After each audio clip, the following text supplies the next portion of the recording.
The Right Kind of Trouble. A bookish romantic comedy with zero shelf control. By Win Valentine. First edition published by I2I Hype, LLC, 2025. Copyright 2025 by Win Valentine. All rights reserved. No part of this publication may be reproduced, stored, or transmitted in any form by any means, electronic, mechanical, photocopying, recording, scanning, or otherwise, without written permission from the publisher. It is illegal to copy this book, post it to a website, or distribute it by any other means without permission. This novel is entirely a work of fiction. The names, characters, and incidents portrayed in it are the work of the author's imagination. Any resemblance to actual persons, living or dead, events or localities is entirely coincidental. Win Valentine asserts the moral right to be identified as the author of this work. Designations used by companies to distinguish their products are often claimed as trademarks. All brand names and product names used in this book and on its cover are trade names, service marks, trademarks, and registered trademarks of their respective owners. The publishers and the book are not associated with any product or vendor mentioned in this book. None of the companies referenced within the book have endorsed the book. Book cover by Dana Sacco. Chapter 1. The New Chapter Nobody Wanted. Libby arranged the last paperback on the display with the gentle care of someone handling newborn kittens rather than mass-market fiction. She stood back, tilted her head critically, and swapped 2 books. Perfect. The Books That Will Ruin You Emotionally table was her finest creation yet, a carefully calibrated assault on reader composure, guaranteed to leave customers happily devastated. "You're welcome," she whispered to the books, smoothing a crease from a sticky note where she'd scrawled, "Chapter 23 made me ugly cry on the subway. Worth it." Libby. She hummed softly as she affixed another neon yellow note to a romance with a watercolor cover. "If you don't sob uncontrollably by page 287, you might be a robot. Medical science can help." The pre-opening quiet of Maple and Mirth Books wrapped around her like a familiar blanket. The scent of paper and possibility. The gentle creak of wooden shelves that had held stories for over 30 years, and the morning light filtering through the stained glass corner window that cast rainbow patterns across the hardwood floor. This moment right here was everything she'd ever wanted. Well, minus actual ownership of the bookstore, but assistant manager was close enough for now. A key to the front door, creative control over the displays, and first dibs on advanced reader copies. Not bad for a girl who'd once built a fort out of library books and refused to come out until her mom promised they could stay just 5 more minutes. Libby's phone buzzed from her cardigan pocket. Denise, her actual boss. "I'm almost done with the display," she answered. "And before you say anything, I promise the title isn't too depressing. It's aspirational sadness. People love that. Could you come to my office?" Denise's voice had that tight quality it got when corporate sent surprise inventory reports. "Just whenever you're done." Libby frowned at the phone. "I'll be right there." Whatever this was, it couldn't be good. Denise's office voice was never the harbinger of raises or extra vacation days. She tucked a stray curl behind her ear, straightened her reading a sexy pin, and headed down the narrow hallway past the staff pick shelf. Denise's office was really a repurposed storage closet, made marginally more professional by the addition of a desk and a fern that refused to die despite erratic watering. The space was so small that Libby had to angle sideways to fit through the door without knocking anything off the overflowing bookshelves. "Hey, what's up?" Libby asked, squeezing into the folding chair across from Denise. Denise tugged at her scarf, a nervous tell Libby had catalogued 3 years ago. "So, I just got off a call with Tasha Whitmore from Greystone." The name alone made Libby's stomach drop. Greystone Retail Group, the corporate behemoth that had acquired Maple and Mirth last year, promising to preserve its unique local character while optimizing the consumer experience. So far, they'd mostly left them alone, Apart from sending monthly spreadsheets that Libby pretended to read and quarterly inventory directives that she actively worked around. Don't tell me. They want us to install one of those cappuccino machines that breaks after a week. Denise's smile was thin. They're sending someone, a retail optimization specialist. She made air quotes that did nothing to reduce the ominous weight of the words. His name is Reid Thatcher, and he'll be evaluating our operations, customer engagement strategies, and, she glanced down at her notepad, space utilization parameters. Space utilization parameters, Libby repeated flatly. You mean how we arrange our actual bookstore that we actually work in every day? He's arriving tomorrow. According to Tasha, he's one of their best, used to be in publishing before he moved to the consulting side. Traitor, Libby muttered. Libby. What? He abandoned the literary arts for corporate retail? That's literally the villain origin story in half the books on our staff recommendation shelf. Denise pinched the bridge of her nose. Look, I know how you feel about corporate interference.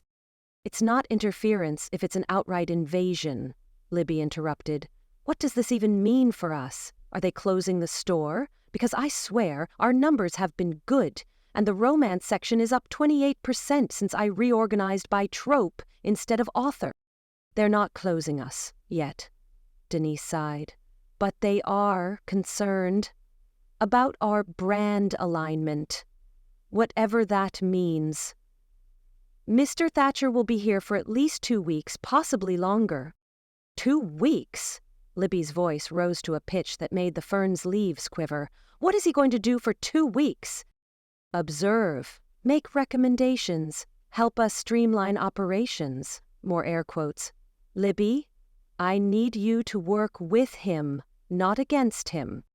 I'll be professional, Libby promised, crossing her fingers in her pocket. Professional could mean many things. Professional assassins existed, after all. I mean it. No sticky note rebellions, no reorganizing sections after he leaves for the day, no changing the passwords on the inventory system. That was one time, and Bradley in sci-fi deserved it after he shelved Margaret Atwood under space fiction. Libby. Denise's voice was firm despite the smile tugging at her lips. This is serious. Greystone has closed 3 indie stores in the last 6 months for underperformance. I need this job. You need this job. The gravity of the situation finally landed. This wasn't just about preserving the store's quirky soul. It was about keeping its doors open. Libby's righteous indignation deflated slightly. Fine. I'll play nice with the corporate book bot, but I'm not calling him sir or wearing a uniform if they try to make that happen. Fair enough. Denise handed her a folder. Here's the email from Greystone with his credentials and the preliminary evaluative framework. Libby flipped it open. The first page featured a professional headshot of a dark-haired man with a jawline sharp enough to papercut someone, and eyes that managed to look both bored and judgmental. Reid Thatcher, MBA, former executive editor at Prism Publishing, now helping retail stories tell their best story, according to his nauseatingly polished bio. He looks like he alphabetizes his protein bars, she muttered. Be nice, Denise warned, and maybe hold off on any new creative initiatives until after he leaves? Libby clutched imaginary pearls. You mean my books to read during an existential crisis display for next week? Especially that. The break room of Maple and Mirth was less a room and more an alcove with pretensions, featuring a mini fridge, a microwave that had survived 3 presidential administrations, and a collection of mismatched mugs that told the story of staff birthdays and white elephant exchanges past. Currently, it also contained one seething assistant manager aggressively alphabetizing teabag. The audacity, Libby fumed, slapping a box of Earl Grey into its designated spot. The absolute corporate audacity. Maya, perched on the rickety stool by the microscopic counter, watched with the amused patience of someone who'd weathered many of Libby's storms. So, this guy... Retail optimization specialist, Libby corrected with venom, making air quotes so violent they could have registered as assault, as if books are just products to be optimized like toilet paper or protein powder. She shoved a wayward chamomile tea bag into its box. You know what's next, right? Standardized shelving, algorithm-driven displays, those awful generic signs with stock photos of people fake reading. The horror, Maya agreed, sipping her coffee. As the store's event coordinator and Libby's closest work friend, Maya had perfected the art of supportive sarcasm. But maybe he'll have some actually useful ideas? You know, before he destroys everything we love and salts the earth? You've seen what happened at Read Between the Wines after Greystone took over. They turned a charming independent bookstore with a wine bar into a glorified airport gift shop that happens to sell Chardonnay. Libby jabbed a finger toward the window. Kelly said they replaced all the local author displays with trending on booktube tables. Okay, that's legitimately awful, Maya conceded. And they eliminated staff recommendation cards because they weren't visually consistent with brand guidelines. Do you know what's visually consistent with brand guidelines? Soullessness. Corporate void. Libby slammed the tea drawer shut. Plus, I Googled him. He has a TED Talk called Narrative Economics, Telling Your Brand Story Through Strategic Design. That does sound potentially unbearable. He's going to steamroll everything that makes this place special, and then customers will stop coming, and then they'll close us down, and I'll have to get a job at one of those big box stores where they don't even know the difference between literary fiction and upmarket. Maya slid off her stool and put a hand on Libby's shoulder. Or maybe you're catastrophizing just a tiny bit? Look, this place has survived 3 ownership changes, a flood, and that month when the poetry group decided to meet here instead of the cafe next door. The beret era, Libby shuddered. Dark times. My point is, Maple and Mirth has survived because of people like you who care enough to fight for it. So we'll handle this Reid guy the same way, with charm, intelligence, and, if necessary, guerrilla warfare involving book displays. Despite herself, Libby smiled. I do have some very pointed Jane Austen quotes ready to deploy. That's the spirit. Maya glanced at her watch. Staff meeting in 10. Want to strategize on the way? The staff of Maple and Mirth Books gathered around the large table at the back of the store used for book clubs and the occasional author signing. 7 faces looked at Libby with expressions ranging from concern to resignation as she paced in front of them. As I was just telling Maya, Libby said, her voice dropping to a conspiratorial level, corporate is sending in a fixer, someone to optimize us. She made the air quotes again. Starting tomorrow. Are we getting fired? Asked Bradley from the sci-fi section, nervously adjusting his glasses. No one's getting fired, Libby said firmly, though the words felt hollow even to her. This is about brand alignment and operational efficiency. Those aren't real things, said Priya, the college student who worked weekends. Those are just words people put on LinkedIn. Exactly, Libby pointed at her approvingly. But unfortunately, Greystone thinks they're real, and they're sending this Reid Thatcher to enforce them. She pulled out a stack of sticky notes in various colors. Which is why I've developed Operation Preservation. She began distributing them around the table. Pink is for customer interactions that showcase our knowledge and personal touch. Yellow is for noting sales that come specifically from our hand-picked recommendations. Blue is for highlighting community engagement moments. Green is for... This seems intense, interrupted Josh from the register. Maybe we should wait and see what this guy actually wants before we go all resistance movement? Libby fixed him with a look that could have withered a succulent. Josh. Sweet, naive Josh. Do you know what happened at Bookmark Bistro in Westport? They started with just a few suggestions and ended with automated inventory systems that wouldn't let staff order books that didn't meet corporate sales thresholds. A collective gasp went around the table. For booksellers, the ability to champion undiscovered gems was sacred. I'm with Libby, announced Eleanor, the retired English teacher who worked Tuesdays and Thursdays. I didn't spend 40 years teaching literature to watch some MBA tell me what books have value. "Thank you, Eleanor," Libby said, passing her an extra sheet of sticky notes. "Look, all I'm asking is that we document what makes this store special, the things that can't be quantified in a spreadsheet, like how Lucy remembers every child's name who comes to story time, or how Maya tailors book recommendations based on what people are going through in their lives." The mood around the table shifted from skepticism to determination. These were booksellers, after all.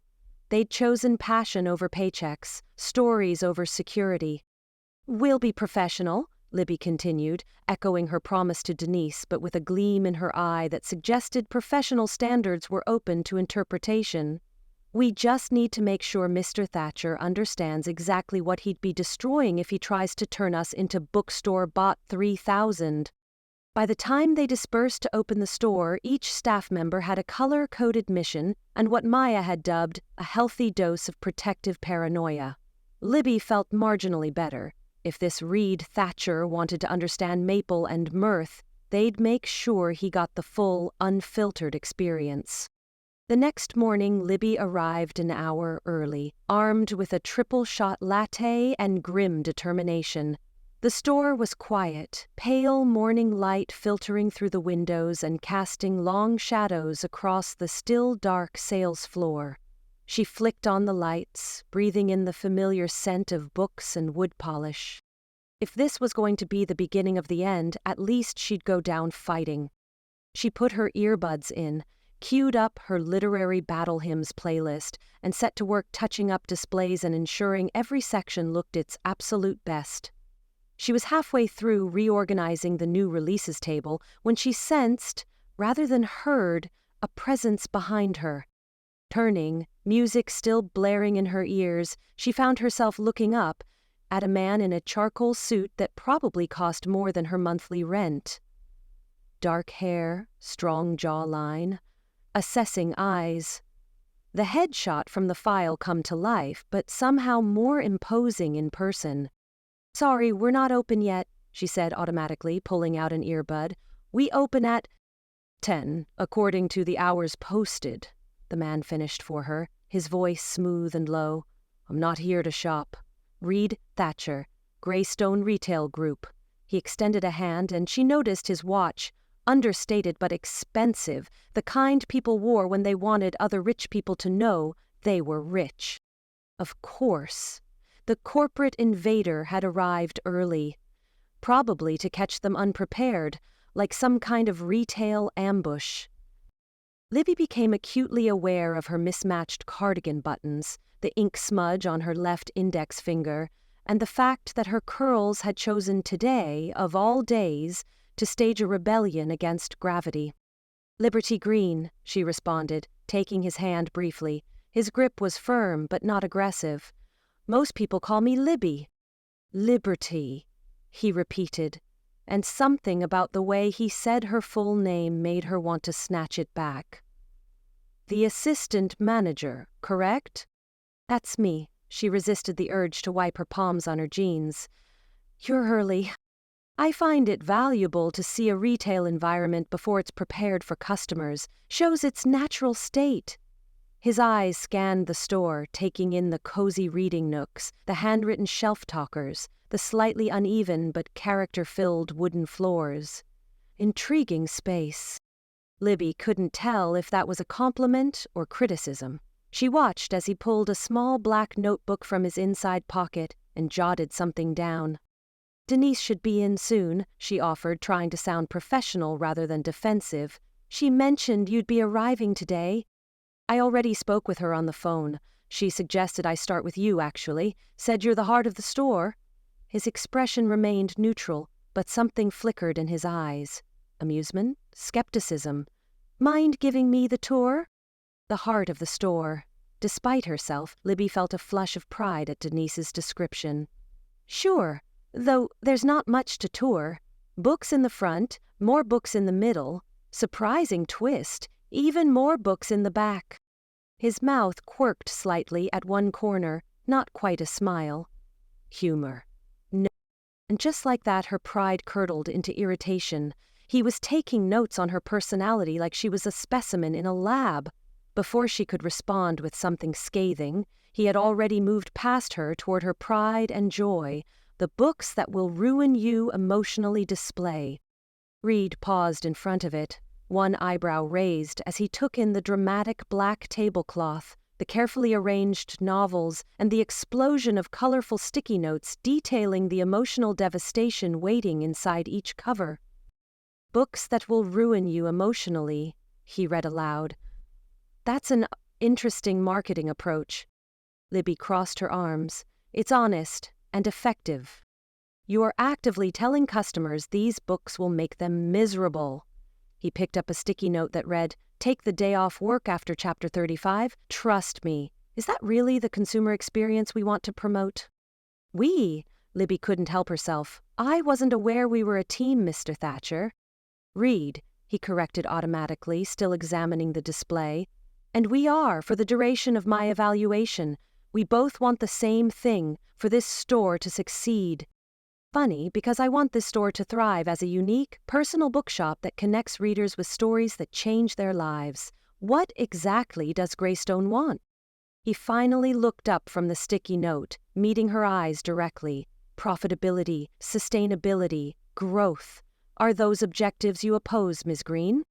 "Libby," she corrected, mirroring his earlier tone. "And no, of course not. But not at the expense of what makes us special." Reid made another note in his book. "And you believe telling customers a product will ruin them emotionally is what makes you special?" "Our romance readers specifically seek out books that will destroy them," Libby said, warming to the subject despite her annoyance. "Our emotional wreckage display sells 32% better than standard new release tables. We track it. People want to feel things, Mr. Reid. They come to us instead of ordering online because we know which books will make them feel exactly what they're looking for. And your evidence for this is 5 years of sales data broken down by display theme, customer feedback cards, and the fact that Helena Rodriguez comes in every third Friday specifically to ask what new books will, and I quote, shatter her soul and then rebuild it." Something that might have been respect flickered across his face before he returned to neutral. "Interesting approach. Not brand consistent, though." "With what brand?" "Maple and Mirth has always been about personal connections and authentic recommendations. That is our brand. Greystone's research indicates consumers respond better to consistent professional messaging across all store locations. Standardized shelf talkers with clean design improve navigation and purchasing confidence." Libby felt her blood pressure rising. "Standardized shelf talkers? You mean instead of personal staff recommendations?" "Exactly," he nodded, as if she was finally seeing the light. "Printed cards with consistent branding, professional descriptions, no more," he gestured at her sticky notes, "handwritten suggestions that can be difficult to read or inconsistent in tone." "Those handwritten notes are why people shop here instead of online," Libby said, her voice tight. "Mrs. Abernathy drives 40 minutes every month because she trusts my romance recommendations. Ethan from the high school comes in because Maya writes him personalized sci-fi suggestions that don't make him feel stupid for asking questions." Reid made another note. "Anecdotal evidence." "Human connections," she countered. "Not everything valuable can be quantified in a spreadsheet, Mr. Thatcher." He looked up at that, his expression unreadable. "On the contrary, Ms. Greene, everything can be quantified. It's just a matter of choosing the right metrics." Before she could formulate a response that wouldn't get her fired, the front door chimed as Maya arrived, followed shortly by Denise. The morning confrontation was temporarily paused as introductions were made, and Libby retreated to the register to calm her racing heart and plot her next move. This was going to be a very long 2 weeks. By midday, Libby was ready to commit a crime involving a hardcover edition of War and Peace and Reid Thatcher's perfectly styled head. She'd caught him reorganizing the bestseller table, replacing their curated selection of local favorites and staff picks with what he called algorithm-driven selections, basically whatever was trending on national lists.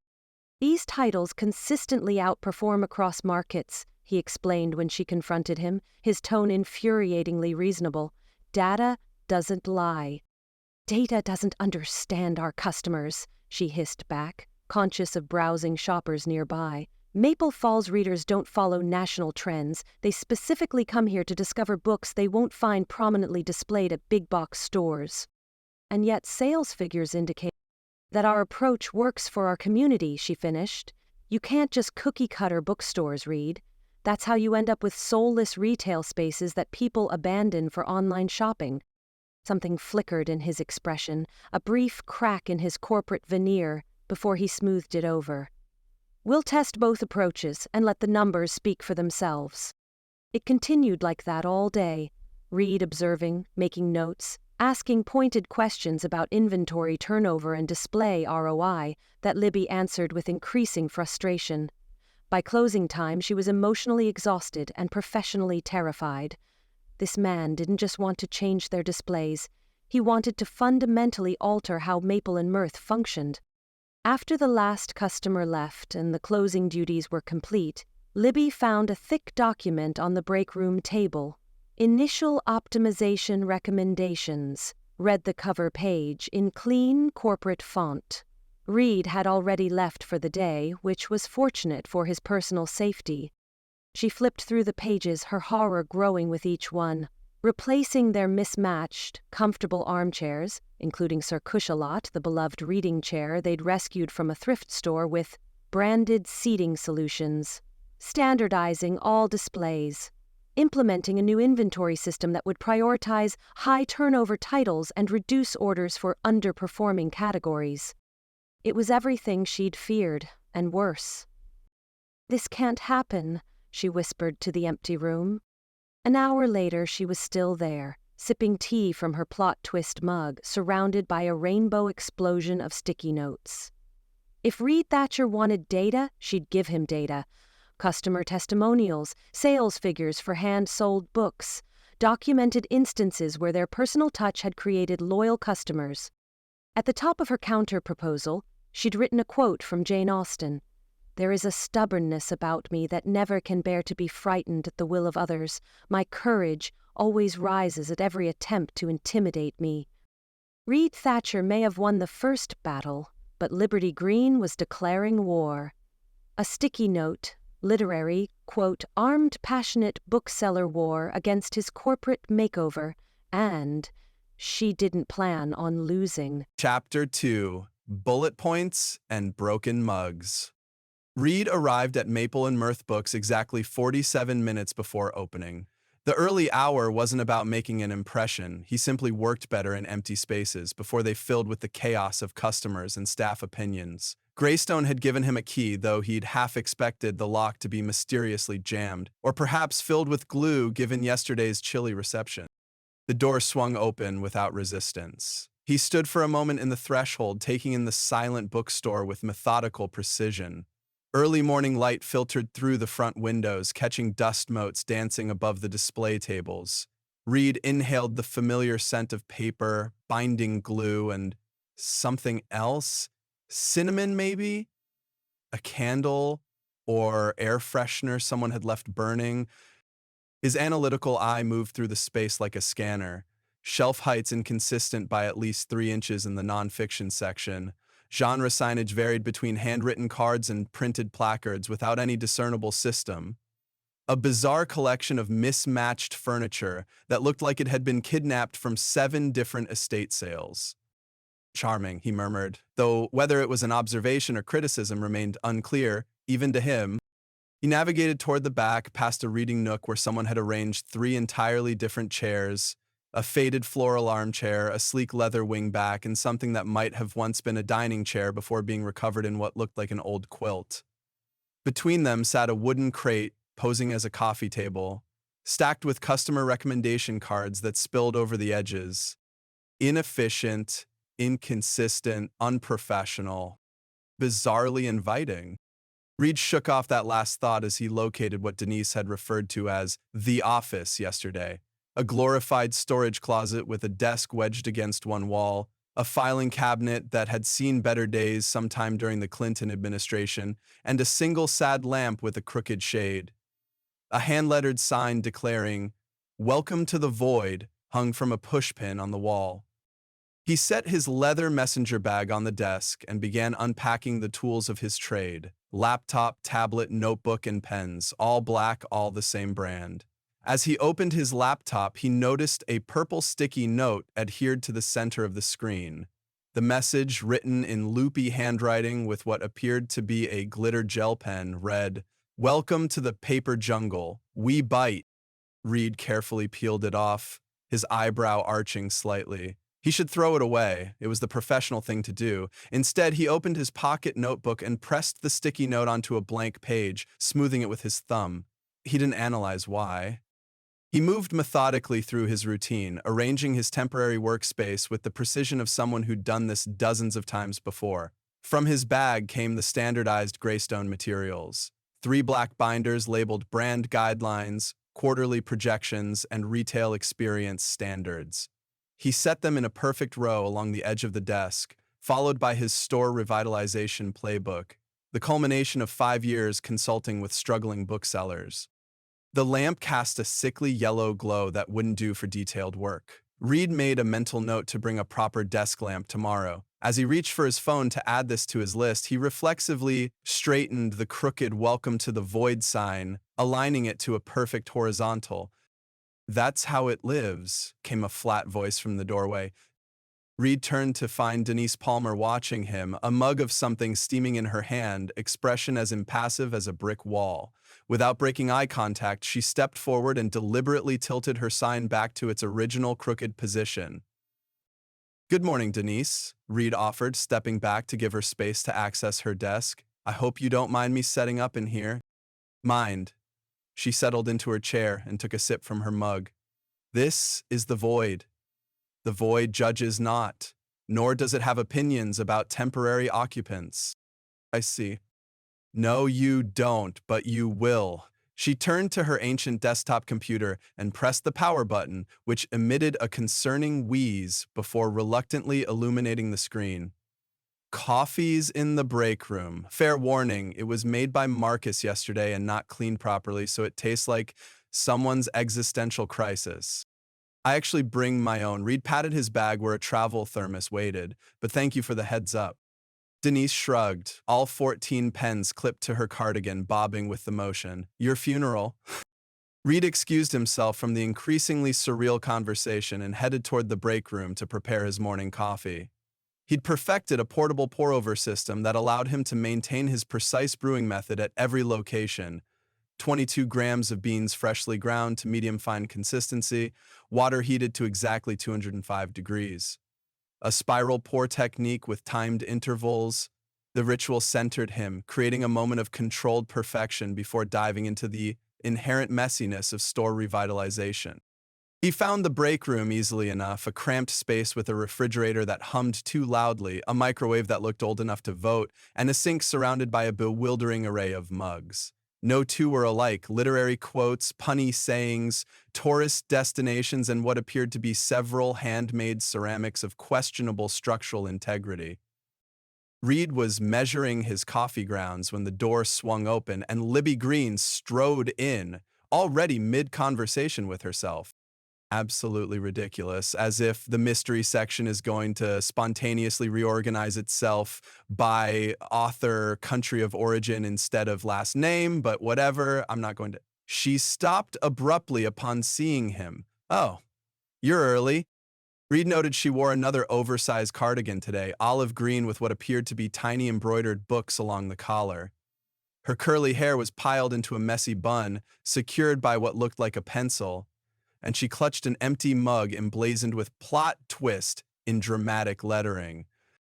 "Good morning, Ms. Greene," he said, continuing his measured pour. "I prefer to get a head start when possible." "I bet you do," she muttered, circling around him to reach the electric kettle. She filled it and slammed the button with more force than necessary. "And it's Libby, not Ms. Greene. We don't do formalities here at the Paper Jungle." Though she was responsible for the sticky note, Reid filed that confirmation away. "Libby, then," He watched as she dropped a tea bag into her mug with the ceremonial gravity of someone performing an ancient ritual. I was actually hoping to discuss some initial observations with you. She leaned against the counter, arms crossed. Let me guess, everything needs to be standardized, systematized, and sanitized until the soul has been successfully extracted. Reid ignored the barb. I noticed your mug collection is quite eclectic. Libby grabbed a tiny wooden spoon from a drawer and began stirring her tea with dramatic flourishes, despite the water not yet being hot enough to actually brew anything. Some of my suggestions might be to consider standardizing your beverage containers, he continued carefully. Greystone has found that consistent branding, even in break room supplies, helps reinforce company identity and creates a more cohesive workplace aesthetic. Libby's stirring stopped. She clutched her plot twist mug protectively to her chest, as though he might snatch it away at any moment. Standardize the mugs? She repeated, voice rising. These aren't just containers, Reid. They're expressions of personality in a creative space. Marcus bought that Shakespeare insult mug after completing his MFA. Jenna's Pros Before Bros was a gift from her book club, and this, she held up her mug like evidence in a trial, was the first thing I bought when I got promoted to assistant manager. She stepped closer, the smell of chamomile and something distinctly floral, her perfume, reaching him as she continued her impassioned defense. Bookstores aren't just retail spaces, they're community hubs where imagination lives. You start replacing personal items with corporate-approved vessels, and next thing you know, we're all wearing matching polo shirts and reciting sales pitches like zombies. Reid took a controlled sip of his coffee. I understand your concern, but do you, though? She cocked her head, studying him with narrowed eyes. Have you ever actually worked in a bookstore? Not consulted, worked. Shelved books until your back ached, remembered a customer's reading preferences for years, cried when the perfect recommendation made someone's day? The kettle clicked off. Libby turned to pour the water into her mug, her back a rigid line of defiance. I started in publishing, Reid found himself saying, though sharing personal details wasn't part of his standard protocol. Editorial assistant at Hawthorne Press. Her shoulders relaxed slightly, but she didn't turn around. What happened? Corporate acquisition, budget cuts, the usual story. He cleared his throat. We should discuss the sales floor. I've prepared some materials I think would help streamline your customer communication. The subject change worked. Libby followed him out to where he'd left his bag, though her expression suggested she was humoring an unreasonable request.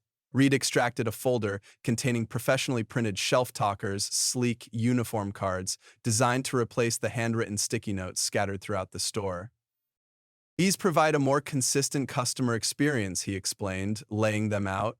Pre-formatted with space for title, author, price, and a brief recommendation, studies show that professional presentation increases consumer confidence by up to 22%. Libby picked one up, examining it with exaggerated scrutiny. Very beige, very corporate, very soulless. They're ecru, actually, and they're designed to... Did you know, she interrupted, setting down the card, that sales in our romance section increased 43% after I started leaving personalized sticky notes in staff picks? Or that our mystery display sells through 30% faster when recommendations include emotional reactions rather than plot summaries? Reid blinked. You track those metrics?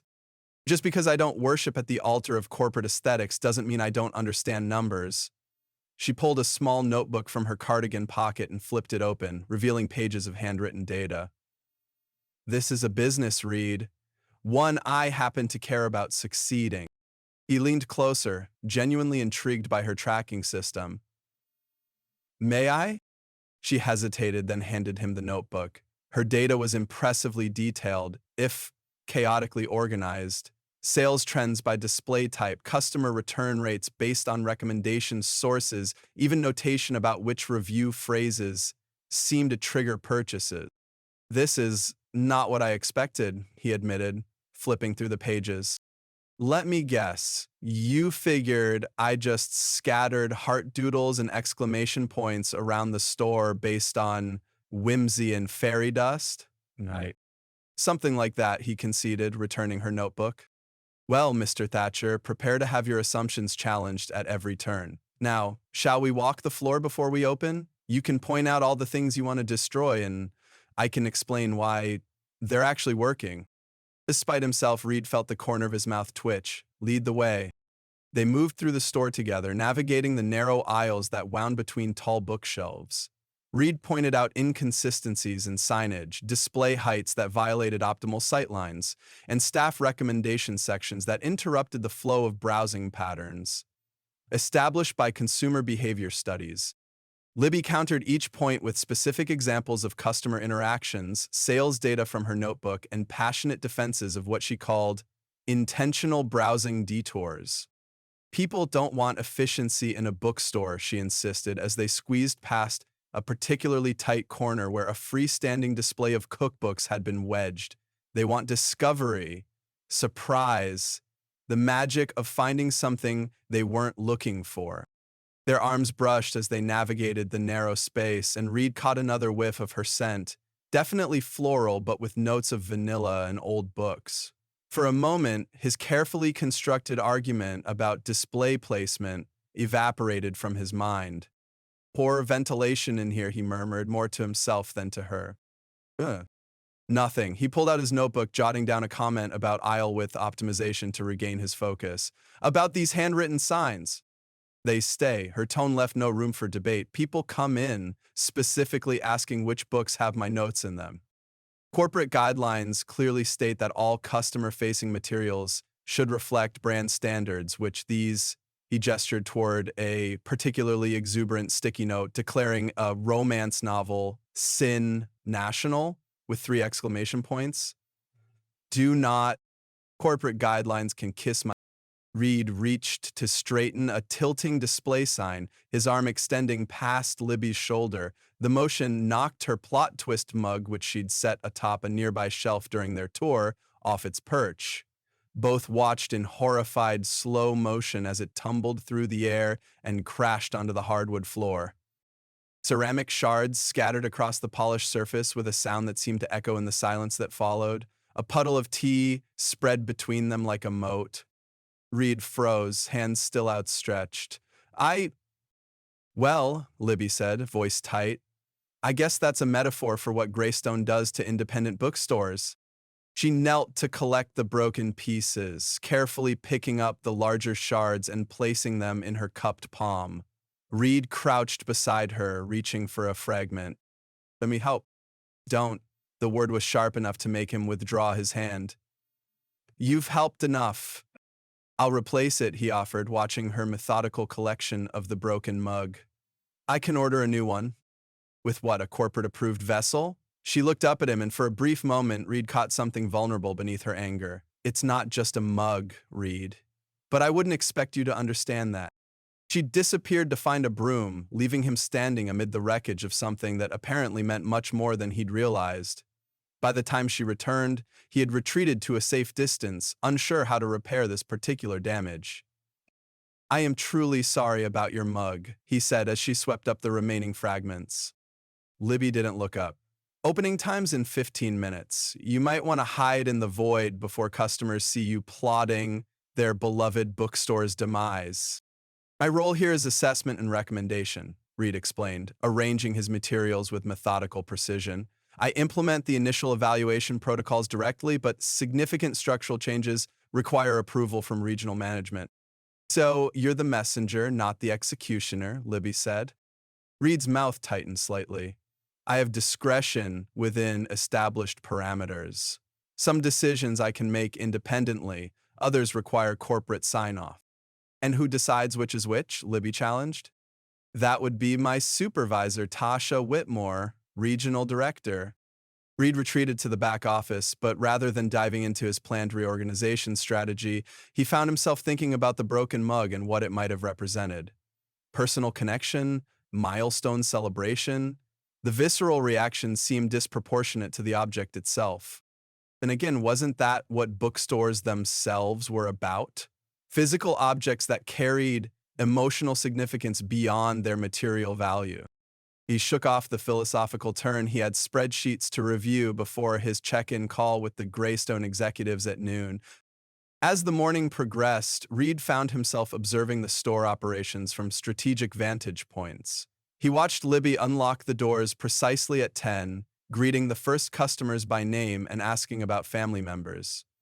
He noted how she moved through the space with purpose, straightening books, adjusting displays, all while maintaining conversations that flowed naturally between literature and life.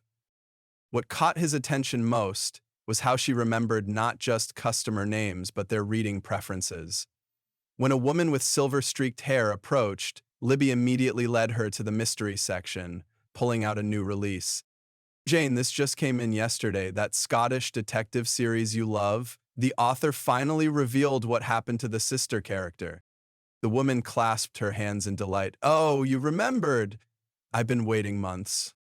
From his position near the travel books, Reid watched similar scenarios unfold throughout the morning. Livy recalled specific titles, authors, and preferences for dozens of customers. She pulled books from shelves with uncanny accuracy, her enthusiasm clearly driving sales. By noon, he'd counted 14 purchases that resulted directly from her personal recommendations. This wasn't in the Greystone playbook. After his conference call, during which he'd been deliberately vague about his immediate plans for Maple and Mirth, Reid returned to the sales floor. He noticed an elderly man hesitantly approaching the counter where Libby was organizing a stack of new arrivals. "Excuse me, young lady," the man said, his voice wavering slightly. "I need something for my wife. Our anniversary is tomorrow. 52 years. "Mr. Calloway." Libby's face lit up with genuine warmth. "Congratulations! What are we thinking this year? Another poetry collection like last time?" The man nodded, twisting his hat in his hands. "She loved that one you picked. Said it made her cry in the good way." Reid watched from behind a display as Libby led the elderly man to the poetry section, asking gentle questions about his wife's current interests and health. Within minutes, she'd selected a slim volume with a blue cover. "This one has a whole section about enduring love," she explained, opening to a specific page. "And this poem here, it's about how familiar love becomes more precious with time, not less. I think she'll connect with it." The man's eyes grew misty as he scanned the page. "That's it. That's exactly how it feels after all these years." What happened next caught Reid entirely off guard. Libby took the book behind the counter and slipped a handwritten note inside the cover before wrapping it in brown paper and tying it with twine. When she handed the package to the customer, she squeezed his hand. "I added a note telling her how faithfully you come in each year, looking for just the right words to express what she means to you. That's the real poetry, Mr. Calloway." The man wiped his eyes before taking the package. "Thank you, dear. You always understand." As the elderly customer left, Reid remained motionless behind the display, strangely affected by the interaction he'd witnessed. This wasn't about sales metrics or conversion rates. It was something the corporate manuals failed to quantify: human connection, facilitated through literature. As closing time approached, Reid made a conscious decision to delay implementing major changes. Instead, he settled at a back table with his notebook, documenting staff behaviors and customer interactions. The notes he took weren't the ones he'd anticipated making. Staff member remembered 37 customer names during 8-hour shift. Personal recommendations resulted in 22 confirmed sales. Customer inquiries addressed with 94% satisfaction rate based on observable responses. Average browsers to buyers conversion appears significantly above industry standard. From his vantage point, he observed Libby across the store, speaking in hushed tones with a teenage girl who kept glancing around nervously. He couldn't hear their conversation, but watched as Libby gently led the girl toward a small, discreet display at the end of the young adult section. A hand-lettered sign read, "Stories That See You." The teen's posture changed as they approached the display. Shoulders relaxing, chin lifting slightly, Libby pulled several books, showing covers and speaking animatedly about each one. The girl nodded, a small smile forming. When Libby stepped away to give her privacy to browse, The teenager ran her fingers over the book spines with a reverence that spoke of finding something vital. Reid checked the store layout guidelines in his binder. No such display category existed in the Greystone-approved sections. This was completely unauthorized. A violation of corporate merchandising standards that specified all Yay books be arranged alphabetically by author within clearly defined genre categories. Yet, he just watched that unauthorized section serve an important purpose for a customer who clearly needed exactly what it offered. He closed his binder and continued observing as the girl eventually selected 2 books, clutching them close to her chest as she approached the register. Libby rang up her purchases, slipping what appeared to be a bookmark into one of the volumes. While saying something that made the girl laugh, Reid found himself adding an unexpected note to his observations. Some violations of corporate policy appear to directly serve customer needs in ways standardized approaches cannot. He underlined it twice, then closed his notebook, unsure what to do with this particular finding. The Right Kind of Trouble, Chapter 3, Save Sir Cushalot. Libby wrestled with the back door while balancing a cardboard tray of steaming teas in one hand. The door had been sticking since last winter, and she'd developed a particular hip-check maneuver that usually did the trick. After 3 not-so-graceful attempts, the hinges gave with a satisfying creak, and she stumbled into the storeroom. "Takes prisoners and leaves no survivors," she muttered, adjusting her grip on the tea tray and the shopping bag dangling from her wrist.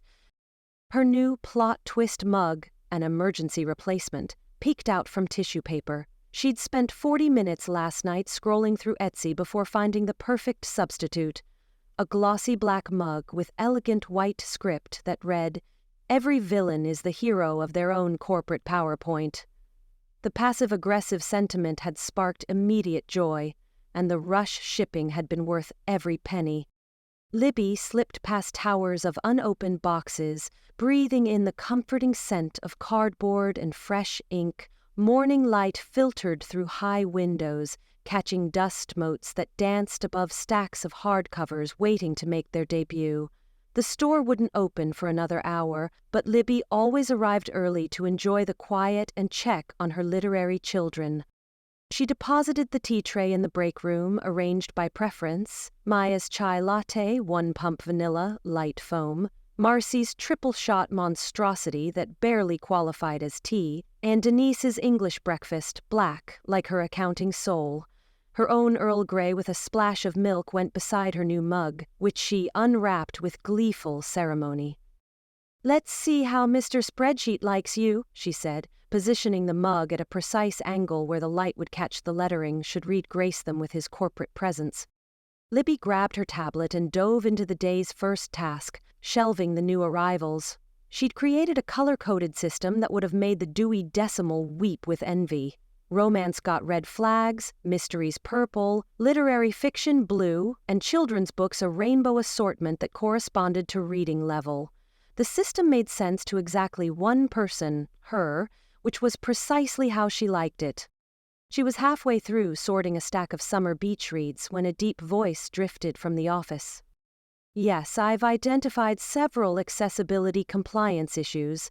The main concern is removing obstructions from high, mainly traffic areas." Libby froze, a copy of The Summer We Collided clutched to her chest. That was definitely Reid's voice, and removing obstructions sounded ominously like corporate speak for destroy everything charming about this place. She tiptoed toward the office, pressing her back against the wall like she was in a spy novel instead of wearing lime green Converse that squeaked on the polished floor. Particularly the mismatched chair between mystery and romance. It's creating a bottleneck and presents a significant liability. Libby gasped so loudly she had to slap a hand over her mouth. Sir Cushalot? The beloved reading chair that had witnessed countless literary epiphanies and first dates? The overstuffed, slightly worn armchair that Marcy had rescued from certain dumpster death and lovingly reupholstered with fabric featuring tiny books with legs? She peered around the corner to see Reid gesturing toward the exact spot where Sir Cushalot had presided for 5 glorious years, He was wearing another one of those crisp button-downs, this one a soft blue that annoyingly brought out his eyes, with the sleeves precisely rolled to mid-forearm. He had a measuring tape in one hand and an actual clipboard in the other, like some villain from a dystopian novel where joy had been outlawed. "I'll submit the full report this afternoon," he said, ending the call and jotting something on his clipboard with a pen that probably cost more than Libby's monthly coffee budget. Heart pounding, Libby retreated behind a display of bestsellers and whipped out her phone. Her fingers flew across the screen as she composed an urgent message to the Book Rebellion group chat. "Red alert, corporate suit spotted measuring Sir Cushalot. Chair assassination imminent. This is not a drill." The response was immediate and appropriately chaotic. "Marcy Nuuu. Maya, who does this man think he is? I have emergency supplies in my car. ETA 20 minutes. Denise. I'll print the financials showing increased sales in that section since we added the chair. Also, does anyone need more tea? I'm drinking straight from the pot now." Libby grinned, tucking her phone away. The rebellion had officially begun, and she'd be damned if she let some corporate algorithm remove the literal and figurative heart of their reading community. Throughout the morning she kept one eye on Reid as he made his rounds, measuring things and typing observations into his tablet. She positioned herself strategically to intercept customers before they could reach him, steering them towards staff picks and away from his spreadsheet reach.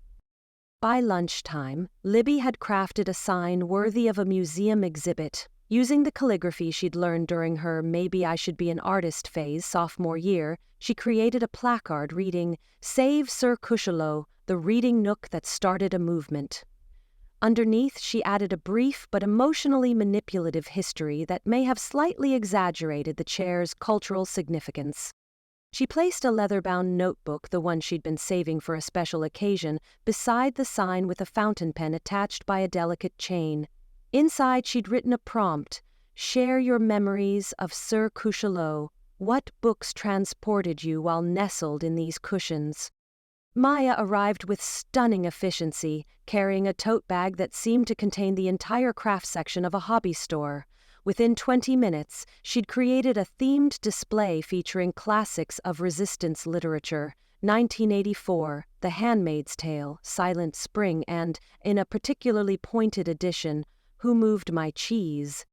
"I brought laminating sheets," Maya whispered, pulling out a portable laminator that Libby hadn't even known existed, "for the petition signatures."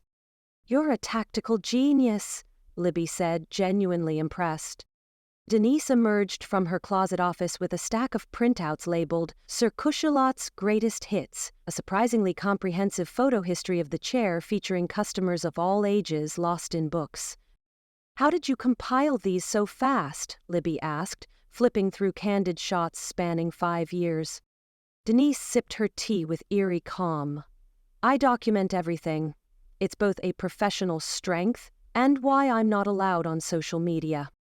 By 2 o'clock, their guerrilla campaign was in full swing, and the customer notebook already contained 12 passionate entries, 3 poorly drawn hearts, and 1 haiku about the chair's embracing arms of literary solace. Libby spotted Reid approaching with his measuring tape, his expression unreadable as he took in their impromptu shrine.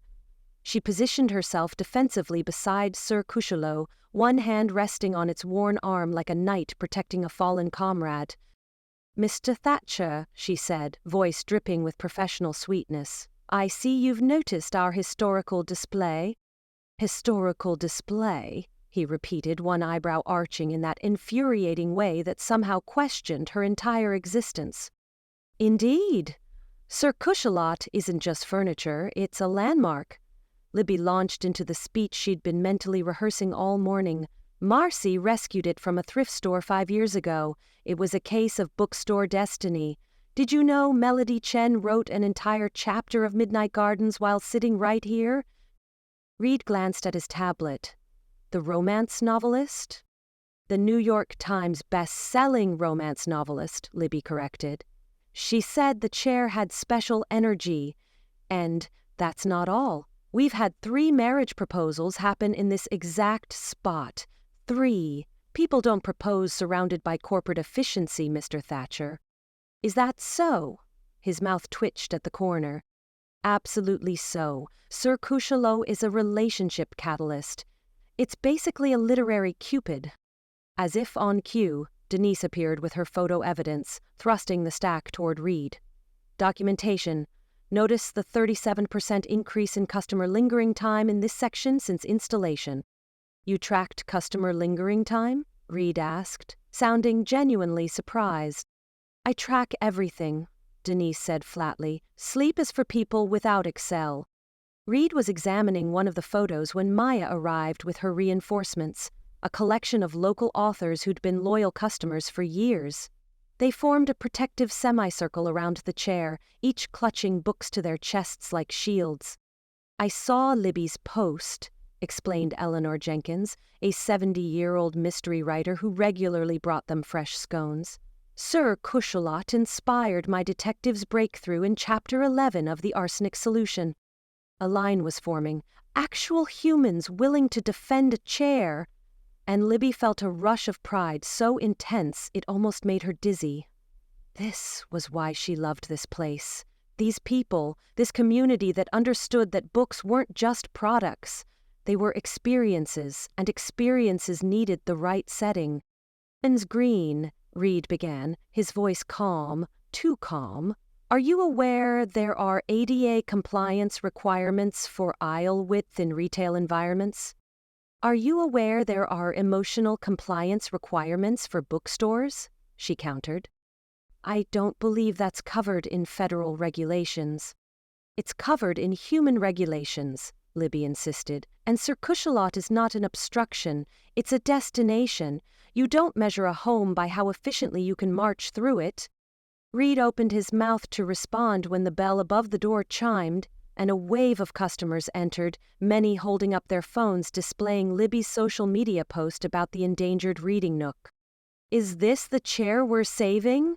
Asked a college student with blue hair. I've got a 2-hour gap between classes and a copy of The Secret History that needs finishing. Before Reid could answer, the student settled into Sir Cushelot with practiced ease, opened her book, and gave Libby a thumbs up. We've created a sign-up sheet, Maya informed the growing crowd. 30-minute reading slots. Sir Cushelot must remain occupied at all times to demonstrate ongoing community engagement metrics. Libby waited for the explosion, the cold corporate shutdown of their rebellion, but instead, something unexpected happened. Reid's mouth twitched again, and this time it definitely wasn't annoyance. The corner of his lips curved upward in what suspiciously resembled amusement.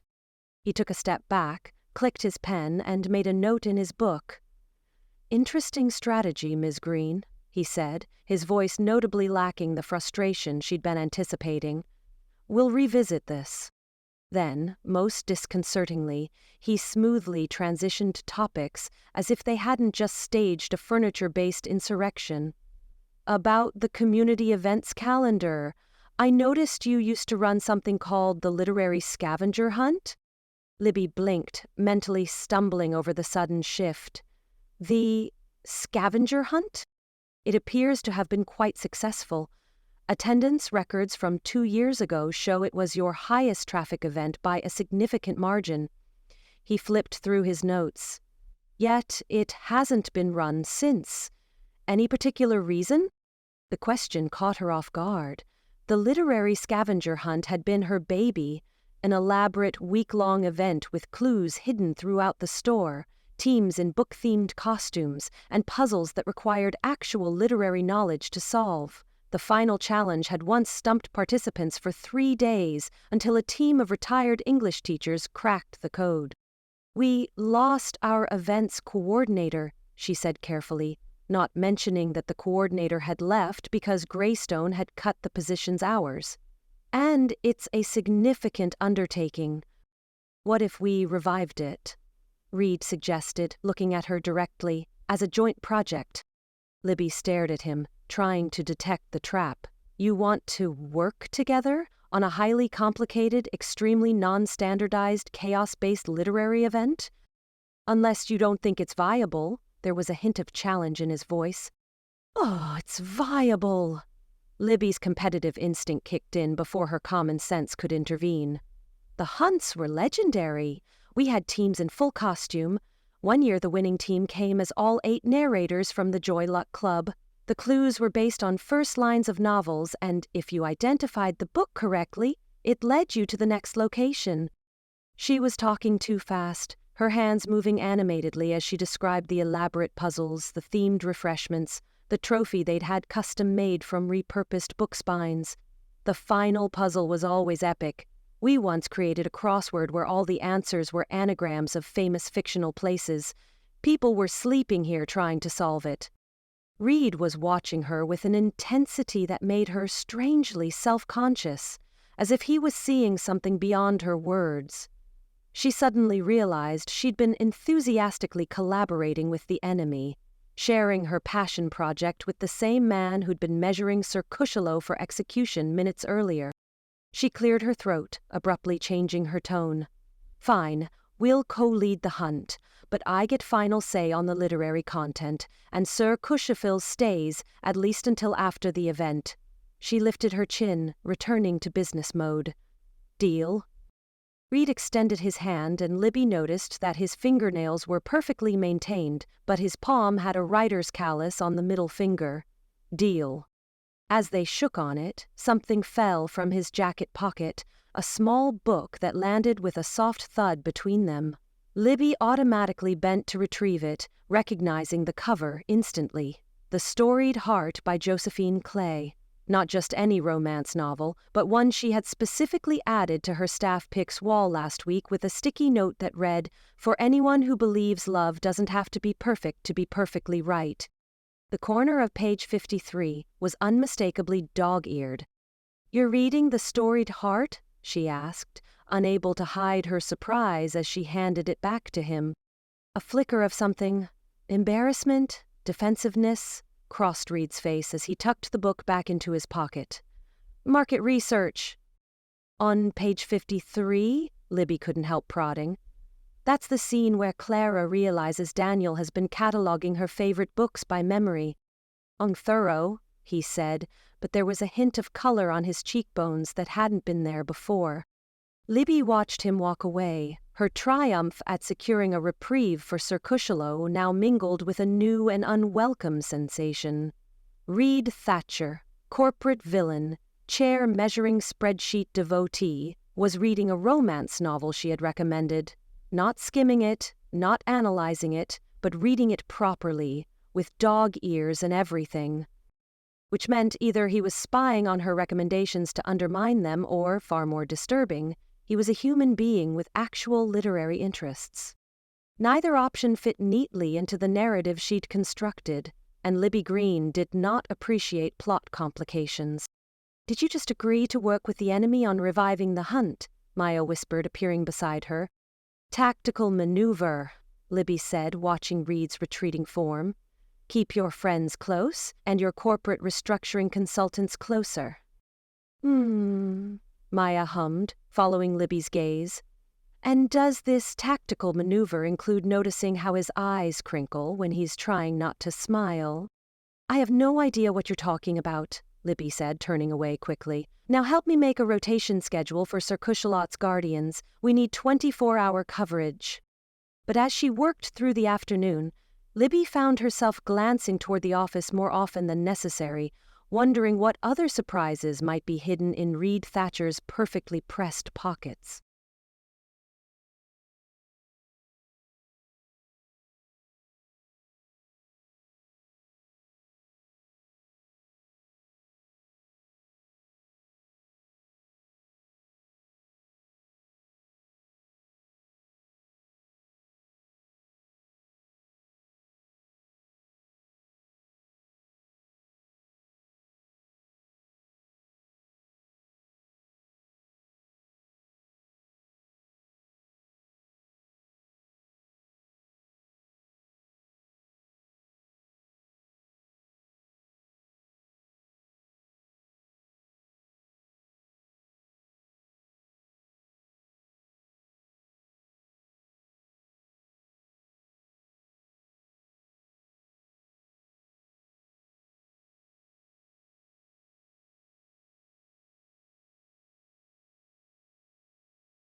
Chapter 5.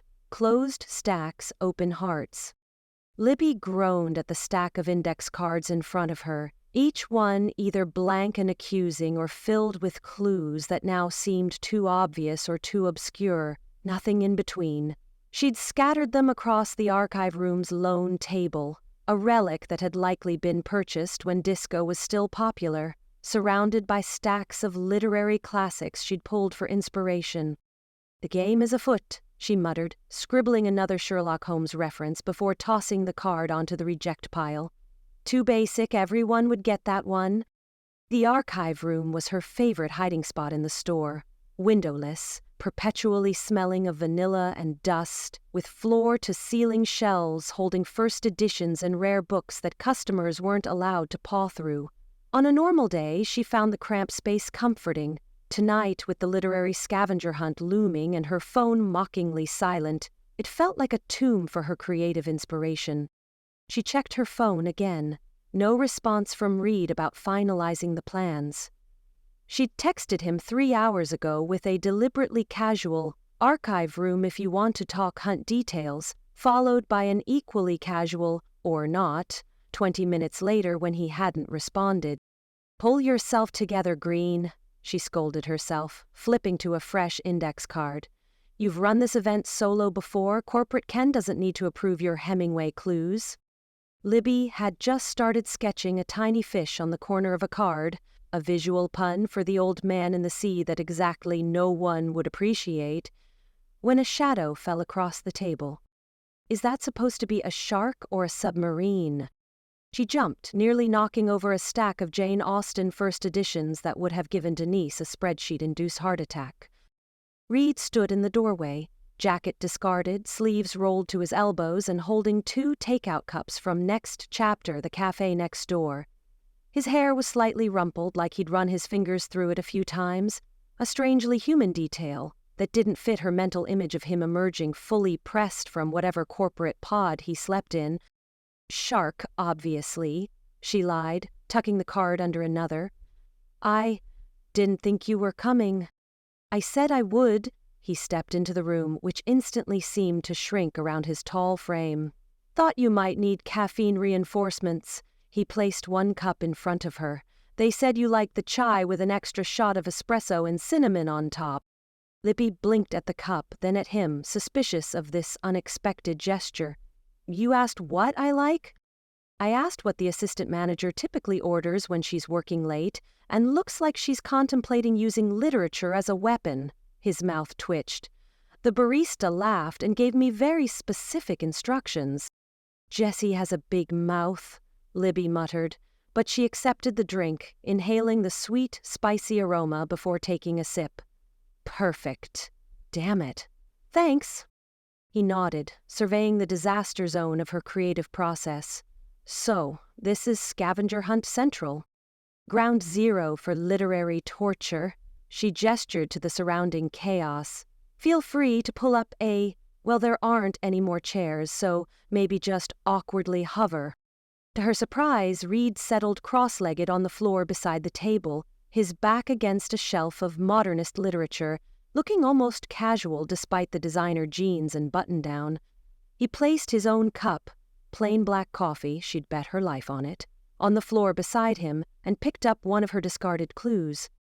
"Inked with sepia, bound by time, I'm the captain of a heart that wouldn't rhyme," he read aloud, raising an eyebrow.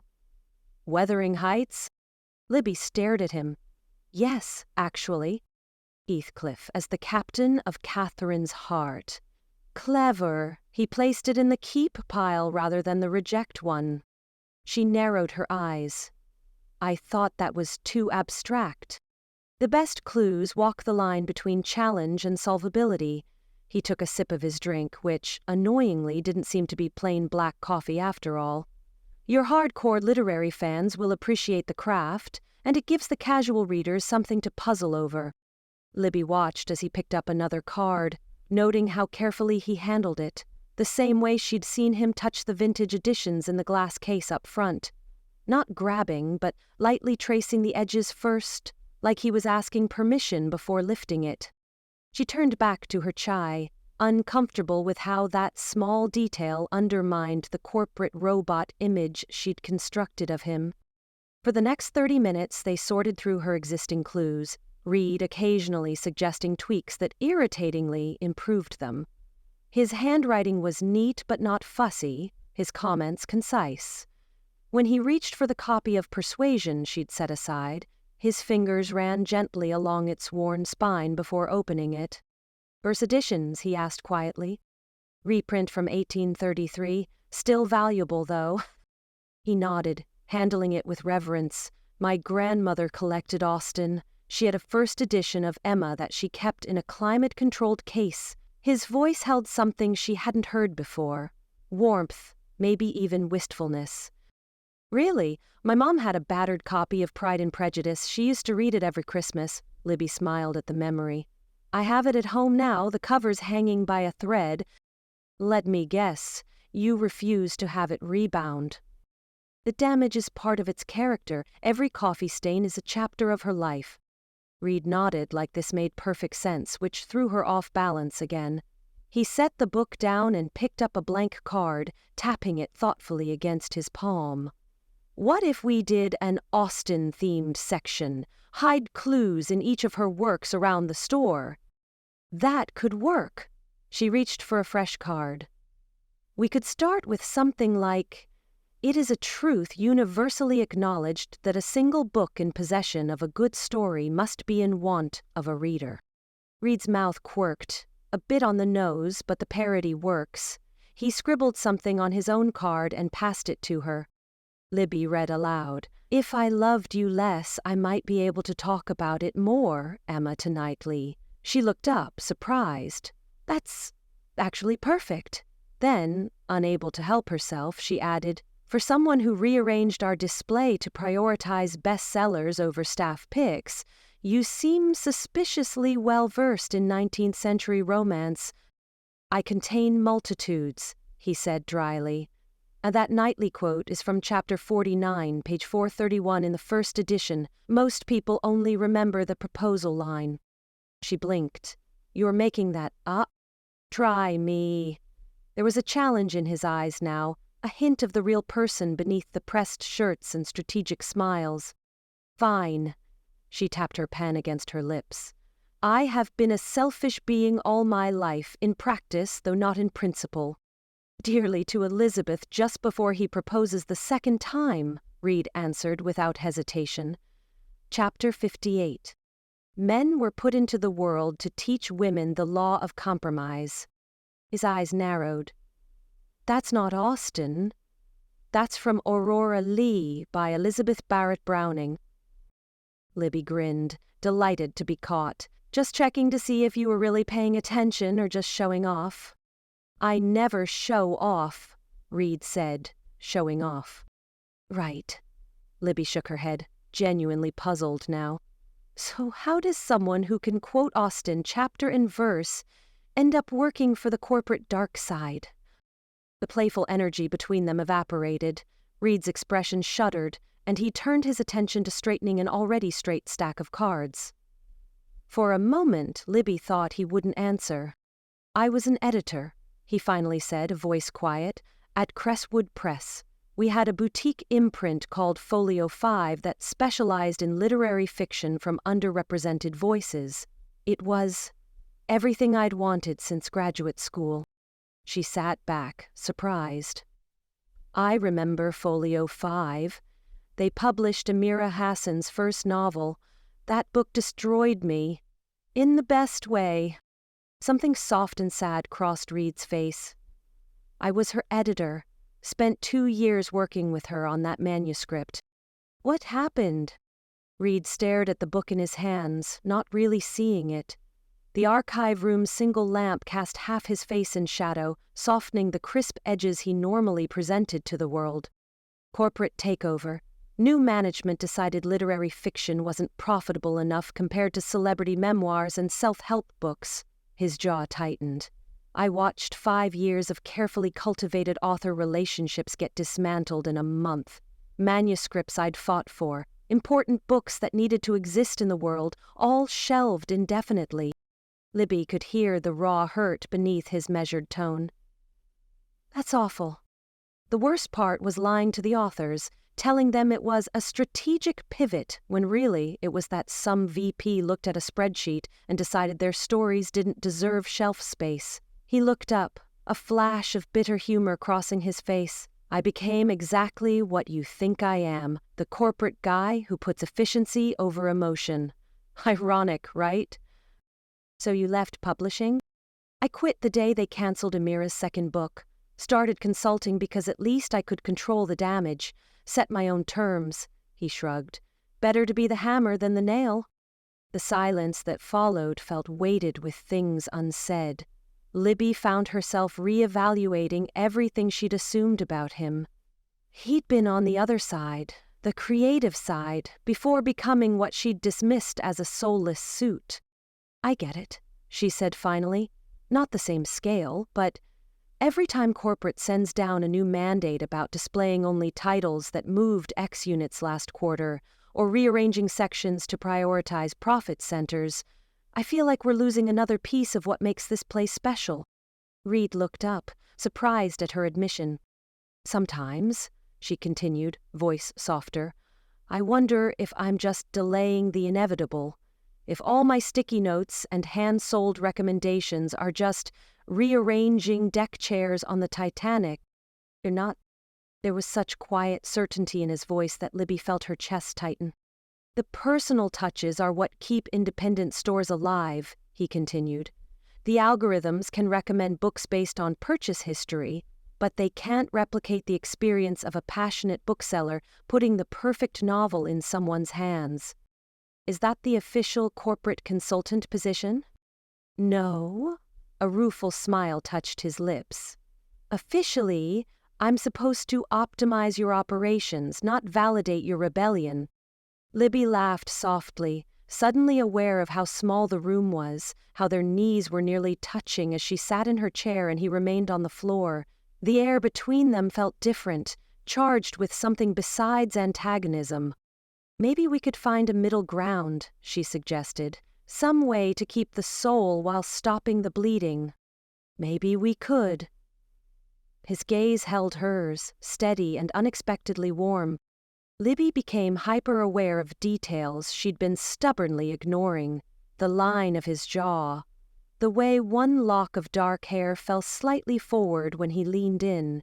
How his hands, strong, capable, handled each book with care. I need that Whitman collection, she said abruptly, standing to reach for a book on the top shelf, grateful for something to do besides notice things about Reid Thatcher. Which one? He rose in a smooth motion, suddenly right beside her. The green cloth, bound, special edition of Leaves of Grass. Reid stepped closer, reaching up easily where she'd been straining. The narrow aisle meant she backed up instinctively, finding herself between him and the bookshelf, the worn wood pressing against her back. He retrieved the volume, but didn't step away.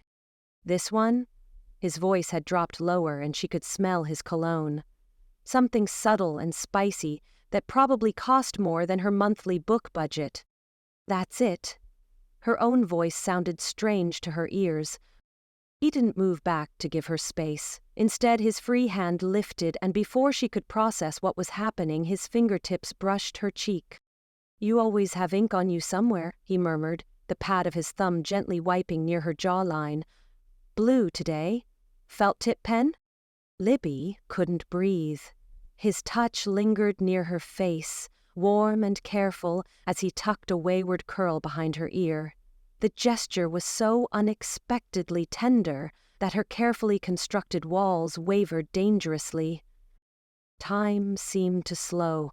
The inch of space between them hummed with potential energy. Reid's eyes dropped to her lips, and Libby had the dizzying realization that if she tilted her chin up just slightly, they would. The jangling of keys and Denise's voice shattered the moment like glass. Hello? Anyone still here? I'm locking up in 5.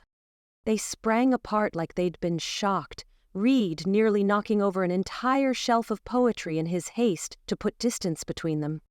We're in the archive room, Libby called back, her voice embarrassingly high-pitched. Denise appeared in the doorway a moment later, car keys in hand and tote bag slung over her shoulder. She looked between them, one eyebrow arching so high it nearly disappeared into her hairline. "Inventory check?" she asked, her tone making it clear she didn't believe that for a second. "Scavenger hunt planning," Reid replied, his professional mask sliding back into place so quickly Libby almost doubted the last 5 minutes had happened at all. "Right." Denise's gaze flickered to Libby's flushed cheeks. "Well, I need to lock up unless you two want to spend the night among the first editions." "No," they both said simultaneously. The next few minutes passed in a blur of gathering papers, collecting empty cups, and avoiding eye contact. Reid helped stack the books they'd used, his movements efficient but stilted. When they finally stepped outside, the cool night air hit Libby's overheated skin like a blessing. Denise gave them one last knowing look before heading to her car, leaving them alone in the empty parking lot. "So," Libby said, fiddling with her tote bag strap. "So," Reid echoed, hands in his pockets. "Thanks for the chai, and the help." He nodded. "We made good progress." "Yeah, progress. On the hunt, the scavenger one?" "Right." An awkward silence stretched between them, heavy with unspoken things. "Well, good night then," Libby finally managed, backing toward her car. "Good night, Liberty." Her full name in his mouth sounded different somehow. Deliberate. She fumbled with her keys, dropped them, picked them up, and practically dove into her ancient Honda. By the time she'd started the engine, Reid was already walking toward his own vehicle, his back straight, stride purposeful. Libby drove home on autopilot, her mind replaying that moment in the archive room over and over. The warmth of his fingertips against her skin, the way time had seemed to stop, the certainty that they'd been seconds away from crossing a line she'd never anticipated. Back in her apartment, she kicked off her shoes and collapsed on her bed, staring at the ceiling.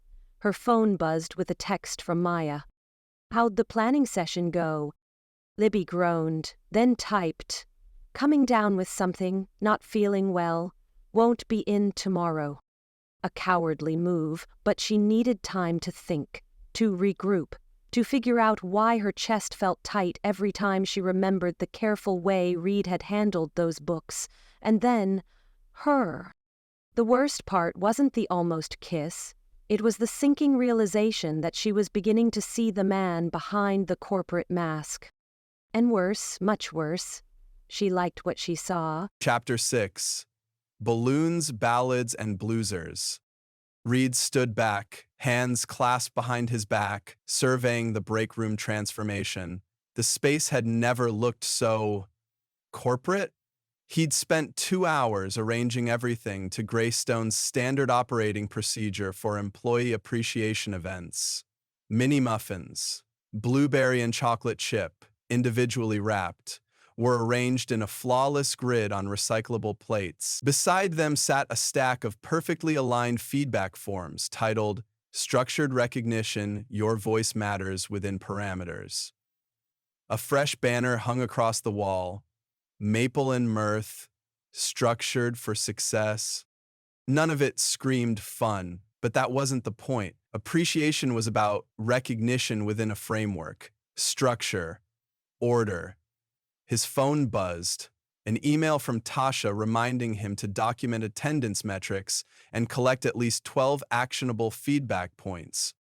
"My God," he muttered, "it's like middle school student council meets corporate America."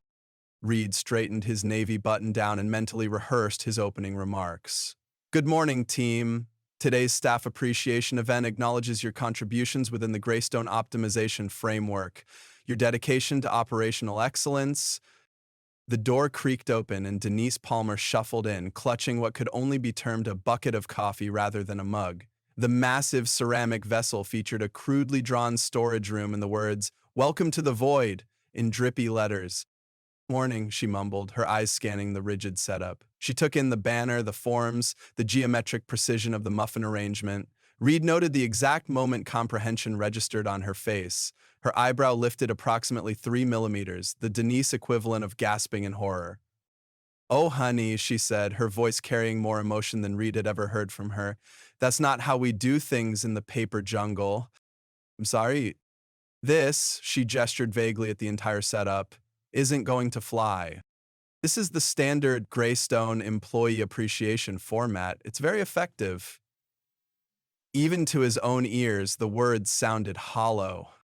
Denise looked at him with something approaching pity, took a long sip from her void mug, then pulled out her phone. Her cardigan pocket unleashed a cascade of pens onto the floor. She ignored them, tapping rapidly. "Who are you texting?" Reid asked, an uneasy feeling settling in his stomach. The Chaos Brigade. She didn't look up from her phone. Just doing what needs to be done. Reid opened his mouth to protest but was cut off by the buzz of his own phone. An email from corporate relations. Remember to document all structured appreciation forms for quarterly workforce engagement analytics. Denise peered over his shoulder. "Is that a form about your forms?" She made a sound that might have been a laugh. "I need more coffee for this."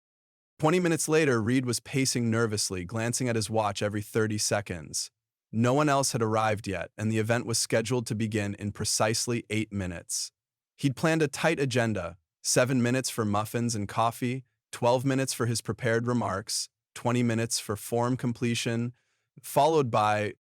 The door burst open like someone had kicked it, banging against the wall with such force that 3 mini muffins tumbled from their perfect grid.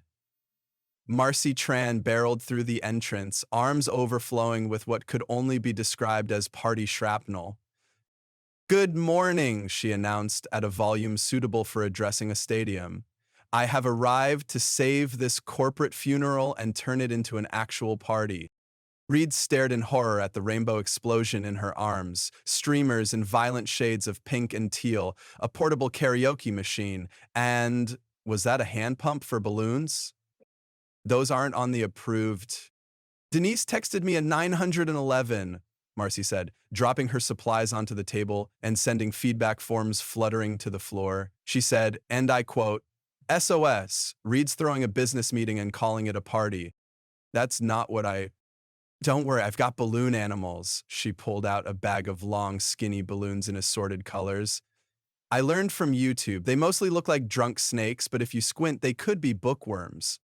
The door opened again, and Maya slipped in quietly, carrying what appeared to be a handmade poster board. "Maya," Reid said, relief evident in his voice, "please tell Marcy that this is a structured appreciation event, not a carnival." Maya smiled apologetically. "I brought my bookseller superlative wall. I stayed up making it last night." She held up a meticulously decorated poster with hand-lettered categories like most likely to recommend a book that makes you cry in public and best shelf whisperer. Reid's carefully constructed agenda was crumbling faster than the generic muffins. "The structure," he began, "is boring," Marcy finished, already taping streamers to the ceiling. "Maple and Mirth isn't structured, Reid. It's chaotic and wonderful and full of weird people who love weird books." "Corporate mandates that..." "Corporate isn't here," Denise interjected, returning with a fresh vat of coffee. She pulled a small flask from her cardigan pocket and added a splash to the punch bowl. "But we are." "Are you adding?" Reid asked, eyes wide. "Accounting magic," Denise replied with a cryptic smile. "It makes budget meetings tolerable." Within 15 minutes, Reid's methodical appreciation event had been completely dismantled. His banner now had rainbow streamers hanging from it, making Structured for Success look like it was hosting a pride parade. Maya had tacked her superlative board over half the feedback forms. Marcy was twisting balloons into shapes that defied both geometry and good taste. The door opened once more and Reid's heart stuttered.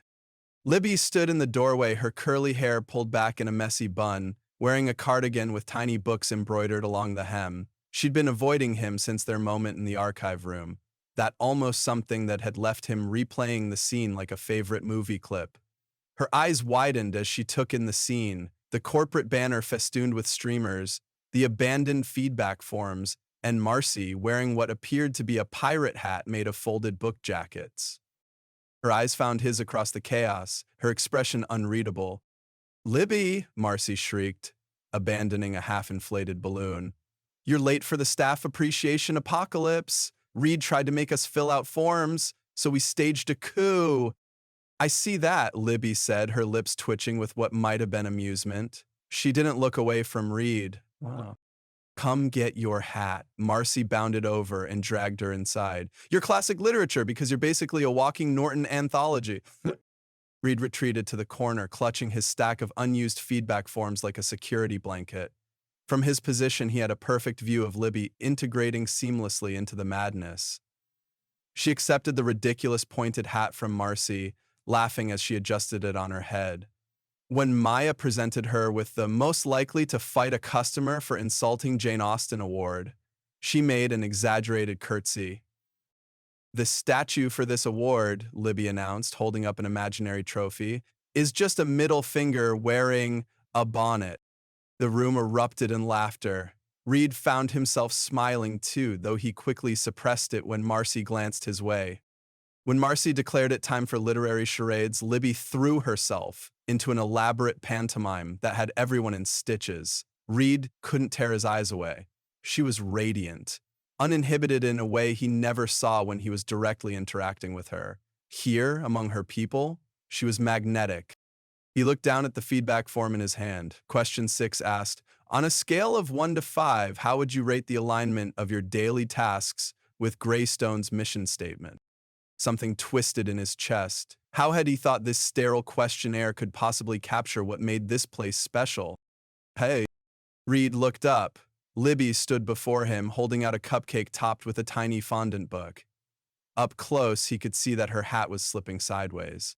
Peace offering, she said, for crashing your corporate party. I think it crashed itself, he replied, accepting the cupcake. Thank you, she said suddenly, quieter. What? For trying to do something nice for the team, even if it got completely Marcy-fied. She gestured to where Marcy was currently attempting to make a balloon giraffe while wearing 3 different hats. It was thoughtful. The word hung between them, tentative and genuine. For a moment, they were back in the archive room, surrounded by the smell of old books and possibility. Reid's phone buzzed in his pocket, shattering the moment. Libby's eyes dropped to his vibrating pocket. You should get that, she said, stepping back. Probably important corporate things. The screen showed Tasha Whitmore's name. I should take this, he said apologetically. Go ahead, Libby turned away, but not before Reid caught the slight fall of her expression. Duty calls! Reid slipped out into the hallway, cupcake still in hand, and answered the call. Reid, Tasha's crisp voice came through. How's our Maple situation coming along? We're making progress, he said. Staff morale is actually quite high, and good news then, Tasha sounded pleased. Marketing's reviewed your reports, and they're ready to roll out the new signage policy. We're streamlining everything. Standard Greystone placards only. No more handwritten notes, no more of those sticky tags the assistant manager is so fond of. Reid's stomach dropped. Effective when? Immediately. The digital templates are being sent to your email now. I need implementation by Monday. That's very soon, he managed.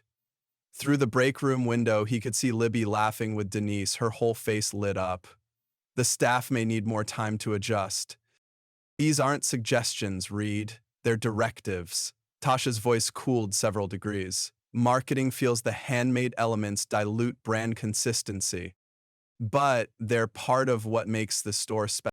Standard signage only. I need confirmation of compliance by Monday, Cobb.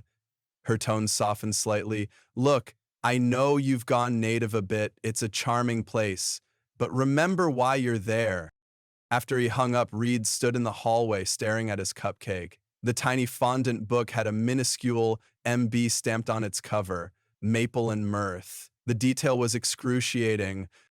When he returned to the break room, Marcy had somehow convinced everyone to participate in karaoke. She was distributing lyric sheets for what appeared to be paperback writer with rewritten words. Reid, she called when she spotted him. Perfect timing. We need a bass voice for the harmony. I don't sing, he said automatically.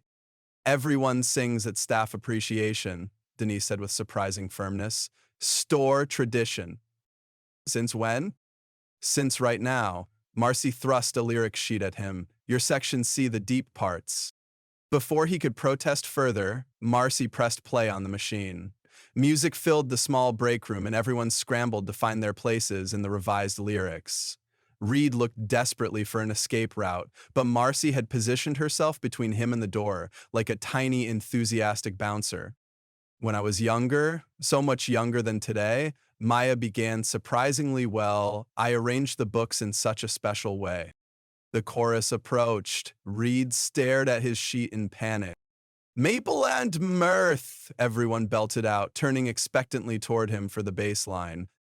Trapped and mortified, Reid mumbled, Books for Sa'al.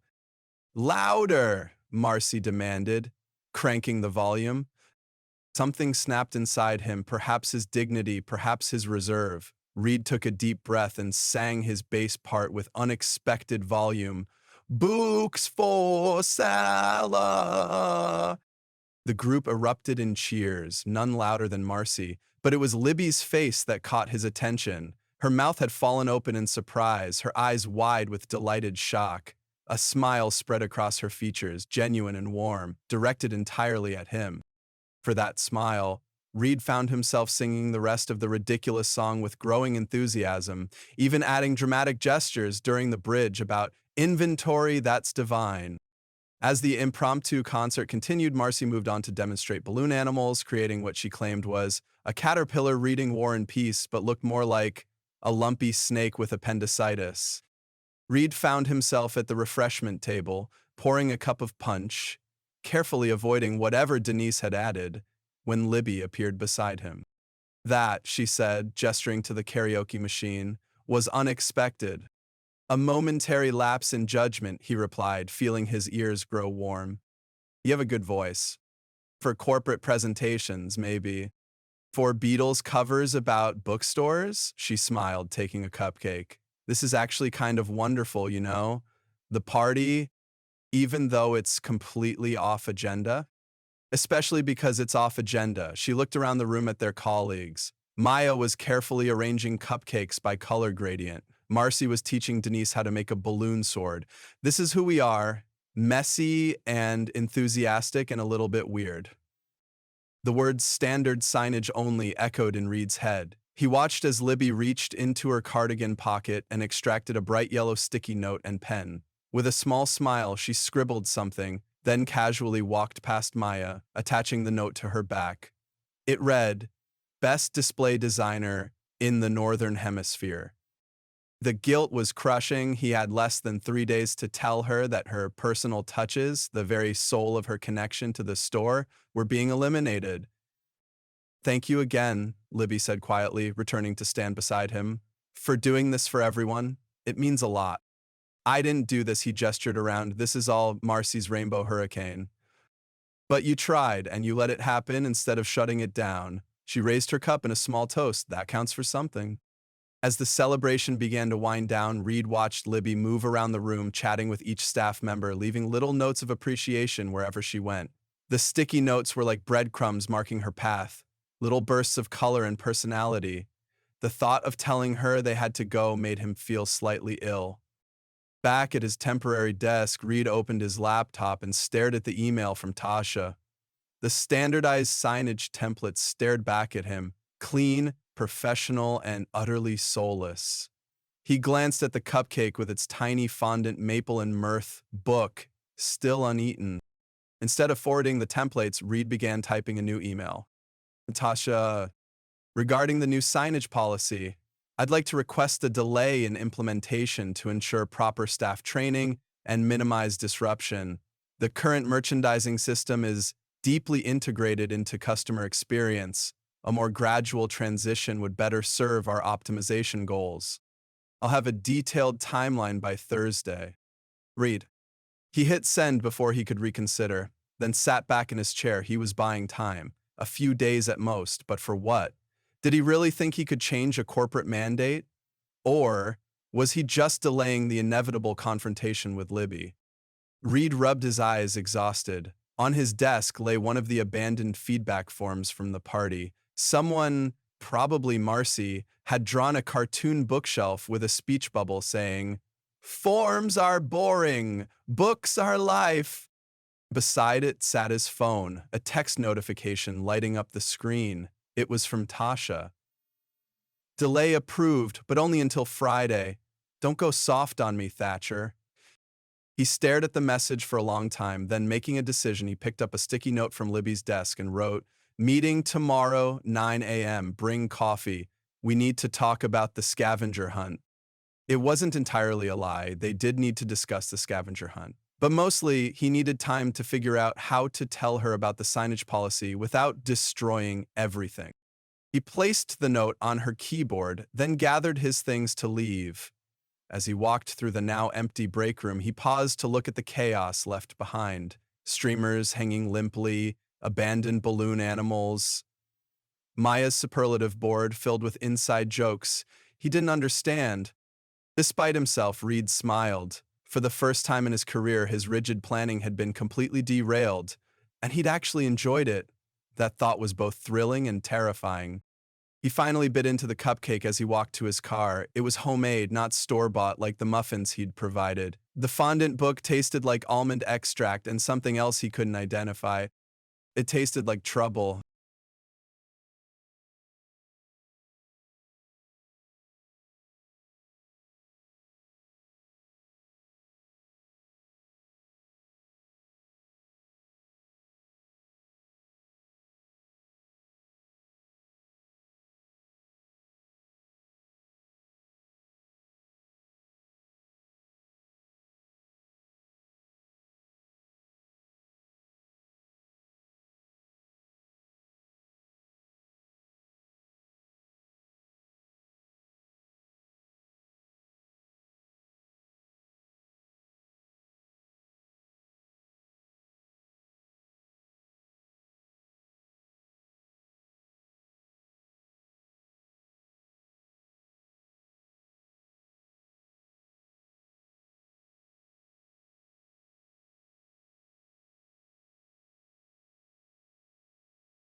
Chapter 8, The Note That Wasn't There. Reid entered Maple and Mirth at 7:14 a.m., cradling the warm tea in one hand and a small paper-wrapped package in the other. The store wouldn't open for almost 2 hours, but he'd barely slept anyway, his mind too full of rainstorms, literary trivia, and the way Libby had looked at him inside that storage tent. The memory followed him like a shadow as he unlocked the front door. Her hair had smelled like cinnamon and old books, and for one heart-stopping moment, he'd been certain she was going to kiss him. Or maybe he was going to kiss her. The distinction hadn't seemed important until someone yelled about finding the next clue, shattering the moment into awkward laughter and hasty exits.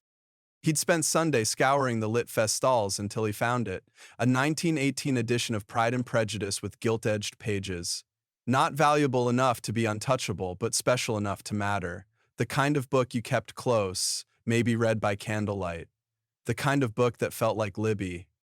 "Good morning," he called out, expecting to hear Marcy's cheerful hello or Maya's soft greeting from somewhere in the stacks. But the store felt different, wrong.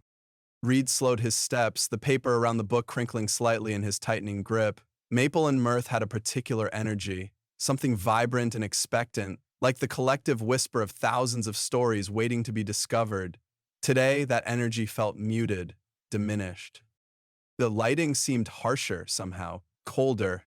He spotted Maya near the front display, methodically removing what looked like index cards from the new releases table and replacing them with glossy printed placards. Her movements were mechanical, her usual enthusiasm nowhere to be seen. "Maya, everything okay?" She looked up, startled, clutching a stack of the printed cards to her chest. "Oh, Reid, I didn't..." She glanced around nervously. "I'm just following the new guidelines. The email said they needed to be in place before opening." "What email?" Maya bit her lip, then pointed to the staff desk. "The directive. It came through late last night." Reid set down the tea and package, a creeping sense of dread sliding up his spine. The front display looked sanitized. The cozy table, with its jumble of staff recommendations, had been transformed into a sleek, professional presentation of current bestsellers, each with an identical glossy card announcing its Amazon ranking and sales figures. No mention of how the story made you feel, no little drawings or personal notes about staying up all night to finish a particularly gripping chapter. Just numbers. He moved through the store, his unease growing with each step. The children's corner, usually bursting with colorful sticky notes shaped like dragons and spaceships, now featured standardized Greystone Kids Picks cards with generic age recommendations. The poetry section's handwritten excerpts had vanished, replaced by author biographies that read like Wikipedia entries. When he rounded the corner to the romance section, "Libby's domain!" Reid stopped short, feeling as though someone had punched him in the chest. The books that will ruin you emotionally display had been gutted. Gone were the rainbow of sticky notes with their passionate endorsements and cheeky warnings. Gone were the personal touches, the tiny fabric hearts, the carefully selected quotes, the specific recommendations. Perfect for Amy, who loves grumpy heroes with secret hearts of gold. In their place stood a clinical arrangement of mass magazine paperbacks, each bearing a Greystone-approved placard highlighting statistical data, reader reviews, marketplace positioning, and comparison titles. It looked like every corporate bookstore he'd ever walked through. Efficient, professional, soulless. Reid pulled out his phone and opened his email, dread building as he saw the high-priority message from Tasha, time-stamped 11:42 p.m. Subject, immediate implementation, sticky note. Reid, executive decision, the standardization of all shelf talkers and display materials is to be implemented effective immediately. All stores must be in compliance by opening Monday morning. Standardized materials have been sent to store managers with explicit instructions, no exceptions. I know you've been working on alternative proposals, but the decision has been finalized at the highest levels. We'll discuss when I visit next week. Tasha Whitmore, Regional Director, Greystone Retail Group. Reid read it 3 times, a cold fury building inside him. He'd spent weeks carefully navigating this exact issue. drafting proposals, collecting data, building a case for why Maple and Mirth's unique approach deserved special consideration. He deliberately delayed delivering the news to Libby while he fought this battle behind the scenes. And now Greystone had gone nuclear, bypassing him entirely and implementing the policy without warning. He spotted Denise emerging from her closet office, carrying what looked like a shoebox. She noticed him and raised an eyebrow. "Morning, number cruncher. Come to oversee the death of personality?" "Denise, I didn't—" "Save it." She held up the box, which Reid now saw was labeled Paper Jungle Extinction in Denise's precise handwriting. Inside were hundreds of sticky notes in various colors. Libby's handwriting primarily, but also Maya's, Marcy's, and even a few in what he recognized as Denise's own neat script. 3 years of customer connections, Denise said, tapping the side of the box. But who needs actual human touch when we can have corporate-approved book-selling formulas? Right. Reid's jaw tightened. This wasn't my call. Wasn't it, though? Denise's expression was more resigned than angry. Isn't this exactly what they sent you to do? Streamline, optimize, corporatize? Before Reid could answer, the front door chimed. He turned to see Libby entering, nearly hidden behind a box labeled Scavenger Hunt Supplies in her familiar looping handwriting. Several handmade bookmarks peeked over the top, each featuring a colorful clue for their upcoming event. She hadn't seen the changes yet. Reid moved instinctively toward her, wanting to explain before she discovered it herself, but Maya reached her first. "Libby, I'm so sorry," Maya whispered, her voice carrying in the quiet store. "The email came so late and it said it had to be done immediately, and I didn't want anyone to get in trouble." Libby lowered the box slowly, her puzzled gaze moving from Maya's distressed face to the front display. Reid watched as comprehension dawned in her expression. Confusion, then shock, then something that made his chest ache. Her eyes scanned the store, taking in each antiseptic display and standardized sign, each one bearing the newly minted Greystone Retail Group approved stamp at the bottom. With each discovery, her shoulders seemed to drop a little further, her face growing paler. Then her gaze found him. The betrayal in her eyes hit him like a physical blow. Libby set her box down with careful precision. She straightened a bookmark that had tilted sideways, took a deep breath, and then walked directly toward him with the kind of deliberate calm that suggested a Category 5 hurricane was brewing beneath the surface. She stopped 3 feet away, closer than proper for colleagues, too distant for whatever they'd almost become. "When exactly were you planning to tell me about this?" Her voice was so quiet he had to lean in to hear it. "Before or after Litfest? Or was that just a distraction while you prepared to gut everything I care about?" "Livy, this wasn't me, I just found out myself." "Funny, because it has your fingerprints all over it." She gestured to the romance section. "Standardized materials, efficiency-driven displays, removal of all personal touches. That's been your agenda since day one." "No, it hasn't." Reid ran a hand through his hair. "I've been fighting this exact policy for weeks. That's why I didn't tell you about it. Because I was trying to get it changed before it impacted the store." Livy's laugh was hollow. "So now you're what? The hero who just couldn't quite save us in time? How convenient." She turned and walked toward the romance section. Reid followed, aware of Denise and Maya pretending not to watch from their respective posts. "Libby, please, let me explain." "Explain what?" She gestured at the display. "You want to explain why Tanya's note for her anxiety book is gone? The one that said, 'This story saved me last year, maybe it'll help you too?' Or why we removed Nathan's kids' picks? The ones actual children wrote? Or the local author spotlight that helps people in our community pay their rent?" Each example landed like a stone. Reid had only seen the surface changes. He hadn't fully registered the depth of what had been lost. "I didn't implement this," he said, his voice tight. "I was deliberately delaying it." "With what? This?" She picked up one of the new placards and read aloud, "This, one bestseller, has garnered over 10,000 five-star reviews and appeals to readers of similar market-leading titles." Wow, that really captures the emotional journey of reading. That's an Reid had no defense. The copy was terrible, soulless marketing drivel that could apply to any book in any store anywhere in the world. I can fix this, he said quietly. Can you? Libby's voice softened, not in forgiveness, but something worse, resignation. Because this isn't just about sticky notes, Reid.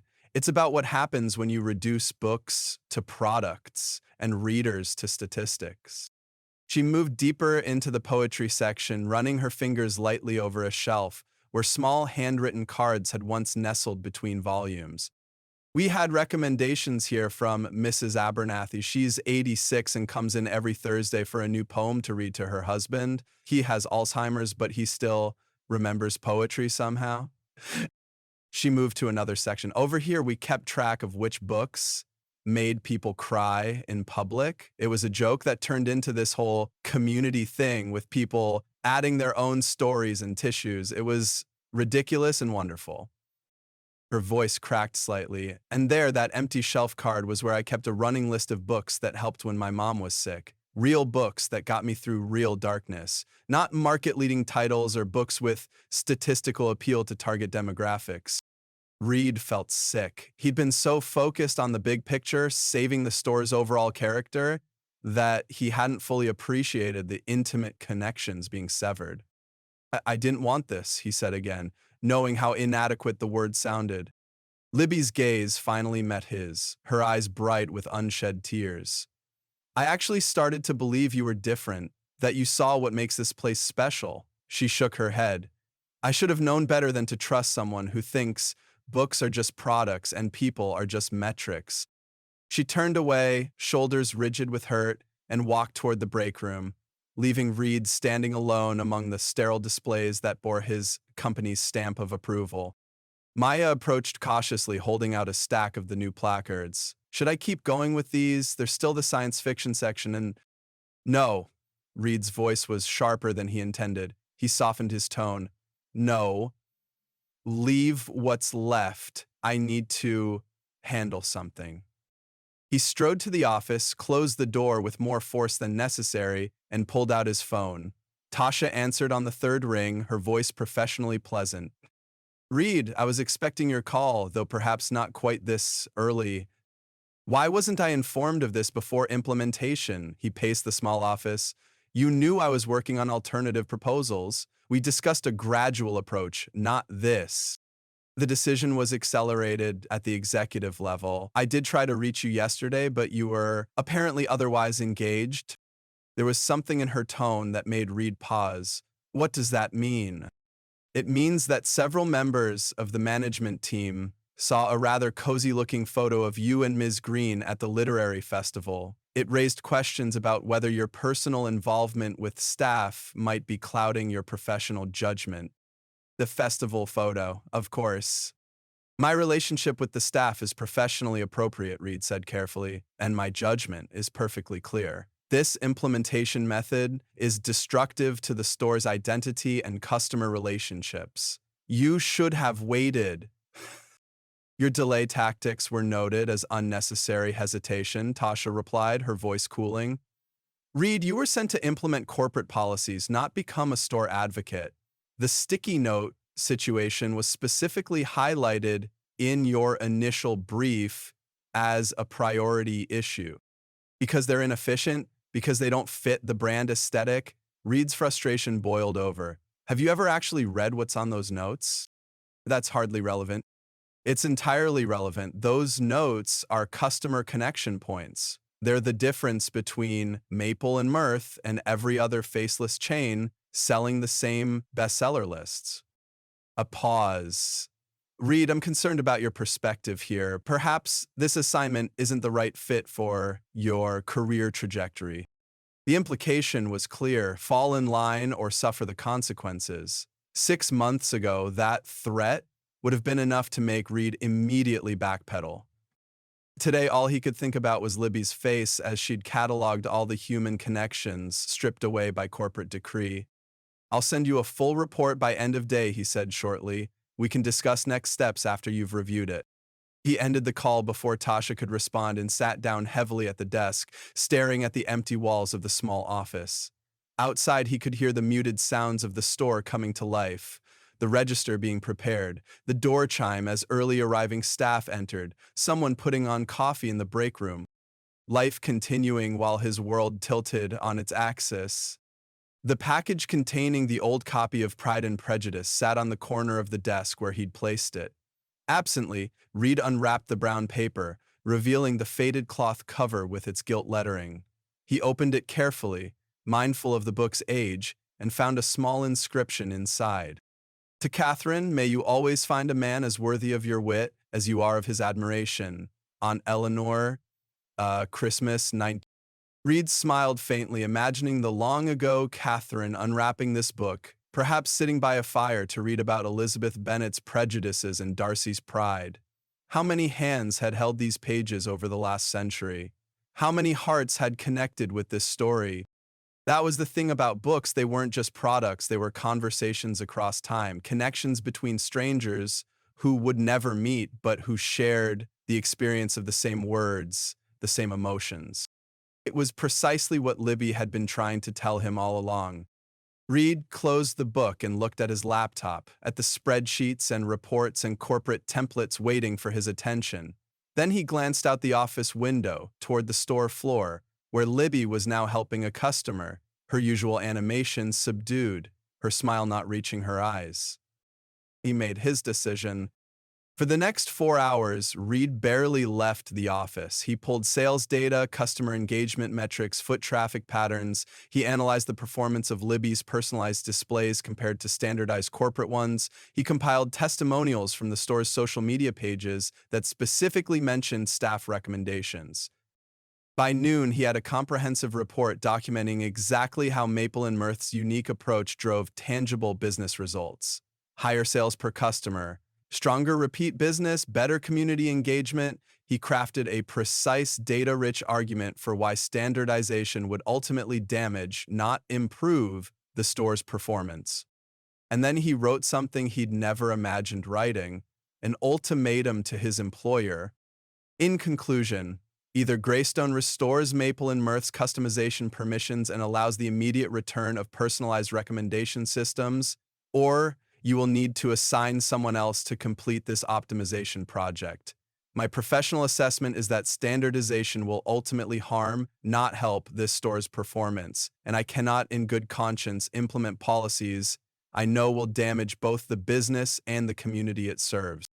Reid paused, finger hovering over the send button. This wasn't just pushing back against a policy, it was potentially torpedoing his entire career, everything he'd built, everything he'd worked for. A soft knock interrupted his thoughts. He looked up to see Denise in the doorway, holding the shoebox of sticky notes. "Just thought you might want to know these haven't hit the dumpster yet," she said, her expression unreadable. Maya couldn't bear to throw them away. Reid nodded. Good. Is it?" Denise raised an eyebrow. "Because from where I'm standing, all I see are corporate suits playing tug-of-war with our little paper jungle, and we all know who usually wins those fights." "Not this time," Reid said quietly. Denise studied him for a long moment, then nodded once and turned to leave. "Wait," Reid called. "How is she?" "Libby?" Denise's mouth twisted in a sad smile. "About how you'd expect. Professionally stoic, personally devastated. She's out on the floor, proving she can follow the rules, even if they break her heart." The words hit Reid like a physical blow. He looked back at his laptop screen, at the ultimatum waiting to be sent. "Tell her," he paused. What could he possibly say? "Just tell her I'm working on it." Denise nodded again and left, taking the box of memories with her. Reid turned back to his computer, added one final line to his email, and hit send before he could second-guess himself. Then he grabbed his jacket and headed for the one place in the store that had unexpectedly become a sanctuary. Circuchalat, the oversized reading chair near the back romance shelves, looked exactly as it had the first time he'd measured it for potential removal. Faded burgundy upholstery, worn armrests, and a slight slope to the cushion that somehow perfectly accommodated a human with a book. Reid sank into it, feeling the chair conform around him like a literary embrace. He remembered Libby's fierce defense of this piece of furniture, how she'd rallied customers and staff to save Sir Cushelot from his efficiency-minded measuring tape. She'd been right then, too. He leaned back and closed his eyes, picturing Libby in the rain at Litfest, her hair curling damply around her face as she passionately defended the superiority of a minor Austen character. The way she'd looked at him in the storage tent, all the antagonism between them dissolving into something electric and terrifying and wonderful. Reid hadn't planned on caring about Maple and Mirth. He certainly hadn't planned on caring about Libby Greene with her color-coded sticky notes and her fierce loyalty to a store that wasn't even hers. Yet here he was, having just risked his entire career to defend her rainbow of paper scraps and handwritten love letters to books. He might have stayed in that chair for hours, but a familiar voice startled him back to awareness. Fraternizing with the enemy, I see. Reid opened his eyes to find Libby standing a few feet away, arms crossed, expression guarded. He hadn't heard her approach. Sir Cushelot is neutral territory, I thought. Nothing in this store is neutral territory anymore. But there was something in her voice, a slight softening, a question beneath the statement. Reid sat forward. I sent a letter to Greystone, demanding they reverse the sticky note ban and restore the store's personality. Libby's eyebrows rose. You demanded? With extensive supporting data and a comprehensive cost-benefit analysis, he clarified. But yes, I told them they need to restore everything or find someone else to complete the project. Someone else. Libby's arms uncrossed. Reid, what does that mean for your position? He shrugged. I guess I'll find out, but I meant what I said earlier. I didn't implement this. I was fighting it behind the scenes. Why didn't you just tell me? The hurt was still there in her voice, but some of the anger had receded. Why keep it secret? Because I thought I could fix it before it became an issue. Reid ran a hand through his hair. I didn't want you to worry about something that might never happen. And then when things started changing between us, I didn't want to ruin it. Libby studied him, her expression still wary but softening around the edges. So, what happens now? Now we wait for Tasha to explode my phone, I imagine. Reid attempted a smile. And maybe, if you're willing, we figure out how to get those sticky notes back where they belong. Libby didn't smile back, not quite, but something in her posture eased slightly. I'm still mad at you. I know. And I don't fully trust that this isn't some elaborate corporate good cop / bad cop routine. Fair. She narrowed her eyes. And if those sticky notes don't go back up, there will be consequences, possibly involving your coffee order and a very creative use of decaf. This time Reid did smile, properly. I wouldn't expect anything less.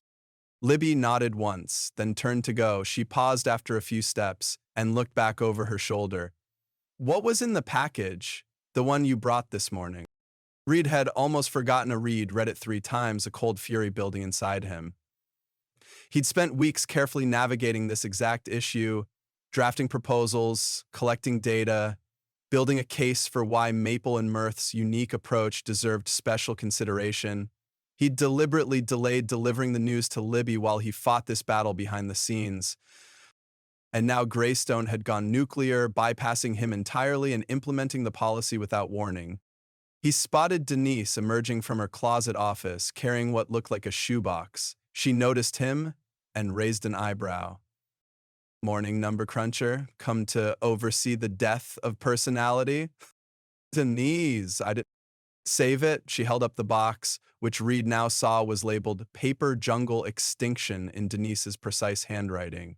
Inside were hundreds of sticky notes in various colors. Libby's handwriting primarily, but also Maya's, Marcy's, and even a few in what he recognized as Denise's own neat script. 3 years of customer connections, Denise said, tapping the side of the box. But who needs actual human touch when we can have corporate-approved, book-selling formulas, right? Reid's jaw tightened. This wasn't my call. Wasn't it, though? Denise's expression was more resigned than angry. Isn't this exactly what they sent you to do? Streamline, optimize, corporatize. Before Reid could answer, the front door chimed. He turned to see Libby entering, nearly hidden behind a box labeled Scavenger Hunt Supplies in her familiar looping handwriting. Several handmade bookmarks peeked over the top, each featuring a colorful clue for their upcoming event. She hadn't seen the changes yet. Reid moved instinctively toward her, wanting to explain before she discovered it herself, but Maya reached her first. "Libby, I'm so sorry," Maya whispered, her voice carrying in the quiet store. "The email came so late, and it said it had to be done immediately, and I didn't want anyone to get in trouble." Libby lowered the box slowly, her puzzled gaze moving from Maya's distressed face to the front display. Reid watched as comprehension dawned in her expression. Confusion, then shock, then something that made his chest ache. Her eyes scanned the store, taking in each antiseptic display and standardized sign, each one bearing the newly minted Greystone Retail Group approved stamp at the bottom. With each discovery, her shoulders seemed to drop a little further, her face growing paler. Then her gaze found him. The betrayal in her eyes hit him like a physical blow. Libby set her box down with careful precision. She straightened a bookmark that had tilted sideways, took a deep breath, and then walked directly toward him with the kind of deliberate calm that suggested a Category 5 hurricane was brewing beneath the surface.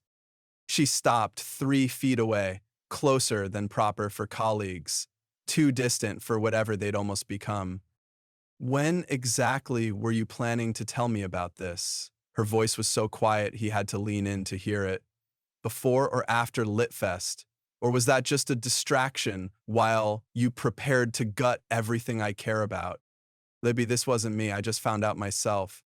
"Funny, because it has your fingerprints all over it." She gestured to the romance section. "Standardized materials, efficiency-driven displays, removal of all personal touches. That's been your agenda since day one." "No, it hasn't." Reid ran a hand through his hair. "I've been fighting this exact policy for weeks. That's why I didn't tell you about it, because I was trying to get it changed before it impacted the store." Libby's laugh was hollow. "So now you're what, the hero who just couldn't quite save us in time? How convenient." She turned and walked toward the romance section. Reid followed, aware of Denise and Maya pretending not to watch from their respective posts. "Libby, please, let me explain." "Explain what?" She gestured at the display. "You want to explain why Tanya's note for her anxiety book is gone? The one that said, 'This story saved me last year, maybe it'll help you too'? Or why we removed Nathan's kids' pics? The ones actual children wrote? Or the local author's spotlight that helps people in our community pay their rent?" Each example landed like a stone. Reid had only seen the surface changes. He hadn't fully registered the depth of what had been lost. I didn't implement this," he said, his voice tight. "I was deliberately delaying it." "With what? This?" She picked up one of the new placards and read aloud. "This one bestseller has garnered over 10,000 five-star reviews and appeals to readers of similar market-leading titles." Wow, that really captures the emotional journey of reading, doesn't it? Reid had no defense. The copy was terrible. Soulless marketing drivel that could apply to any book in any store, anywhere in the world. "I can fix this," he said quietly. "Can you?" Libby's voice softened, not in forgiveness, but something worse. Resignation. "Because this isn't just about sticky notes, Reid. It's about what happens when you reduce books to products and readers to statistics." She moved deeper into the poetry section, running her fingers lightly over a shelf where small handwritten cards had once nestled between volumes. "We had recommendations here from Mrs. Abernathy. She's 86 and comes in every Thursday for a new poem to read to her husband. He has Alzheimer's, but he still remembers poetry somehow." She moved to another section. "Over here, we kept track of which books made people cry in public. It was a joke that turned into this whole community thing with people adding their own stories and tissues. It was ridiculous and wonderful." Her voice cracked slightly. "And there, that empty shelf card was where I kept a running list of books that helped when my mom was sick. Real books that got me through real darkness. Not market-leading titles or books with statistical appeal to target demographics." Reid felt sick. He'd been so focused on the big picture, saving the store's overall character, that he hadn't fully appreciated the intimate community connections being severed. I didn't want this, he said again, knowing how inadequate the words sounded. Libby's gaze finally met his, her eyes bright with unshed tears. I actually started to believe you were different, that you saw what makes this place special. She shook her head. I should have known better than to trust someone who thinks books are just products and people are just metrics. She turned away, shoulders rigid with hurt, and walked toward the break room, leaving Reid standing alone among the sterile displays that bore his company's stamp of approval. Maya approached cautiously, holding out a stack of the new placards. Should I keep going with these? There's still the science fiction section, and... No. Reid's voice was sharper than he intended. He softened his tone. No, leave what's left. I need to handle something. He strode to the office, closed the door with more force than necessary, and pulled out his phone. Tasha answered on the third ring, her voice professionally pleasant. Reid, I was expecting your call, though perhaps not quite this early. Why wasn't I informed of this before implementation? He paced the small office. You knew I was working on alternative proposals. We discussed a gradual approach, not this. The decision was accelerated at the executive level. I did try to reach you yesterday, but you were apparently otherwise engaged. There was something in her tone that made Reid pause. What does that mean? It means that several members of the management team saw a rather cozy-looking photo of you and Ms. Greene at the literary festival. It raised questions about whether your personal involvement with staff might be clouding your professional judgment. The festival photo, of course. My relationship with the staff is professionally appropriate, Reid said carefully. And my judgment is perfectly clear. This implementation method is destructive to the store's identity and customer relationships. You should have waited. Your delay tactics were noted as unnecessary hesitation, Tasha replied, her voice cooling. Reid, you were sent to implement corporate policies, not become a store advocate.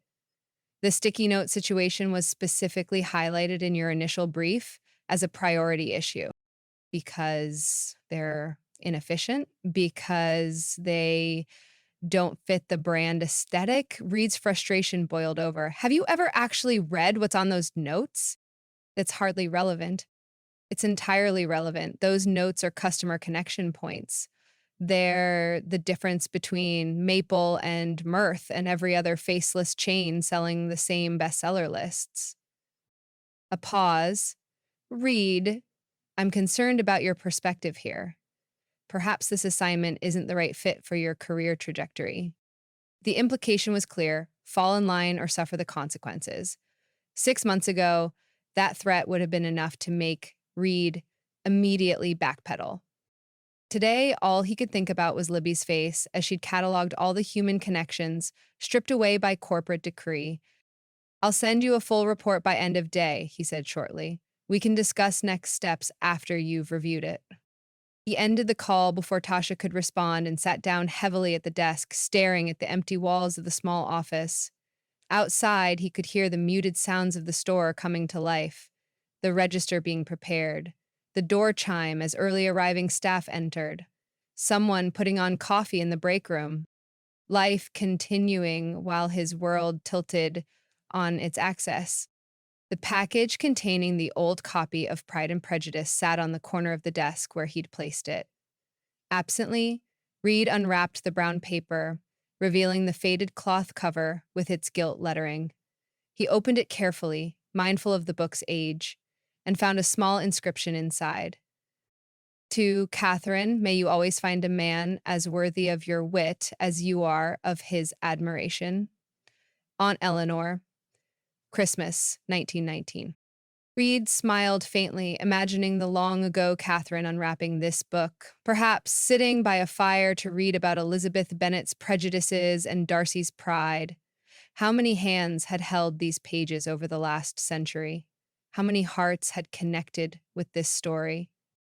That was the thing about books. They weren't just products, they were conversations across time, connections between strangers who would never meet, but who shared the experience of the same words, the same emotions. It was precisely what Libby had been trying to tell him all along. Reid closed the book and looked at his laptop, at the spreadsheets and reports and corporate templates waiting for his attention. Then he glanced out the office window toward the store floor, where Libby was now helping a customer, her usual animation subdued, her smile not reaching her eyes. He made his decision. For the next 4 hours, Reid barely left the office. He pulled sales data, customer engagement metrics, foot traffic patterns. He analyzed the performance of Libby's personalized displays compared to standardized corporate ones. He compiled testimonials from the store's social media pages that specifically mentioned staff recommendations. By noon, he had a comprehensive report documenting exactly how Maple and Mirth's unique approach drove tangible business results: higher sales per customer, stronger repeat business, better community engagement. He crafted a precise, data-rich argument for why standardization would ultimately damage, not improve, the store's performance. And then he wrote something he'd never imagined writing: an ultimatum to his employer. In conclusion, either Greystone restores Maple and Mirth's customization permissions and allows the immediate return of personalized recommendation systems, or you will need to assign someone else to complete this optimization project. My professional assessment is that standardization will ultimately harm, not help, this store's performance. And I cannot, in good conscience, implement policies I know will damage both the business and the community it serves. Reid paused, finger hovering over the send button. This wasn't just pushing back against a policy, it was potentially torpedoing his entire career, everything he'd built, everything he'd worked for. A soft knock interrupted his thoughts. He looked up to see Denise in the doorway, holding the shoebox of sticky notes. "I just thought you might want to know these haven't hit the dumpster yet," she said, her expression unreadable. Maya couldn't bear to throw them away. Reid nodded. "Good. Is it?" Denise raised an eyebrow, "because from where I'm standing, all I see are corporate suits playing tug-of-war with our little paper jungle, and we all know who usually wins those fights." "Not this time," Reid said quietly. Denise studied him for a long moment, then nodded once and turned to leave. "Wade," Reid called. "How is she?" "Libby?" Denise's mouth twisted in a sad smile. "About how you'd expect. Professionally stoic, personally devastated. She's out on the floor proving she can follow the rules, even if they break her heart." The words hit Reid like a physical blow.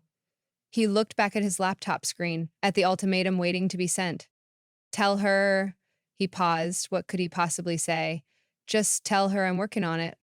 Denise nodded again and left, taking the box of memories with her. Reid turned back to his computer, added one final line to his email, and hit send before he could second-guess himself. Then he grabbed his jacket and headed for the one place in the store that had unexpectedly become a sanctuary: Circular. The oversized reading chair near the back romance shelves looked exactly as it had the first time he'd measured it for potential removal. Faded burgundy upholstery, worn armrests, and a slight slope to the cushion that somehow perfectly accommodated a human with a book. Reid sank into it, feeling the chair conform around him like a literary embrace. He remembered Libby's fierce defense of this piece of furniture, how she'd rallied customers and staff to save Sir Cushelot from his efficiency-minded measuring tape. It should have been right then, too. He leaned back and closed his eyes, picturing Libby in the rain at Litfest, her hair curling damply around her face as she passionately defended the superiority of a minor Austen character. The way she'd looked at him in the storage tent, all the antagonism between them dissolving into something electric and terrifying and wonderful. Reid hadn't planned on caring about Maple and Mirth. He certainly hadn't planned on caring about Libby Greene, with her color-corded sticky notes and her fierce loyalty to a store that wasn't even hers. Yet here he was, having just risked his entire career to defend her rainbow of paper scraps and handwritten love letters to books. He might have stayed in that chair for hours, but a familiar voice startled him back to awareness. Fraternizing with the enemy, I see. Reid opened his eyes to find Libby standing a few feet away, arms crossed, expression guarded. He hadn't heard her approach. Sir Cuchalot is neutral territory, I thought. Nothing in this store is neutral territory anymore. There was something in her voice, a slight softening, a question beneath the statement. Reid sat forward. I sent a letter to Greystone, demanding they reverse the sticky note ban and restore the store's personality. Libby's eyebrows rose. You demanded? With extensive supporting data and a comprehensive cost-benefit analysis, he clarified, but yes, I told them they need to restore everything or find someone else to complete the project. Someone else? Libby's arms uncrossed. Reid, what does that mean for your position? He shrugged. I guess I'll find out. But I meant what I said earlier. I didn't implement this. I was fighting it behind the scenes.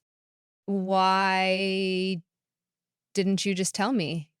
The hurt was still there in her voice, but some of the anger had receded. Why keep it secret? Because I thought I could fix it before it became an issue. Reid ran a hand through his hair.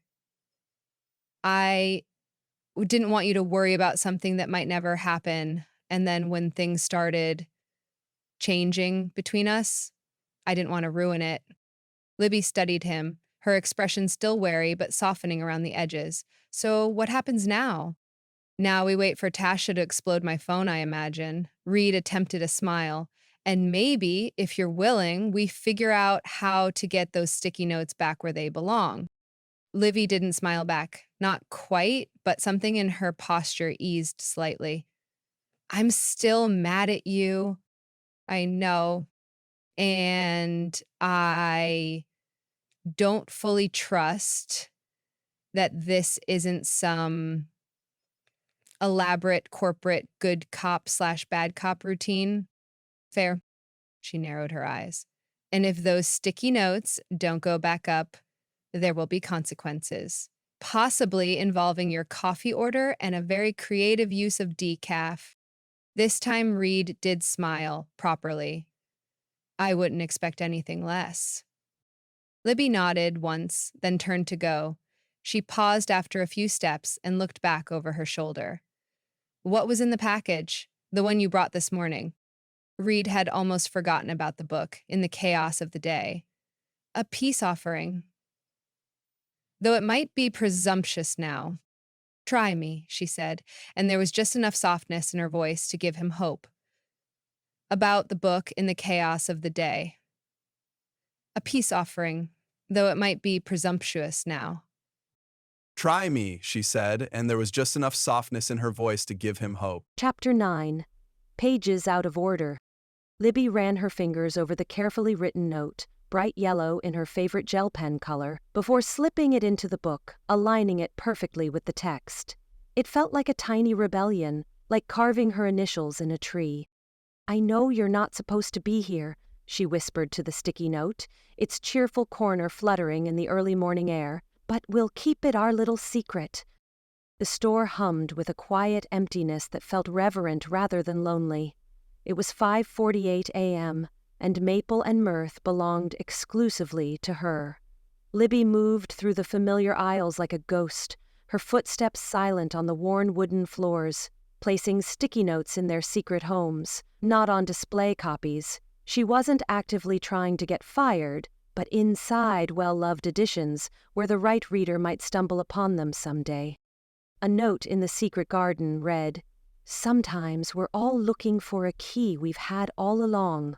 In an older copy of Pride and Prejudice she tucked, "Never trust a man's first impression, or his second, maybe the third." Small, handwritten pieces of herself scattered throughout the shelves like breadcrumbs. When she slid a note into her favorite volume of Mary Oliver poems, something caught in her throat. This ritual had always been one of her quiet joys, a way to connect with strangers through shared love of stories. The corporate memo calling her sticky notes unprofessional clutter had cut deeper than she'd expected. The way Reid had looked when she'd discovered the clean display, caught somewhere between guilty and genuinely pained, kept replaying in her mind. His insistence that he hadn't known about the memo until too late rang hollow after weeks of his meticulous optimizing. "Liar," she whispered to no one, sliding another note between pages. But the accusation felt flat, even to her own ears. Something about his face that day had been different. The cool corporate mask had slipped, revealing something raw underneath. Sunlight began filtering through the windows, catching dust motes that danced like tiny spirits between the shelves. Libby completed her covert mission as the store gradually brightened, each corner emerging from shadow. She'd placed exactly 17 notes, her lucky number, and no one would be wiser. Except maybe someday, some reader would find an unexpected message, a surprise connection from a stranger who loved the same story. By the time Maya arrived at 8:30, fumbling with her cardigan and enormous tumbler of tea, Libby had already been arranging the scavenger hunt materials for nearly an hour. "Morning," Maya chirped, too brightly. "You're here early." "Couldn't sleep," Libby answered, not looking up from the stack of clue cards she was organizing with military precision. "Is Reid in yet? I have those social media metrics he asked for." Libby's hands stilled momentarily. "Haven't seen him. Office is dark." "Oh," Maya said, her voice doing that thing where it tried to sound casual but landed somewhere near conspicuously uncomfortable. "That's 3 days now." Libby looked up sharply. "Are we counting?" Maya shifted her weight, tightening her grip on her tumbler. "No, just noticing." "Well, I'm sure corporate efficiency experts get very busy this time of year, all those souls to crush before the holidays." Maya's eyes widened slightly at Libby's tone. "Right. I'll just put these on his desk then?" The morning crawled by with no sign of Reid. Libby threw herself into finalizing the scavenger hunt materials with a focus that felt like armor. Every time the front door chimed, she stubbornly kept her eyes down, refusing to acknowledge the tiny leap her heart gave. Around 11, she caught Marcy and Maya huddled by the register, their conversation stopping abruptly when they noticed her watching. Maya suddenly became very interested in straightening a stack of bookmarks, while Marcy developed an intense need to dust the counter. "What?" Livy demanded. "Nothing," they answered in unison, which was the universal signal for definitely something. Libby narrowed her eyes. "You terrible liars, both of you." "We were just," Marcy began. "Discussing the scavenger hunt," Maya finished. "Absolutely, the hunt, very exciting." Marcy nodded too enthusiastically.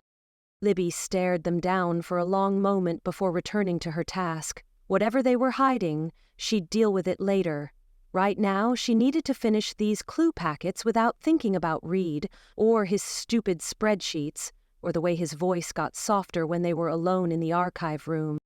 By lunchtime, the packets were done, but Libby's appetite had disappeared. The store felt claustrophobic suddenly, every corner holding a memory she was trying to avoid. She grabbed her bag and the sandwich she'd packed that morning. "Taking my break," she announced to no one in particular, escaping through the front door before anyone could respond. Her feet carried her automatically to the Wren and Quill Literary Hall. The old building stood like a guardian of stories past, its weathered brick facade and arched windows reminiscent of a more romantic era. Inside, the space was cool and quiet, smelling of dusty velvet and lemon polish. Libby's footsteps echoed softly as she made her way to her favorite corner, where a deep burgundy chair sat beneath the wall of framed rejection letters. She settled into the chair, her sandwich forgotten in her lap, and stared at the wall. Each frame contained a legendary literary rejection: Sylvia Plath, Stephen King, J.K. Rowling. Every one of them told in clipped professional language that their work wasn't good enough, wasn't right, wasn't what people wanted. At least they tried, she murmured, running her finger along the edge of her sandwich wrapper. The rejection letters had always fascinated her, these moments where someone in authority definitively declared what did and didn't have value, only to be proven spectacularly wrong by history. She'd never found them depressing. Rather, they felt like evidence that the gatekeepers didn't always know what mattered. Much like corporate consultants who thought sticky notes were clutter instead of connection. Libby unwrapped her sandwich but only managed a single bite before rewrapping it. She sat in silence, letting the weight of the historic space settle around her. For nearly 2 hours she remained there, thinking about perseverance, about fighting for things that matter, and about the strange, hollow feeling that had taken up residence in her chest since the argument with Reid. When she finally returned to Maple and Mirth, the afternoon was half gone. She slipped back in, returning to her post without meeting anyone's eyes. If Marcy noticed she'd taken twice her allotted lunch break, she mercifully didn't mention it. The afternoon rush kept them all busy with customers seeking weekend reads. Libby let herself get lost in the rhythm of recommendations and register rings. This was what she loved, connecting people with stories that might change them, making literary matches like a bookish Cupid. By late afternoon, the rush had thinned. Libby retreated to the classics section, finding comfort in the familiar spines of books that had outlasted countless trends and corporate directives. She began reshelving a stack of returns, moving on autopilot. Dickens typically goes in alphabetical order by title, not backward by publication date, a gruff voice observed from behind her. Libby jumped, nearly dropping Great Expectations on her foot. She turned to find Mr. Ellis watching her with his characteristic blend of judgment and amusement, one bushy eyebrow raised over his reading glasses. "Mr. Ellis, I didn't hear you come in." "Clearly." He nodded toward the shelf. "Unless you're making some postmodern statement about the linear nature of time and how Dickens would have written better if he'd worked backward." Libby glanced at the shelf and winced. She'd been arranging the books completely out of order without even noticing. "I was distracted." "Evidently." Mr. Ellis adjusted his glasses, studying her with uncomfortable intensity. "That would be thanks to your corporate fellow, I imagine. The one who hasn't been in for 3 days." Libby's cheeks warmed. "He's not my corporate fellow, and I haven't been counting." "Ooh, The sound conveyed volumes of disbelief. "Is there something I can help you with today, Mr. Ellis?" Libby asked pointedly, shoving A Tale of Two Cities into its rightful spot with perhaps more force than necessary. Instead of answering, Mr. Ellis lowered himself into a nearby armchair with the deliberate care of someone whose knees no longer cooperated fully. He placed his worn leather satchel beside him and folded his hands across his tweed-covered stomach. "Did you know this building used to house a different bookstore? Before Maple and Mirth?" Libby paused her reshelving. Mr. Ellis rarely offered personal information or history without prompt. "Blackwood and Sons, family-owned for 3 generations." He nodded thoughtfully.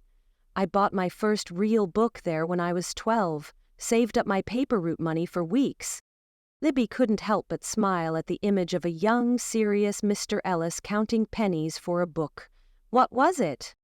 "Moby Dick. Terrible choice for a 12-year-old. Took me 6 months to finish." His eyes crinkled at the corners. "That's not the point of the story, though." "What is the point?" Libby asked, giving up on the shelving and leaning against the bookcase. "Blackwood's nearly closed. Twice, actually. First, when the mall opened up that big chain store in '85, then again when old man Blackwood died and his son wanted to sell to developers. What happened? People rallied. Customers, staff, even some folks who rarely read but couldn't imagine the town without it." Mr. Ellis rubbed his thumb over a worn spot on his chair's armrest. "They saved it. Kept it going another decade until Mrs. Blackwood retired. That's when it became Northern Star Books." "Wait, there was another bookstore between Blackwood's and Maple and Mirth?" Mr. Ellis nodded. "Northern Star lasted about 7 years. Different owners, different feel, more academic, less whimsy. They added the coffee counter, though. He gestured vaguely toward the front of the store. Then a big publishing conglomerate bought them, stripped everything distinctive, and 6 months later closed them down, said the location wasn't viable. Libby frowned. But that's when Maple and Mirth opened up. Precisely. Greystone saw potential after all and launched their community-focused indie chain concept. His use of air quotes made his opinion of corporate strategy clear. The point is, Miss Greene, this building has housed 3 different bookstores in my lifetime. Owners come and go. Names change. Corporate overlords make their pronouncements. But the soul of the place? That comes from the people who truly love it, the ones who leave their mark. Something about his words made Libby's throat tighten. Is that supposed to make me feel better about watching everything I love about this store get slowly erased? It's supposed to remind you that the erasure is temporary, Mr. Ellis replied simply. Each generation of booksellers fights their battle. Sometimes they win, sometimes they pivot, but the story continues. He leaned forward slightly. Books are stubborn things. So are the people who love them. The unexpected pep talk from the usually cantankerous old professor left Libby momentarily speechless. Before she could form a response, Mr. Ellis continued. Your corporate fellow was asking me about the wall of pen names the other day. Libby blinked at the sudden change of subject. Reid was asking about the wall? Quite interested in when it started and who maintained it. Asked if I thought it was integral to customer experience. Mr. Ellis adjusted his bow tie. I told him it was integral to the soul of the place, which seemed to be the answer he was looking for. The wall of pen names was a Maple and Mirth tradition, a large chalkboard where customers and staff wrote the author names they'd choose if they ever published a book. It was adorably pretentious and completely non-corporate, which was why Libby loved it. Why would he care about that, she wondered aloud. Mr. Ellis shrugged. Perhaps you should look at the wall and see for yourself. He rose with dignified slowness.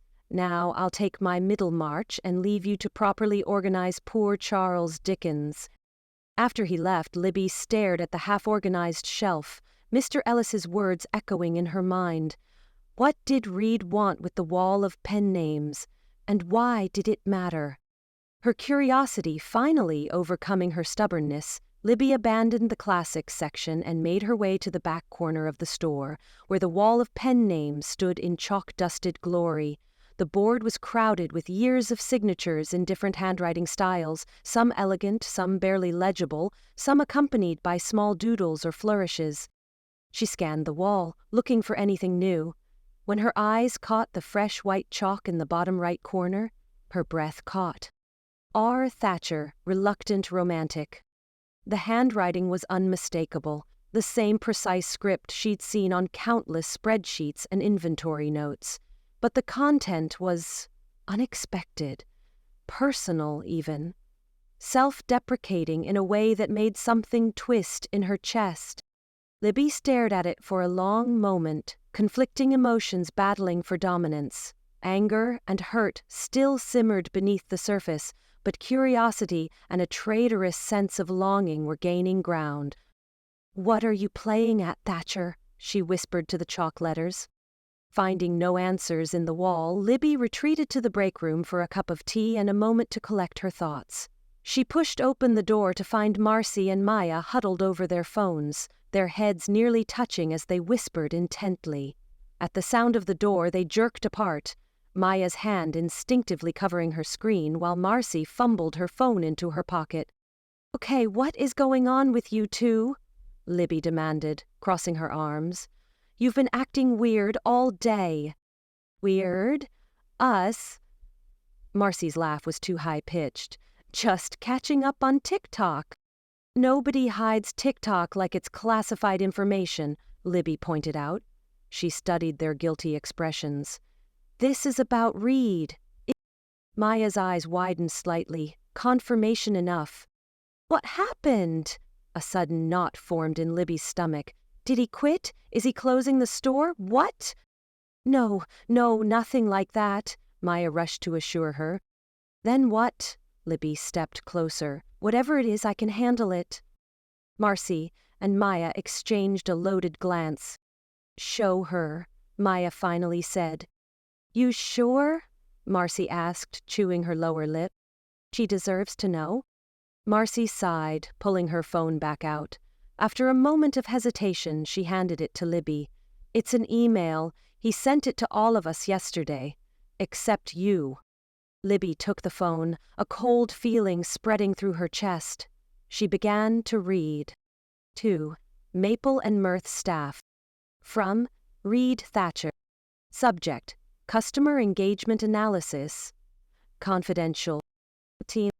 I've completed my analysis of customer engagement patterns at Maple and Mirth over the past 3 weeks. The data shows something I believe corporate needs to see, and I wanted to share it with you first. Attached is a comprehensive breakdown documenting how specific personal touches throughout the store, particularly staff recommendations, display variety, and individualized elements like handwritten notes, directly correlate with both foot traffic and conversion rates. Most significantly, since the removal of personalized sticky notes, sales have dropped 17% across affected sections, with customer browsing time decreasing by nearly 22 minutes on average. While I know corporation guidelines emphasize uniformity, these numbers tell a different story about what makes Maple and Mirth successful. I'm preparing a formal recommendation to Greystone that will challenge several of their current standardization policies. I would appreciate your discretion while I finalize this report. Please do not share this information with Libby Greene yet. I intend to discuss this with her personally once I've secured some concessions from corporate. Thank you for your insights these past weeks. This store has taught me more than I expected. Reid Thatcher, Retail Optimization Consultant. Libby read the email 3 times, her heart hammering against her ribs. The attached spreadsheet showed meticulously gathered data, color-coded charts, and specific examples labeled green customer interaction successes. When did he send this? She asked, her voice barely audible. Yesterday afternoon, Maya replied, about an hour after I mentioned how much the history section browsers missed your sticky notes. Libby handed the phone back to Marcy, her mind racing. He's been tracking all of this, my sticky notes, customer interactions? Apparently, Marcy said, watching Libby carefully, the spreadsheet even has a section titled Community Connection Metrics, with dates and examples of when your personal touch created meaningful customer experiences. His words, not mine. Libby pressed her fingertips to her temples. None of this aligned with the Reid she thought she knew, the one who prioritized corporate directives and clean lines, the one who had allowed her sticky notes to be removed. Or had he? The memory of his face that day, shocked, angry, apologetic, flickered through her mind. What if he really hadn't known? There's something else, Maya said hesitantly. What? Livy wasn't sure she could handle more revelations. He left his notebook in Sir Cushalot yesterday, Maya continued. I found it when I was straightening up this morning. Marcy pulled a slim black notebook from behind the microwave and held it out. We may have peeked, for research purposes. Libby took it, running her thumb over the leather cover. I shouldn't. You absolutely should, Marcy countered. He's been taking notes on you for weeks. Turnabout is fair play. Libby hesitated only a moment before opening the notebook. Inside were pages of Reid's precise handwriting, observations, data points, and surprisingly personal notes that went far beyond corporate metrics. Customer spent 13 minutes discussing Victorian literature with L. Greene, purchased 3 books instead of original 1. Elderly gentleman visits every Tuesday specifically for L. Greene's mystery recommendations, claims no one else understands his taste. Child's birthday selection. L. Greene spent 30 minutes helping family find Dragon Book with yellow cover. Result, tearfully happy 7-year-old and parents who promise to return. Community notice board, reorganized by L. Green Weekly, results in noticeably higher engagement than other locations. Why? Personal curation, not just chronological posting. The observations continued page after page, documenting not just store metrics but human moments. Small, meaningful interactions that wouldn't matter to a corporation, but clearly mattered to Reid. In the margins of one page was a question, written and underlined twice: how to quantify passion and personality for corporate. Libby closed the notebook, her anger from days ago now tangled with confusion and something dangerously close to hope. Earth to Libby, Marcy waved a hand in front of her face. What are you thinking? I don't know, Libby admitted. I don't know what to think. The rest of the afternoon passed in a blur. Libby moved through her tasks mechanically, her mind spinning with everything she'd learned.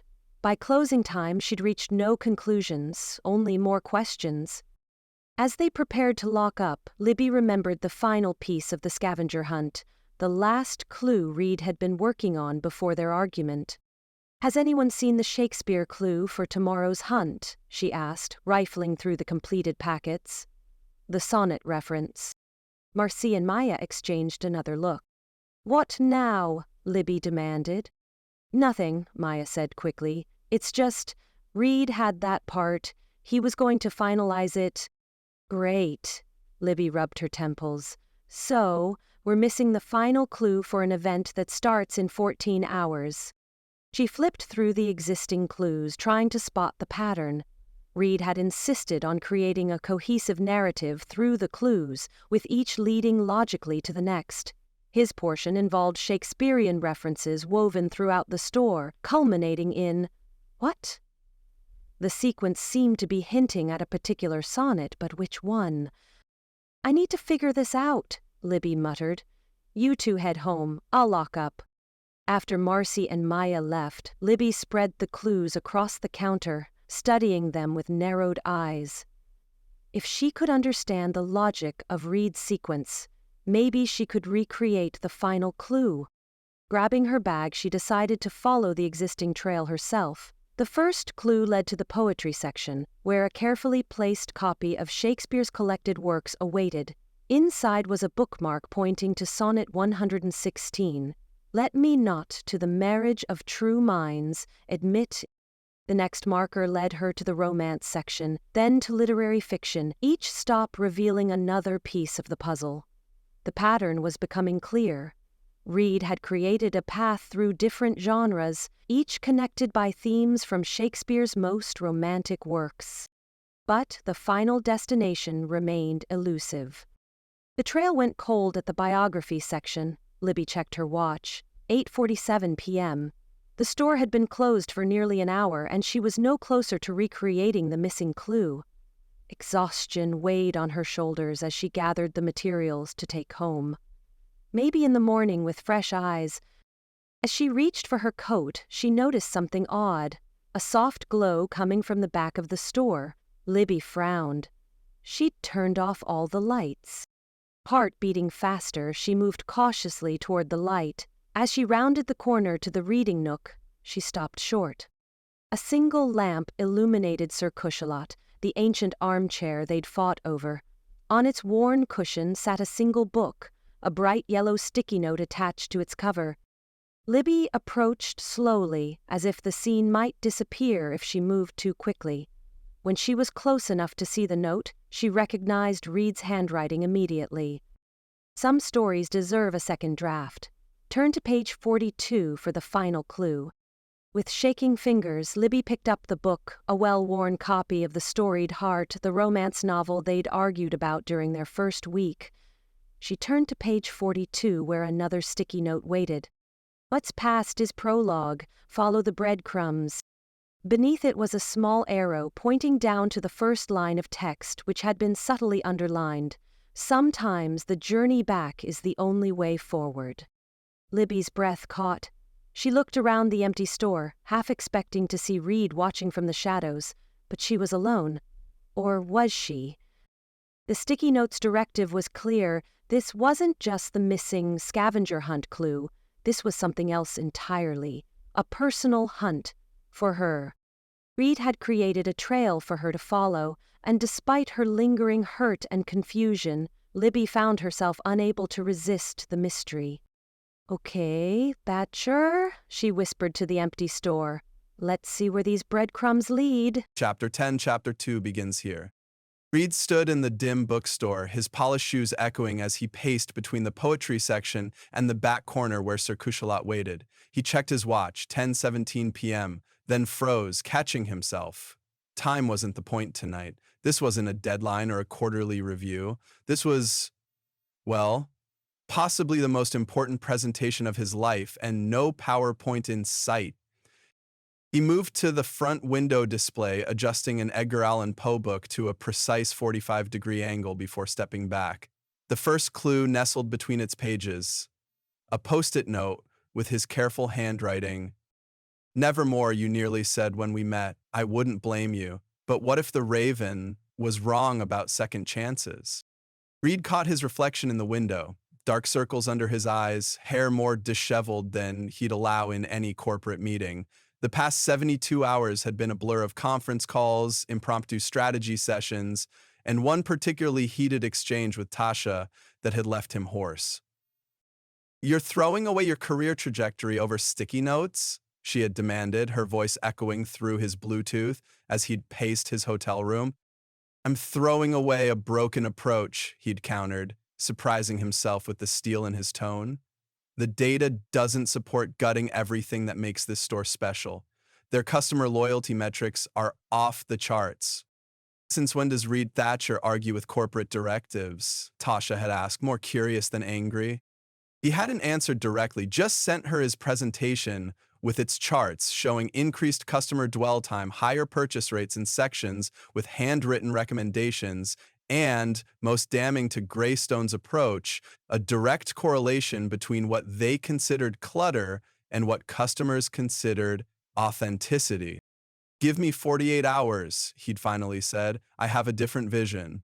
Now, as Reid adjusted the Jane Austen display where he'd hidden clue number 3, he wondered if he'd completely lost his mind. The corporate golden boy risking everything for a messy, passionate bookstore manager who probably wanted him exiled to the darkest corner of the business section. He moved back toward his hiding spot, pausing to crouch beside the small travel shelf where he'd tucked the 4th clue inside a guidebook to Paris. "Remember when you said I belonged in a sterile airport bookshop? I've been thinking I'd rather get lost in your stacks any day." God, that sounded suggestive now that he read it again. Reid pinched the bridge of his nose. Too late to change it. Too late to change any of it. The call with regional management where he'd advocated for a calibrated approach to community integration instead of standardization. The 47 sticky notes he'd written by hand, his fingers still cramped. The carefully plotted literary scavenger hunt where each clue led not just to another book, but to another memory of them. His phone buzzed. A text from Maya. "Is everything ready? She found today's clue at the coffee shop and seemed intrigued. Should be heading your way soon." Reid texted back a simple yes before sliding his phone into his pocket. Maya had been suspiciously eager to help after he'd explained his plan, supplying him with official Maple and Mirth sticky notes, and altogether too many exclamation points in her texts. "Final check," Reid whispered to himself, falling back on the process that had gotten him through dozens of corporate turnarounds. He moved to Sir Cuchelot, his final destination. The oversized armchair looked almost smug in the dimmer-than-regulation lighting, its worn fabric practically radiating vindication after surviving his earlier attempt to remove it. On the seat lay his most vulnerable offering, a well-read copy of The Storied Heart, the novel Libby had hesitantly recommended weeks ago when he'd asked what she was reading. "You probably wouldn't like it," she'd said, clutching it protectively. "It's about emotional risk, not very efficient." She'd been wrong. He'd found it at a chain bookstore 2 towns over, unable to face buying it at Maple and Mirth, and devoured it in 3 nights, lying awake in his hotel room wondering if she'd recommended it because the reserved protagonist reminded her of him, or because the story's core message about vulnerability stirred something in her too. Reid opened the book to where he'd marked it, a pale blue sticky note clinging to page 215. Sometimes we guard what we love so fiercely we forget it needs room to grow. Beneath his neat handwriting, he'd added, "I think I finally understand what you were trying to tell me." Throughout the book, he'd left more notes, reactions, questions, small confessions about passages that reminded him of her, places where he'd needed to put the book down and stare at the ceiling, wondering how ink on paper could possibly capture the exact weight pressing on his chest whenever she stormed into a room, righteously furious about end-cap displays or algorithm-driven ordering. The faint sound of a key turning in the back door lock sent a jolt through Reid's system. He quickly retreated behind the tall poetry shelves, positioning himself where he could see but not be immediately spotted. His heart hammered with the same intensity as when he'd pitched to the Greystone board, except this time, it wasn't market share at stake but something far more essential. Libby stepped into the bookstore, silhouetted against the dim security lighting. Even from a distance, Reid could make out her determined posture, the slight tilt of her head as she scanned the space. She'd pulled her curly hair into a loose knot and wore what he'd come to think of as her battle cardigan, the oversized navy one with elbow patches she favored for confrontations. For a terrible moment, he considered that she might have come here for inventory or late-night organizing, not following his trail at all. But then she moved deliberately toward the front display, finding the Poe book with surprising efficiency. Reid held his breath as she opened it, watching her expression in profile as she discovered the first clue. She read it once, then again, her fingers tracing his handwriting, the faintest smile curved her lips. Or was that just wishful thinking on his part? Reid couldn't tell from this angle, but she didn't crumple the note or toss the book aside, which he counted as a promising sign. Libby moved to the next location with purpose, finding his Shakespeare sonnet reference tucked into Much Ado About Nothing. Reid had agonized over that one. If we were characters, we'd be Beatrice and Benedict, sharp-tongued and stubborn until the very end. Perhaps that's not such a terrible fate. He watched her shoulders relax slightly as she read it. When she reached for the next clue in the Jane Austen display, her movements had lost their defensive edge. By the time she discovered the Paris guidebook reference, she was smiling in earnest. That rare, unguarded smile he'd seen directed at customers in Marcy, but almost never at him. Clue by clue, Reid tracked her progress through their shared history. The poetry section, where they'd argued about Emily Dickinson, complete with a dramatic reading from Libby that had left him unexpectedly moved. The cookbook shelf, where he'd discovered her secret weakness for baking shows. The hidden corner where they'd accidentally brushed hands, reaching for the same reference book, creating a moment of electricity neither had acknowledged. As Libby approached Sir Cushalot, Reid's mouth went dry. This was it, the moment of truth.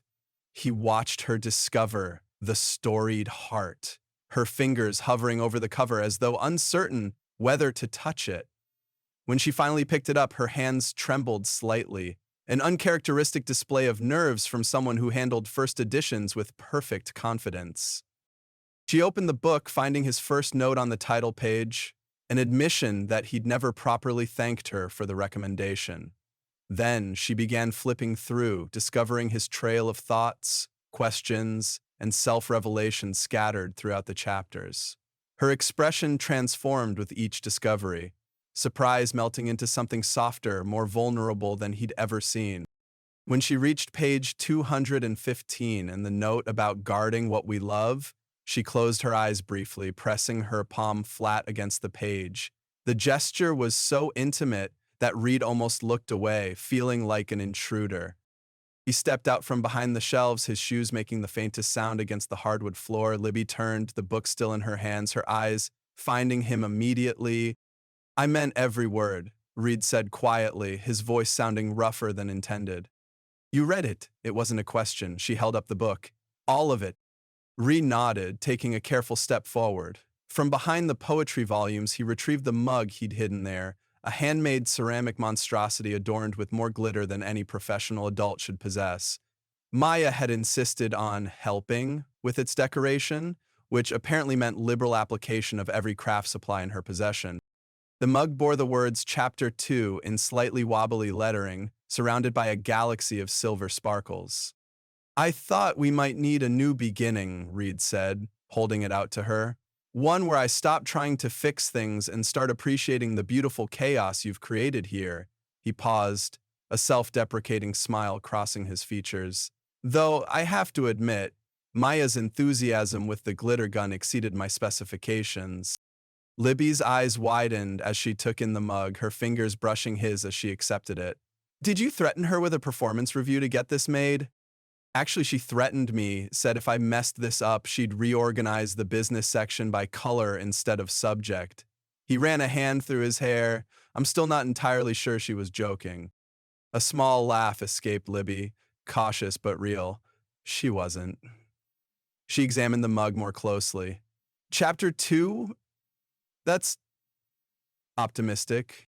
Is it? Reid asked, his voice quieter now. I didn't think we ever properly finished Chapter 1. Libby placed the mug carefully on the small table beside Sir Kushala, her focus returning to the book in her hands. Why did you do this, Reid? The notes, the clues, all of it. Is this? She gestured vaguely around the bookstore. Is this some kind of goodbye? No. The word came out more forcefully than he intended. Reid took a breath, collecting himself. It's the opposite, actually. He faltered, then tried again. I met with regional management yesterday, and the day before, and the day before that. About the sticky notes? Her voice hardened slightly, the memory of their argument still fresh. About everything, about how Greystone's approach is fundamentally flawed, about how you were right. The admission felt weightier than expected, hanging between them in the quiet store. The data supports it. The store's personality, the staff recommendations, even Sir Kushala. He nodded toward the chair. They're not just quirks to be tolerated, they're assets. Libby's expression shifted between disbelief and cautious hope. And Greystone just agreed with you, the same people who sent a memo banning handwritten notes? Not at first, Reid's mouth quirked. But it turns out when you present profit projections based on increased customer engagement metrics, even the most algorithm-obsessed executives start paying attention. He moved closer, emboldened by the fact that she hadn't retreated or thrown the book at him, both entirely plausible scenarios he'd prepared for. I showed them everything, he continued, how sections with personal recommendations see 22% higher turnover, how customer time in store is directly correlated to the warmth factor, my term for the elements you insisted were essential, how the literary scavenger hunt drove more foot traffic than any corporate promotion they've run in 3 years. He gestured to the shelves around them. You weren't just being stubborn, Libby, you were being right. She stared at him, her expression unreadable. So what happens now? Greystone backs off and lets us keep our sticky notes? Better. Reid felt a nervous energy coursing through him. They've approved a hybrid model that maintains the store's personality while implementing some of the efficiency measures that actually make sense. No more standardized displays, no more algorithm-only ordering, staff recommendations stay, and he allowed himself a small smile. Sir Kushala gets landmark protection status. Libby blinked. You're serious? I made them put it in writing. Reid reached into his pocket and pulled out a folded document. Exhibit C, paragraph 4. The reading chair, known colloquially as Sir Kushala, shall remain in its current location, with circulation paths to be adjusted accordingly. A laugh bubbled up from Libby's throat, a real one this time, surprised and genuine. She took the paper, her eyes scanning it incredulously. You wrote Sir Kushala into an official corporate document? She looked up at him, something shifting in her gaze. That's the most subversively romantic thing I've ever heard. The word romantic hung between them, neither acknowledging it directly. Reid cleared his throat. There's something else. He hesitated, then forged ahead. They've offered me a new position, developing a community engagement initiative for independent bookstores within Greystone, working with stores like Maple and Mirth to build sustainable models that preserve what makes them special. You're staying? The question came quickly, sharper than she perhaps intended. The role would be based out of the regional office, 20 minutes from here. Reid paused, watching her carefully. I haven't accepted yet. I wanted to talk to you first. Libby set the document aside, her fingers fidgeting with the edge of her cardigan. Why would my opinion factor into your career decisions? Because I'm not sure I can walk away from what we've started here. The admission felt like jumping off a cliff, exhilarating and terrifying at once. And I don't just mean the store. Her eyes widened slightly. Reid, I saw your wall of pen names, he said quietly. I saw you found mine. Reluctant, romantic, Libby whispered, a slight flush coloring her cheeks. I wasn't sure if it was actually you. Who else would use the word reluctant in a bookstore full of passionate people? Reid's attempt at self-deprecation fell flat, as his voice betrayed his nervousness. I chose it because you changed everything, Libby. The way I see this store, the way I approach my work. He took a breath. The way I think about what matters. She took a step toward him, narrowing the gap between them. I thought you hated everything about this place when you first arrived, all the chaos, the personal touches.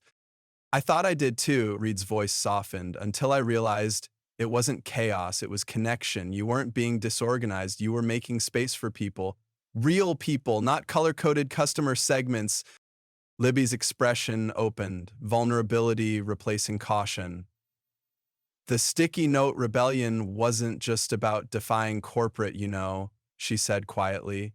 It was about being seen, about knowing that behind every book, there's a person who loved it enough to tell someone else. I know that now. Reid hesitated, then added, I'm sorry it took me so long to understand. I've spent most of my career focusing on the wrong metrics. And now, what metrics matter to Reid Thatcher? Reluctant romantic? He smiled at her use of the pen name. The number of times someone discovers the perfect book, the moments when a recommendation bridges two strangers, the way a story can change how we see ourselves. He paused. The look on someone's face when they realize you're fighting for what they love. Libby stepped closer still, close enough that he could smell the faint lavender scent that always surrounded her. And what about personal metrics, she asked, her voice barely above a whisper. What matters there? Reid swallowed, abandoning his last pretense of corporate detachment. The number of times I find excuses to walk by the romance section when you're shelving. How many cups of that terrible break room tea I've drunk just to have an excuse to talk to you. The way my heart rate increases approximately 37% when you get that look, he gestured vaguely toward her face. Right before you're about to challenge everything I say. Her lips curved into a smile. You've been measuring your heart rate around me? That's weird, obsessive, further evidence of my spreadsheet addiction. I was going to say exactly what I would expect from you. She reached up, straightening his perpetually crooked tie with gentle fingers. The familiar gesture, previously delivered with exasperation, now carried a tenderness that made his breath catch. We're quite the case study, aren't we? Libby murmured. Order versus chaos. Structure versus spontaneity, Reid agreed, his hand cautiously coming to rest over hers, still lingering at his tie. Corporate versus... She trailed off, looking up at him with a question in her eyes. Maybe we need both, Reid said softly. He wasn't sure who moved first, whether he bent down or she rose up on her toes. But suddenly, the theoretical space between them vanished completely. Her lips met his with a certainty that belied all their previous arguments, warm and insistent, and nothing at all like the careful scenarios he'd mapped out in his head. Reid's hand moved to her waist, pulling her closer as the kiss deepened. All his meticulously planned words dissolved, replaced by a far more elemental communication. His other hand cradled her face, thumb brushing the soft curve of her cheek. When they finally broke apart, Libby's eyes remained closed for a heartbeat longer, as though cataloging the sensation. Well, she said softly, that wasn't in the employee handbook. Reid laughed, the sound surprising them both. I may have redrafted a few policies. She smiled up at him, her hand still resting against his chest. Is that what this is? A policy revision? This, Reid said, brushing a stray curl from her face, is me finally understanding that the best stories aren't the ones with perfect bindings and pristine covers. They're the ones with dog-eared pages and margin notes and evidence they've been deeply loved. Livy's expression softened further. That's almost poetic coming from a man who color codes his email folders. I contain multitudes, he deadpanned before his expression turned more serious. I meant what I said about the position, Libby. I won't take it if you'd rather have a clean break from all of this. The vulnerability in his voice surprised even him. In answer, Libby reached for the Chapter 2 mug, examining it in the dim light. You know, she said thoughtfully, I've always believed the second chapter is where the story really finds its voice. She set the mug down and stepped back into his space, her hands sliding up to rest on his shoulders. Besides, she added, someone has to make sure you don't reorganize the romance section by corporate-approved tropes. Relief and something deeper flooded through Reid as he pulled her close again. I would never, he murmured against her hair, though I do have some thoughts on the inefficiency of the current shelving system. Libby laughed against his chest. Of course you do. But they can wait, he conceded, tipping her chin up for another kiss. I'm learning the value of occasionally letting chaos reign. The kiss was slower this time, a deliberate exploration rather than a sudden collision. Reid felt something unwind within him, that perpetual tension between who he'd been trained to be and who he might actually want to become. When they separated, Libby glanced toward Sir Cushalot, where the storied heart lay open to the page with his note about guarding what we love. You know, she said softly, I underestimated you, Reid Thatcher. How so? I thought you were just another corporate drone sent to erase everything special about this place. Her fingertips traced the line of his jaw. But it turns out you were paying attention all along. Reid caught her hand, pressing a kiss to her palm. I always pay attention to the details, he said. Some just took me longer to appreciate than others. Libby smiled, tugging him toward Sir Cushalot. Come here, there's something I've been wanting to show you. She pulled him down onto the oversized chair, the cushions accommodating them both snugly. Reaching for the storied heart, she flipped to a page near the end, where a passage was underlined in faint pencil. This, she said softly, is the part that made me think of you. As Reid read the marked paragraph about a character finally embracing the messy reality of love over the theoretical perfection of solitude, Libby's head came to rest against his shoulder. The weight of it felt right, like a book finding its proper place on a shelf. So, she murmured, about that second chapter. Reid smiled, letting his arms settle around her shoulders. I'm thinking it starts right here. Chapter 11. The Strategy Suite Showdown. Libby stared at her closet for the 5th time in 20 minutes, mentally cursing the corporate gods who apparently required neutral colors and soul-sucking formality. Discarded outfits covered her bed like casualties of a particularly vicious shopping spree. The clock on her nightstand read 6:07 a.m., ungodly early for someone whose ideal morning involved coffee, a paperback, and absolutely no human interaction until at least 9. This isn't working, she muttered, yanking out a charcoal pencil skirt that still had the tags attached from 2 years ago. She'd bought it for her interview at Maple Mirth, then realized Marcy conducted hiring sessions in the children's corner over tea and cookies. Her phone buzzed with a text from Maya. Are you ready yet? Don't panic, dress. Libby snorted and snapped a photo of her bedroom disaster zone. Too late. I look like a bomb went off in a dress barn. Why do I own anything that doesn't scream I'm actively rebelling against capitalism through quirky accessories? Maya's reply came seconds later. Wear the navy dress with the subtle book page pattern. Professional enough they won't notice until they're already impressed by you. Libby dug through the pile and retrieved the dress. Maya was right, as usual.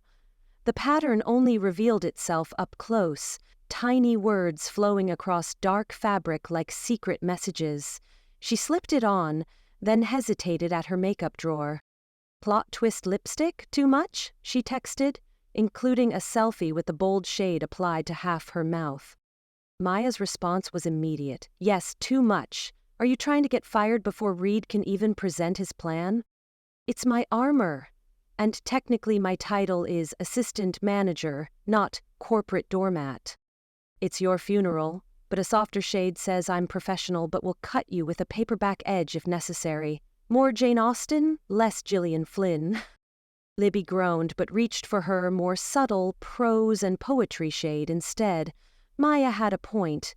Today wasn't about rebellion. It was about saving everything that mattered. Her phone lit up again. Good luck. Remember, they're more afraid of your vocabulary than you are of their spreadsheets. Libby laughed despite her nerves, feeling marginally better as she tucked her most threatening bookmark, the one with the quote about well-behaved women rarely making history, into her portfolio of evidence. Just for luck. Reid arrived exactly when he promised, pulling up in his sensible yet expensive car that somehow matched his personality perfectly. His smile when she opened the door made her stomach flip in a way that had nothing to do with corporate anxiety. You look, he paused, those observant eyes of his taking in details she knew he'd remember later, like you're ready to charm the calculators out of their hands. That was the goal, Libby said, locking her door, though I considered showing up in a t-shirt that says, "Ask me about romance novels," just to watch Tasha's face. I would pay good money to see that actually. Reid held the car door for her, but save it for the holiday party. I hear the CFO is secretly a Bridgerton fan. Once they were driving, Libby's fingers began fidgeting with her portfolio, opening, closing, rearranging the customer letters she'd collected. She'd spent hours compiling evidence, attendance statistics from the scavenger hunt, testimonials from regulars, photos of community events. Each piece felt simultaneously crucial and hopelessly inadequate against whatever PowerPoint arsenal Greystone had prepared. They're going to hate all of this, she muttered, tapping a photo where elderly Mr. Ellis was beaming beside Sir Cushalot, holding up the final scavenger hunt clue. It's too personal, too messy. Reid glanced over, then reached across the console to cover her restless hand with his. His palm was warm and steady. How was he not nervous? This was her entire world on the line. Libby, he said in that voice that always seemed to cut through her chaos, the messiness is the whole point. Trust me on this. Easy for you to say. You speak corporate fluently. I'm like a passionate tourist with a phrase book and terrible accent.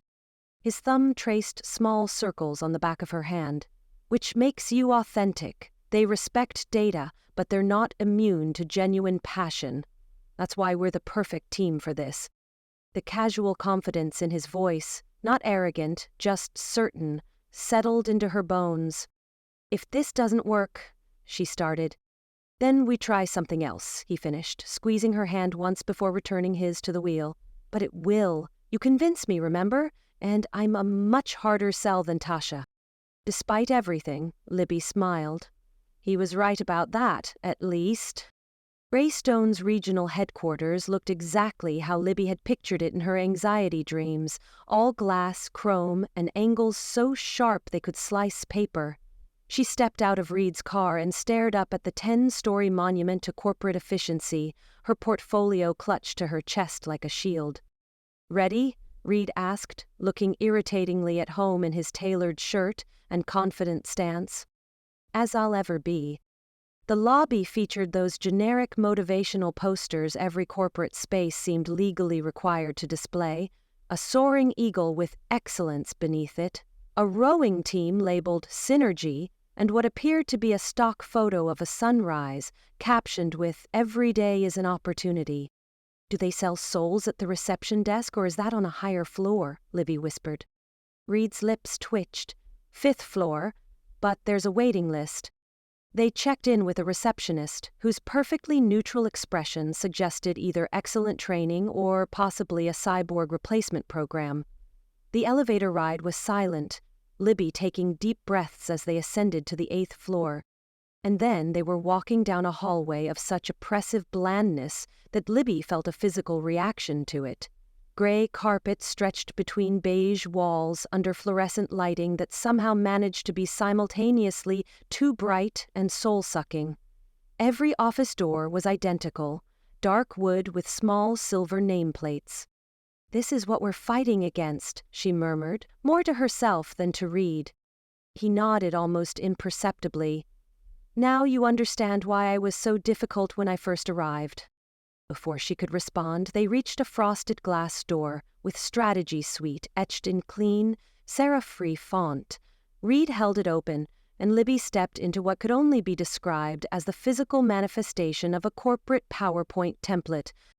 Long conference table, uncomfortable-looking chairs, wall-mount screens, not a hint of personality except for another motivational poster declaring books are business. Libby's eye twitched. The only splash of color came from a woman rising from the far end of the table. Tasha Whitmore in a perfectly tailored burgundy suit, her dark hair swept into a sleek updo. She approached with a professional smile and an immaculate presentation folder. Reid, right on time as always. And you must be Libby Greene. Her handshake was firm but not aggressive. I've heard a lot about you.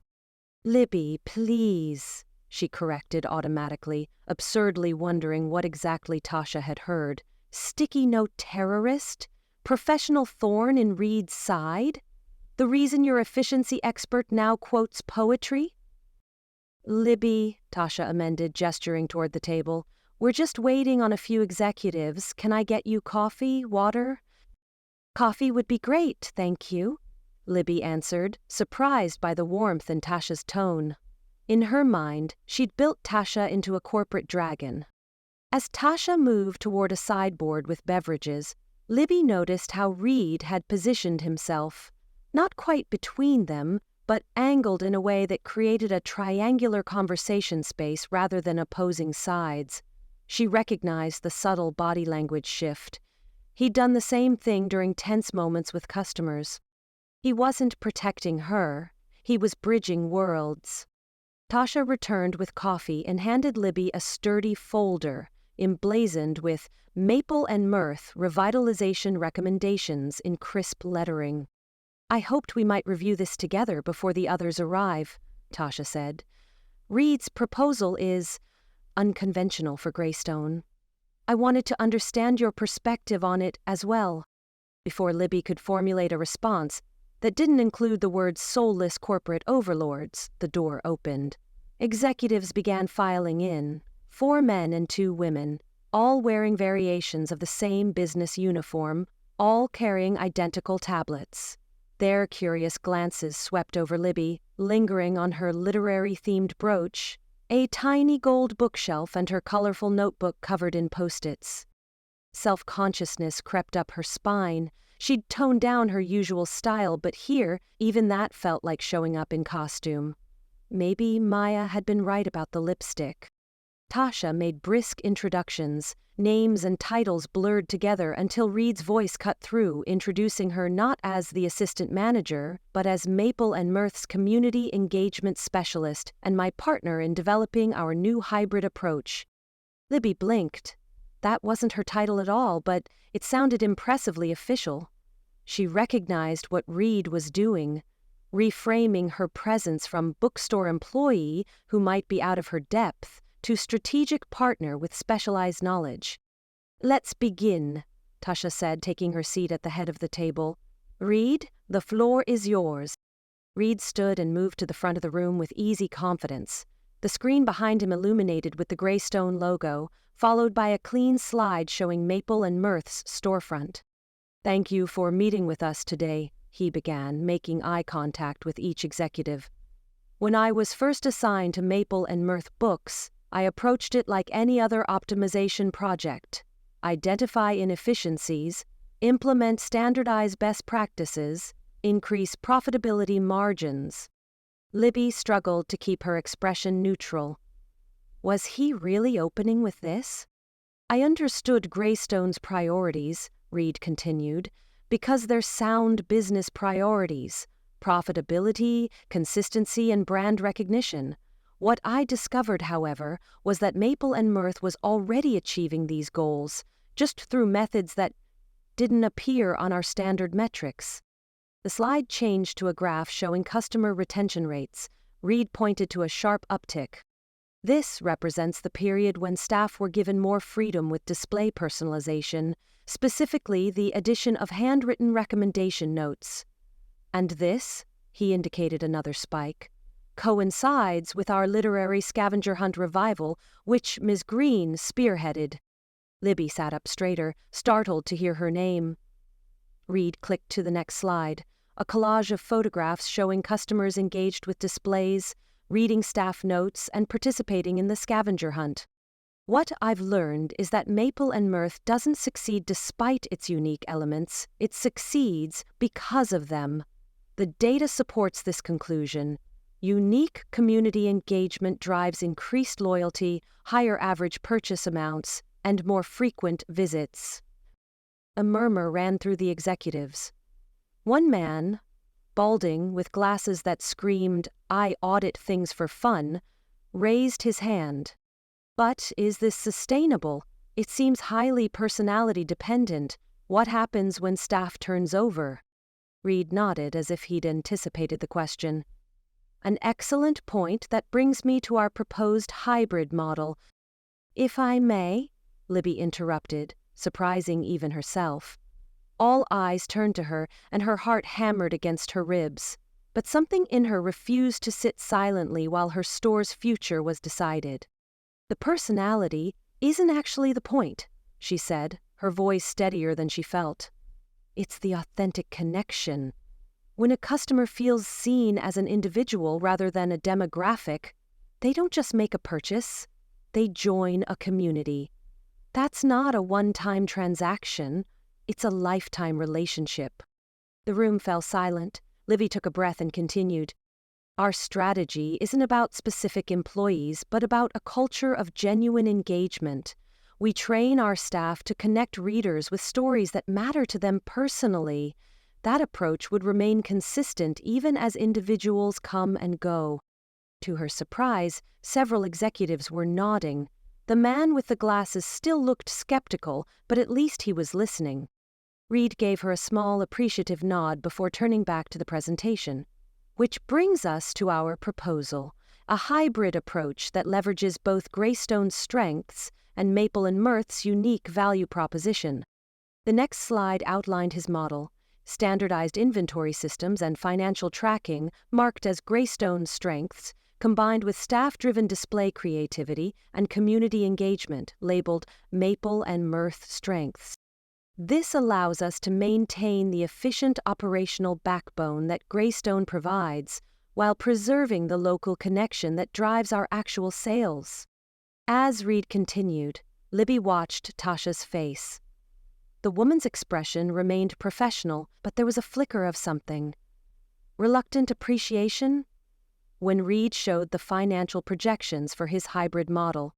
We're not suggesting abandoning corporate standards, Reid emphasized, but adapting them to support what's already working. The question isn't whether personality matters in bookselling, the data shows it clearly does. The question is how to systematize authentic engagement without crushing the very qualities that make it effective.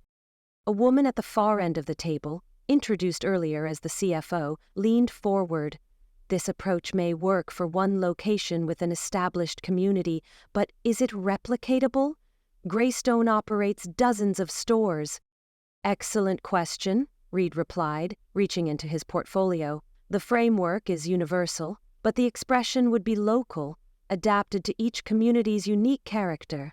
He pulled out a leather-bound book that Libby recognized immediately, Sir Cushalot's customer signature book, filled with notes from regulars defending the reading nook.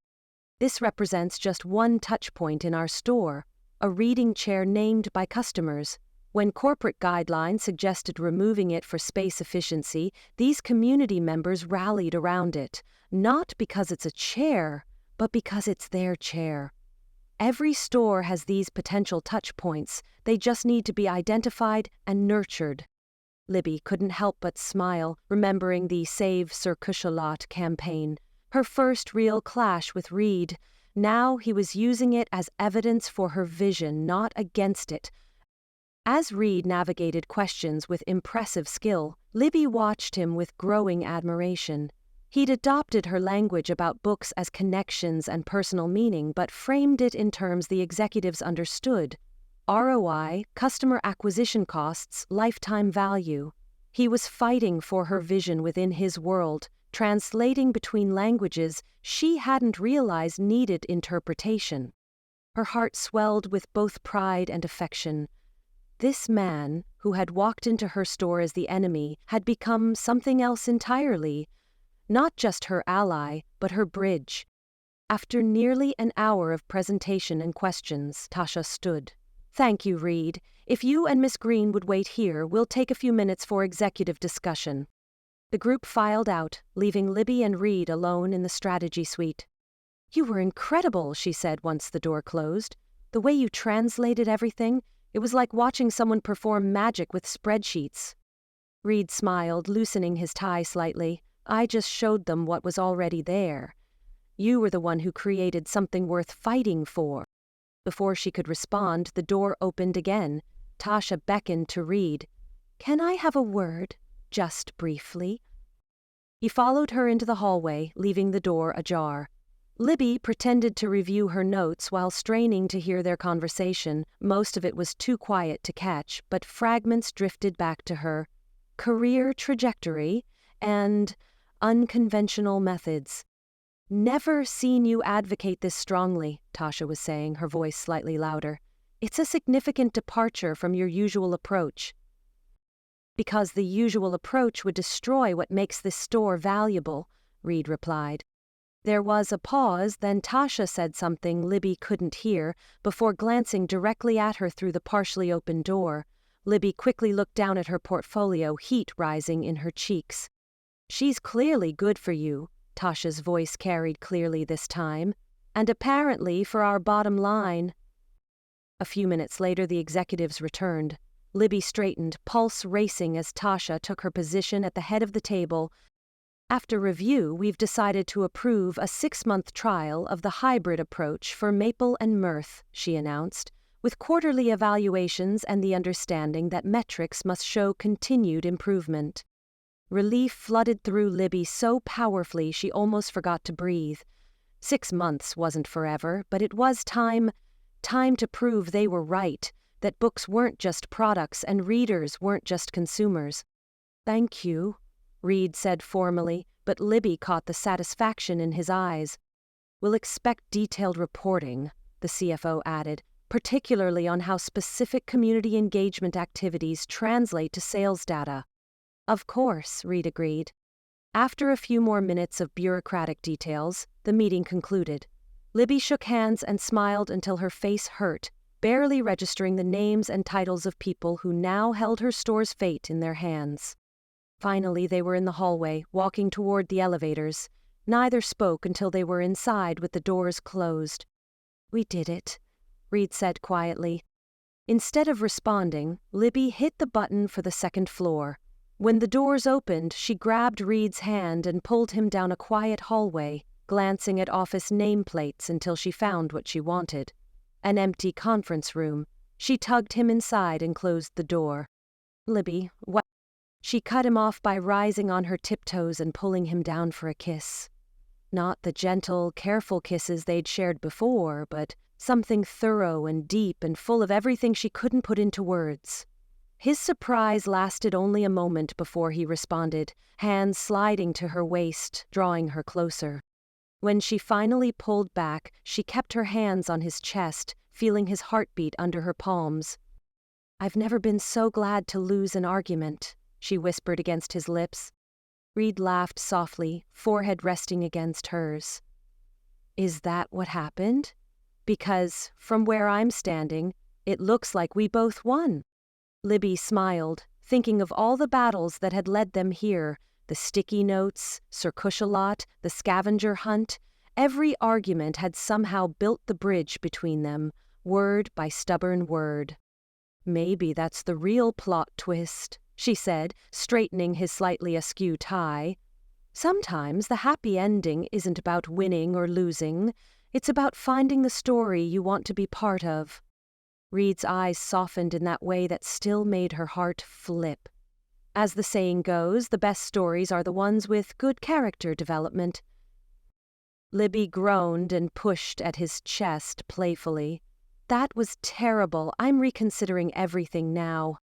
"No, you're not," he said, with absolute certainty, capturing her hands in his. And she wasn't, because somewhere between hating Reid Thatcher and loving him, Libby had discovered something important. The best stories weren't perfect or predictable.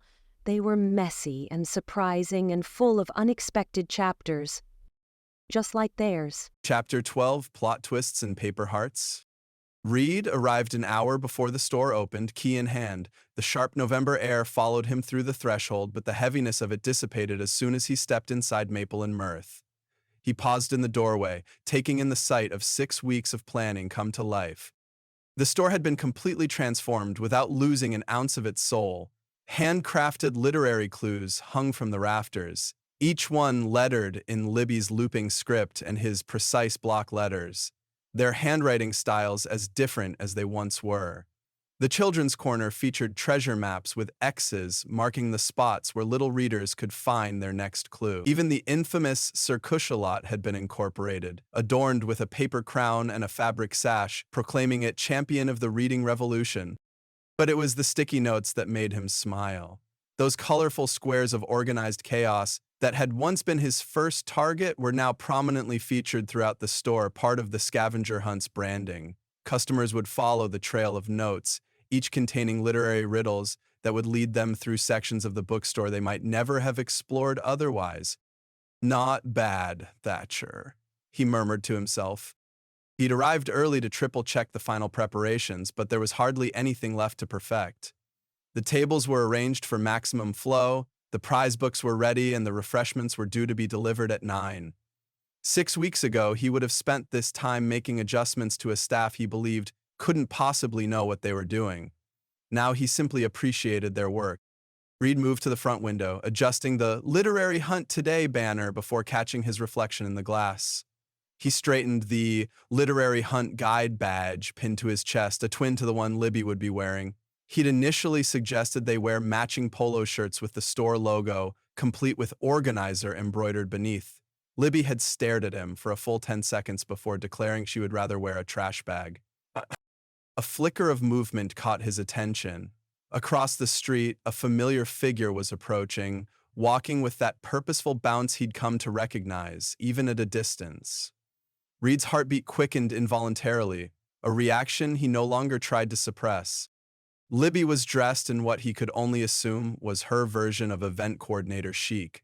A dark blue dress, patterned with tiny books, paired with her trademark Doc Martens and a cardigan that matched the purple sticky notes they'd used for the advanced clues. Her curly hair was partially tamed into a messy bun with what looked like a pencil stuck through it. In each hand, she carried a travel mug, one her infamous plot twist mug, the other his new Chapter 2 mug she'd given him during their reconciliation. The sight of her made him pause, struck by a wave of affection so strong it actually made his chest ache. Reid wasn't a man prone to sentimentality. The closest he'd come to romantic gestures before Libby was sending precisely worded professional compliments via email. Yet here he was, watching a woman cross the street carrying tea and feeling something suspiciously close to poetry taking shape in his mind. He pushed open the door just as she reached it, the winter air rushing between them. "Morning, corporate," Libby said, the old nickname now stripped of its venom. "One pretentious tea that definitely doesn't need honey for you." She extended his mug and their fingers brushed in the exchange, a small touch that somehow never failed to send a current through him. He accepted the drink, taking a sip and trying not to look too pleased.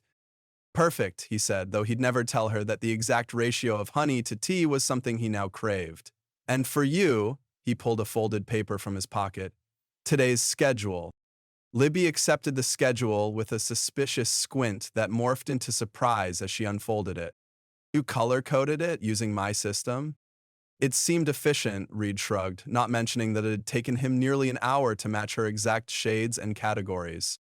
"Admit it," she said, stepping closer. "You're becoming a convert to the Church of Organized Chaos."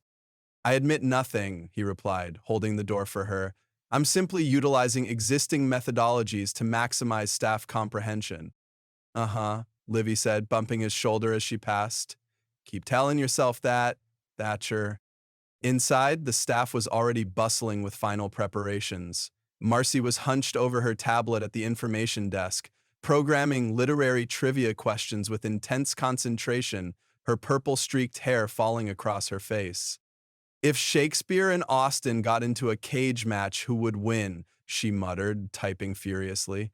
Trick question. They'd team up and destroy the patriarchy. Across the store, Maya was arranging the prize books on a display table, her hands moving with the precision of a gallery curator. Each book was positioned at exactly the right angle, with color-coordinated bookmarks peeking from the pages. Left. No, right, she whispered to herself, shifting a novel by 3 millimeters. Perfect. From the direction of the tiny back office, which Reid had successfully argued should remain untouched despite corporate's push for optimization, came Denise's voice, low and ominous. Listen here, spreadsheet, she was saying. You and I both know these chaos management metrics are theoretical at best. I'm accounting for at least 3 literary emergencies and 1 tantrum before noon. Reid guided Libby toward the information desk with a light hand on her lower back, a touch that still felt new and significant. He noticed the quick glance that passed between Marcy and Maya, followed by Denise's knowing eyebrow raise as she emerged from the office clutching a stack of papers. Morning, lovebirds, Marcy chirped, her grin mischievous. All set for literary love connection. Hunt day? We're completely professional, Libby said, her cheeks flushing slightly. Absolutely, Reid agreed, though he didn't move his hand from the small of her back. Ms. Greene and I have planned a meticulously organized event, with room for creative interpretation, Libby added quickly. Naturally, Reid nodded. Structured flexibility. Denise snorted. Good God, they're finishing each other's corporate jargon now.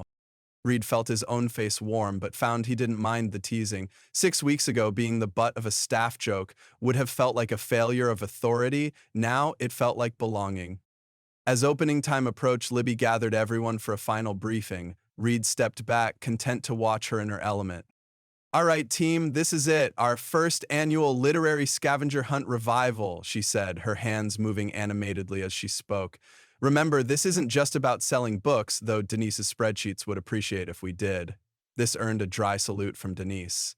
It's about connecting people with stories they might never have found otherwise. It's about creating memories in these aisles. Reid studied the scene, struck by how different it was from his first day at the store. Back then, he'd seen inefficiency, disorganization, and resistance. Now, he saw a passionate team utilizing a blend of his systems and their creative approaches. Evidence that their worlds had successfully merged into something better than either had been alone. And remember, Libby was saying when customers ask about the sticky note system, and they will, tell them it was Reid's idea. This earned surprised looks from the staff, who turned to him with varying degrees of confusion. What? Reid said with a small shrug. I recognize a good marketing strategy when I see one. Libby's smile could have lit the entire fiction section. The clock struck 10 and Maya moved to unlock the doors. Almost immediately, a wave of excitement flooded in with the customers. Children clutching their parents' hands, regulars dressed in literary-themed costumes, newcomers attracted by the promotional posters Reid had insisted on placing throughout town. And there, slipping in behind a family with matching Harry Potter scarves, was Tasha Whitmore. Reid tensed instinctively, but there was something different about his boss today. She wasn't carrying her usual portfolio of metrics and objectives. Instead, she held a tote bag with the Maple and Mirth logo. The new design that incorporated both the traditional maple leaf and the modernized font that he and Libby had finally agreed on after 3 heated debates and 1 near miss with a stapler. Just here for casual observation, Tasha said as she approached, her tone lacking its usual edge. And perhaps to participate? I was quite the literary trivia champion in college. Reid exchanged a glance with Libby, who looked as surprised as he felt. We'd be delighted to have you join in, he said, handing her a map. The first clue starts in mystery. Naturally, Tasha replied, a hint of humor in her voice as she moved away. The morning passed in a whirlwind of activity. Reid found himself behind the customer service counter with Libby, their movements synchronized in a way that would have seemed impossible weeks ago. She greeted customers by name, often remembering their reading preferences and steering them toward books they might enjoy after completing the hunt. He processed transactions efficiently, keeping the line moving while still making each interaction feel personal. Mrs. Abernathy, Libby was saying to an elderly woman in a cardigan almost identical to her own, "You'll love the third clue. It references that Agatha Christie novel we talked about last month." "The one with the vicar or the one with the tennis player?" the woman asked. Libby began. "The tennis player," Reid finished, sliding a receipt across the counter, "though personally I found the vicar much more compelling as a red herring." Mrs. Abernathy looked between them, delighted. "Well, seems you've found someone who keeps up with you, Libby Greene." Reid caught Libby's eye, sharing a private smile as Mrs. Abernathy moved away. They'd been doing that all morning, finishing each other's literary references, anticipating each other's needs, working in a rhythm that felt as natural as breathing. During a momentary lull, Reid spotted a familiar figure approaching the counter. Mr. Ellis, dressed in his usual tweed jacket with leather elbow patches, made his way toward them with his customary expression of mild disapproval. "Mr. Thatcher," he said formally, his voice gruff. "Mr. Ellis," Reid responded, equally formal. Their relationship had evolved from outright hostility to something resembling wary respect over the past weeks, largely thanks to a heated debate about modern literary criticism that had somehow ended with them recommending books to each other. The older man reached into his pocket and withdrew a small box, which he placed on the counter with deliberate care. "This is for someone who finally learned to write something worth reading," he said, pushing the box toward Reid. Reid opened it to find a vintage fountain pen, its brass body worn with age but clearly well maintained. He looked up, momentarily speechless. "It was my father's," Mr. Ellis continued, clearing his throat. "Used it to grade papers for 40 years. Seems fitting it should go to someone else who knows the value of both criticism and appreciation." His eyes flickered briefly to Libby, and Reid understood the undercurrent of his words. "I thank you," Reid said, genuinely moved. "I'll use it well." "See that you do," Mr. Ellis nodded sharply, "and perhaps on something other than inventory reports." He turned to go, then paused. The Middlemarch clue was particularly well crafted, though I still maintain Eliot's later work shows more maturity of theme. With that, he was gone, leaving Reid holding the pen with a sense of having passed some invisible test. Beside him, Libby's smile was radiant.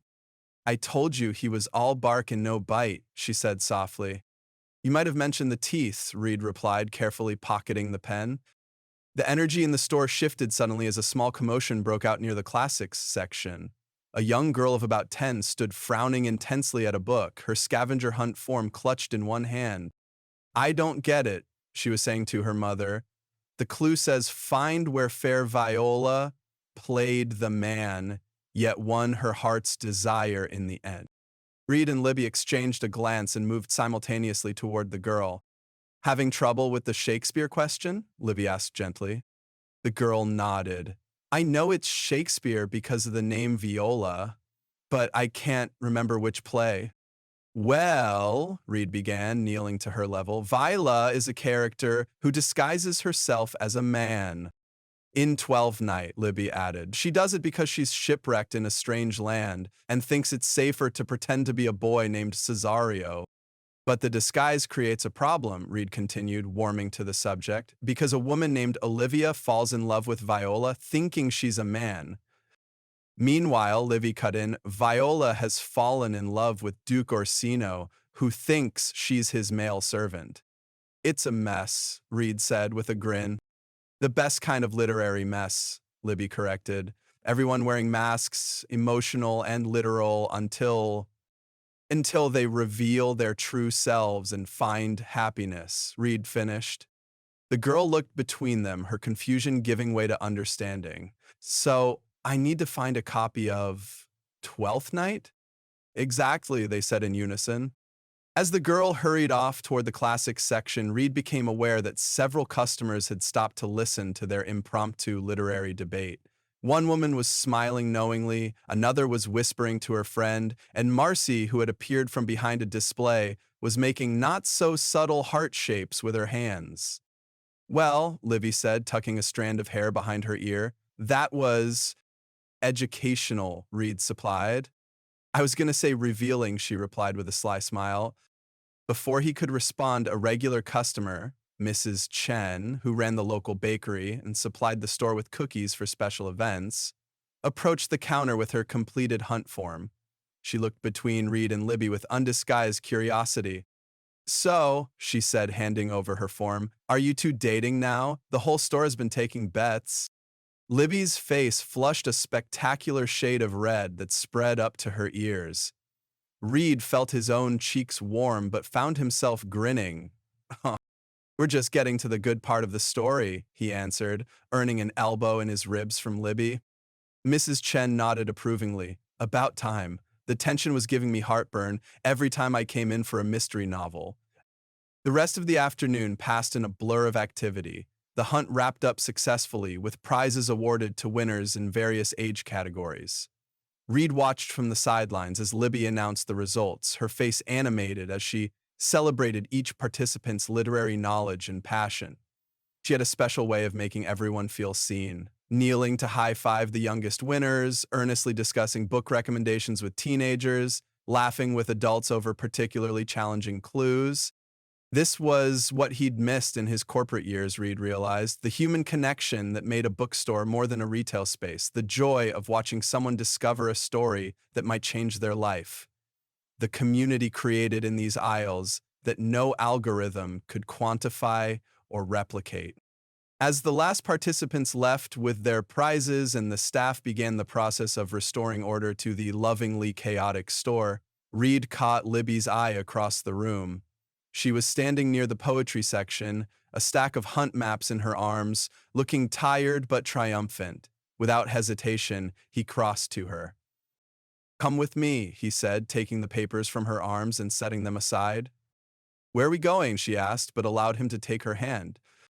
He led her through the store to the back corner where Sir Cushalot sat, still wearing its crown and sash, the chair that had once been his nemesis, the symbol of everything he thought was wrong with the store, now represented everything he understood was right. Reid sat down in the oversized armchair and pulled Libby gently down beside him. The chair was big enough to hold them both, though snugly, which was precisely the point. What are you doing? She asked, her voice soft. Something I should have done weeks ago, he replied, looking into her eyes. Libby Greene, are you ready to write the next chapter? She looked at him, a smile playing at the corners of her mouth. That depends. Is it a romance or a corporate thriller? Definitely a romance, he said, though I reserve the right to incorporate efficient plot structuring. And I reserve the right to add dramatic plot twists, she countered, leaning closer. I wouldn't have it any other way. He closed the distance between them, kissing her unhurriedly and completely. This wasn't their first kiss, but it was their first in the heart of the store they'd both fought for, in different ways, for different reasons, and ultimately, together. From somewhere nearby came the sound of something or someone dramatically falling against the poetry shelves, followed by Marcy's voice. Oh, my God. They broke apart to find the entire staff watching them. Marcy was indeed leaning against the poetry section, one hand clutched to her heart. Maya was smiling so widely it looked almost painful.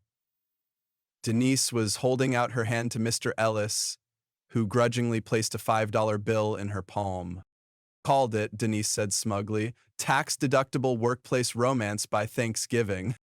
Libby buried her face in Reid's shoulder, laughing despite her embarrassment. We're never going to hear the end of this. Probably not, Reid agreed, surprised to find he didn't mind at all. In fact, as applause broke out among the staff, joined by Mrs. Abernathy, who had apparently returned for a forgotten scarf, he felt something settle in his chest. A certainty.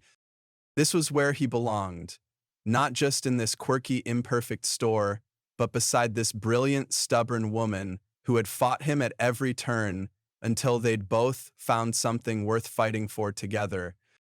Libby raised her head, meeting his eyes with mock severity. This doesn't mean you can reorganize my sticky note system, Thatcher. Wouldn't dream of it, Greene, he replied, kissing her again as the applause grew louder. but I do have some thoughts on your filing cabinet. Don't push it, she murmured against his lips. Reid laughed, finally exactly where he belonged. Epilogue. The soft launch. Libby stood balanced on the rickety step stool that had survived 3 management changes and at least 1 attempted corporate purge. From her perch, she had the perfect angle to position the vintage typewriter, a Remington she'd rescued from her grandmother's attic, as the centerpiece of Maple and Mirth's front window. The display was coming together beautifully. Romance Re-Readathon announced in swirling calligraphy above color-coded stacks of beloved romance novels.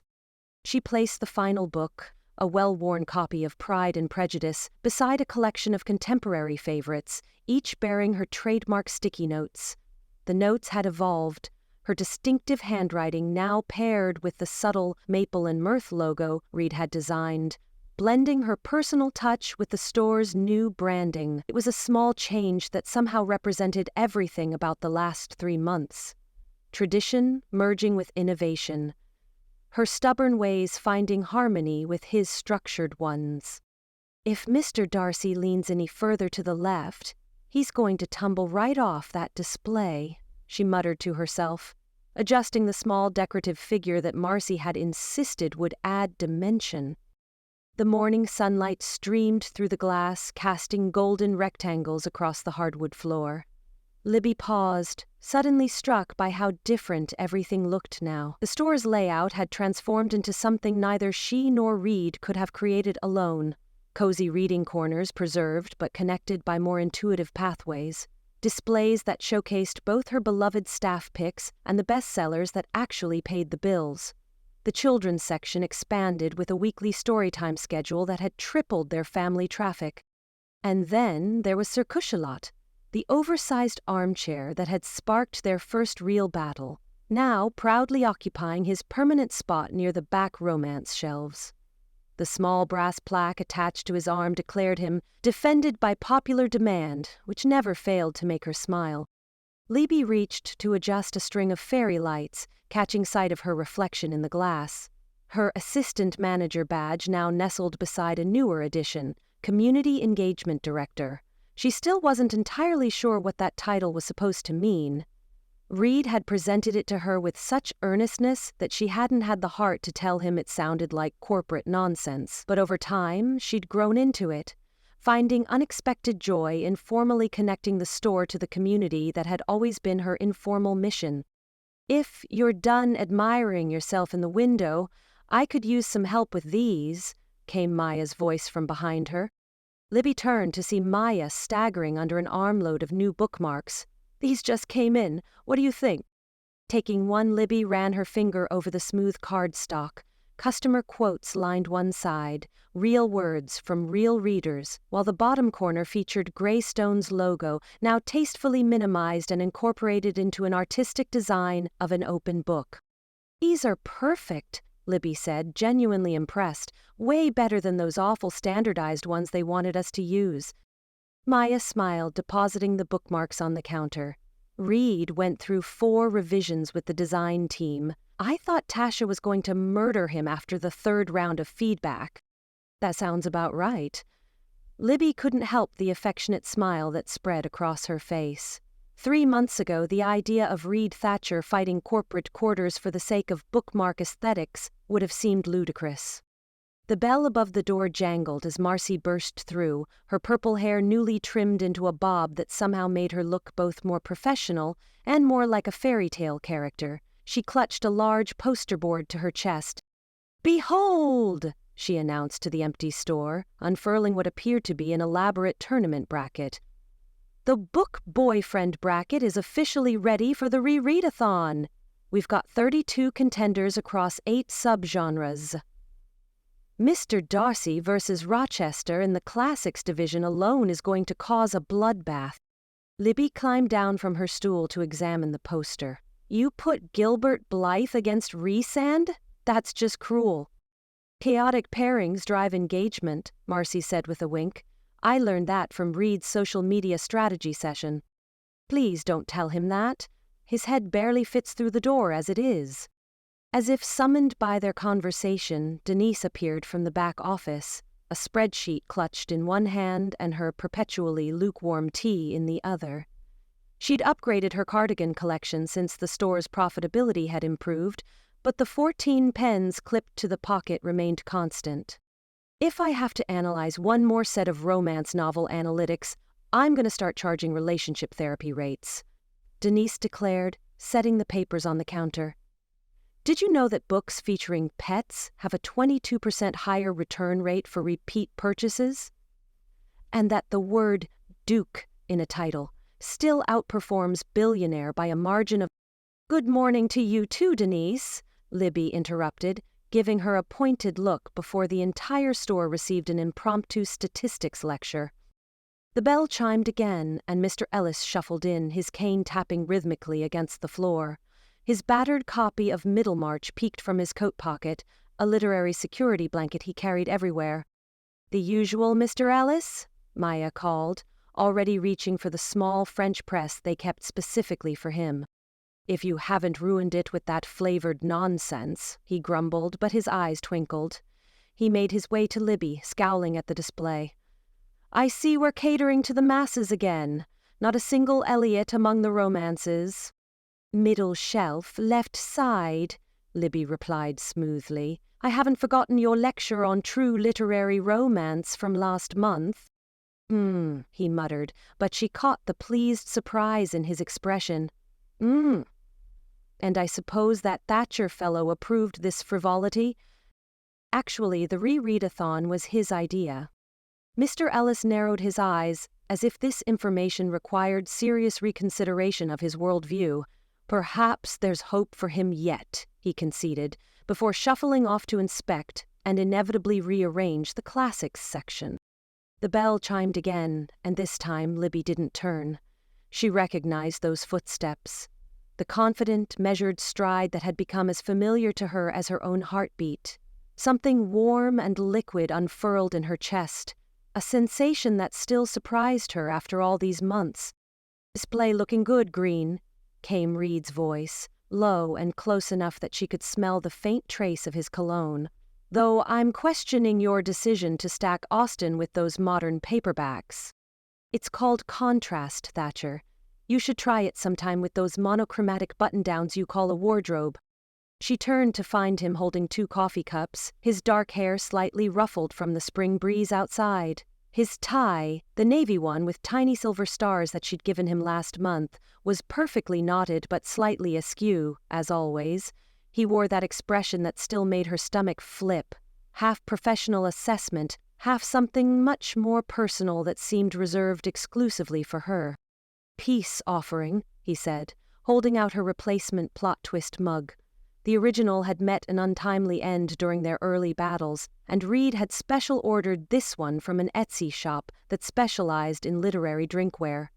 She'd pretended not to be touched by the gesture, but had immediately filled her desk drawer with sticky notes, reading, "The sequel is better," to leave on his laptop. Thank you, she said, accepting the coffee. Their fingers brushed, a casual touch that still somehow felt significant.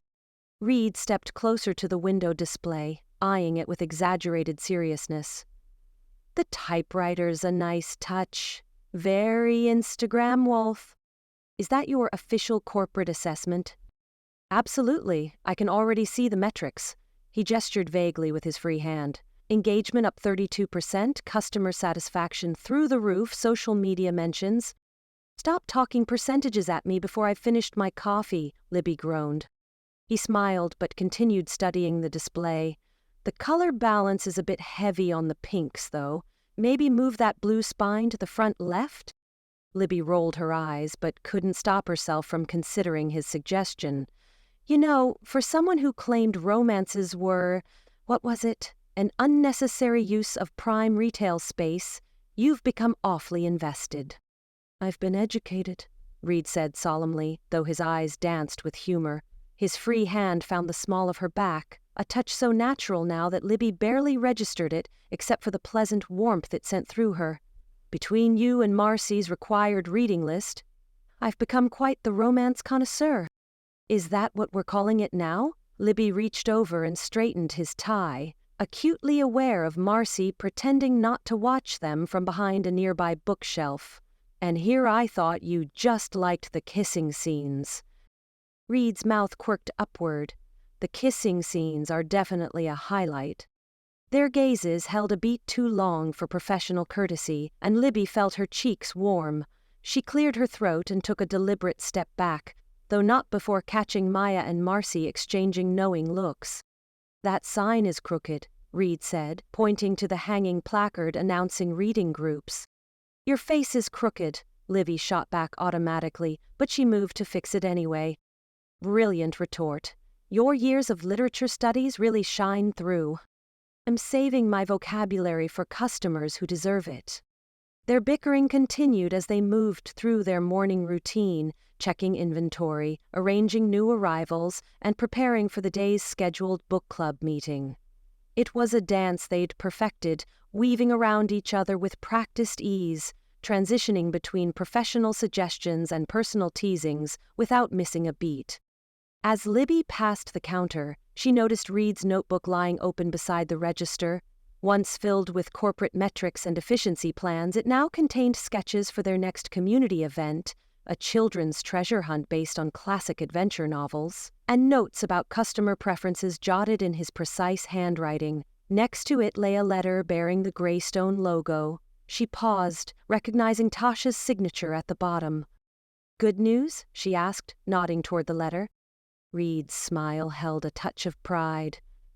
"They're extending our pilot program indefinitely. Apparently our quarterly results exceeded expectations on all key performance indicators while maintaining brand integrity and community engagement." "You're speaking corporate again," Libby teased, but her chest tightened with emotion. What had started as a desperate attempt to save the store's soul had become something neither of them could have imagined. A genuine reinvention that preserved everything she loved while embracing changes that actually made sense. Translation: "We did good." Reid's hand found hers, giving it a quick squeeze.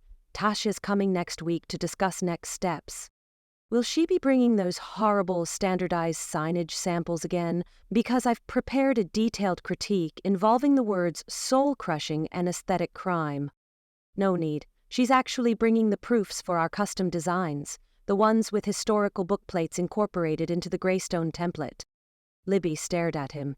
"You got them to approve those? How?" "I can be very persuasive."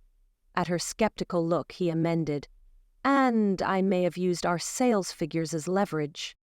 The morning progressed with the gentle rhythm they'd established over the past months. Customers trickled in, irregulars who greeted them both by name and newcomers drawn by the increasingly popular social media presence Maya managed. Libby helped a college student find resources for a paper on feminist themes in Gothic literature, while Reid assisted an elderly gentleman searching for a specific edition of Hemingway. During a rare, quiet moment, as Marcy dramatically read aloud from a historical romance to Maya's giggling encouragement, Reid approached the register where Libby was organizing receipts. "I have something for you," he said, sliding a manila envelope across the counter. Libby raised her eyebrows. "If this is another spreadsheet analysis of our romance subcategories, I swear—" "Better." His expression was uncharacteristically nervous. "It's the final paperwork. As of today, I'm officially co-owner of Maple and Mirth." Libby's hands stilled. She'd known this was coming. They'd discussed it for weeks, planned for it, prepared the legal documents. But it suddenly felt monumental. The corporate efficiency expert who had arrived to standardize her beloved bookstore was now invested in keeping it special. "So, I guess you're staying," she said, aiming for casual but hearing the slight catch in her voice. "Try not to sound so devastated," he replied dryly. "I'll manage somehow." She opened the envelope and traced her finger over his signature next to hers. "Though I hope you realize this means you can't blame corporate policies anymore when I disagree with you." "I'll find new excuses." His smile softened. "It's strange, isn't it? When I came here, my entire career was about standardizing places like this, making them profitable by making them less themselves. And now Now I'm using those same skills to protect what makes this place special. He glanced around the store. At Mr. Ellis rearranging the classics again. At Denise muttering to her spreadsheets. At Maya creating a miniature display between philosophy and poetry. It turns out you can have both. I just needed someone stubborn enough to show me. Libby felt her throat tighten. I wasn't exactly receptive to your ideas either. You hated me on sight. I hated what you represented, she corrected.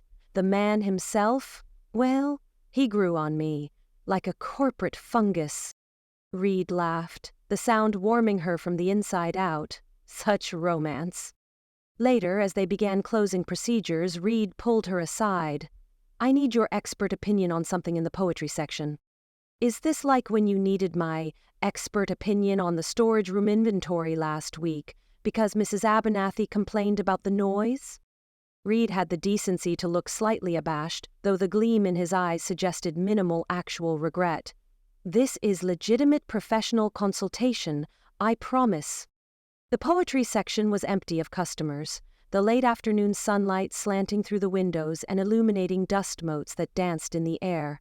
Reid led her to the corner where smaller collections were shelved, then reached behind a row of Dickinson to pull out a wrapped package. What's this? Libby asked. Open it. She unwrapped the package to reveal a special edition of The Storied Heart, the book she'd hesitantly recommended to him months ago when they were still more enemies than friends. The cover was different from her copy, leather-bound with gilt edging.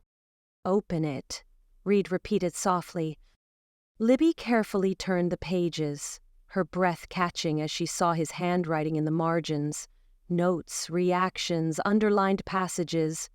Some comments were thoughtful literary analysis, others were personal, addressed directly to her. This made me think of you. This is exactly what you said that day in the rain. This is why I was wrong. You really read it, she whispered. Multiple times. He took the book gently from her hands and turned to a specific page where a bookmark rested. It was handmade, with Chapter 2 written in his precise script. I thought this could be a first edition for our personal collection.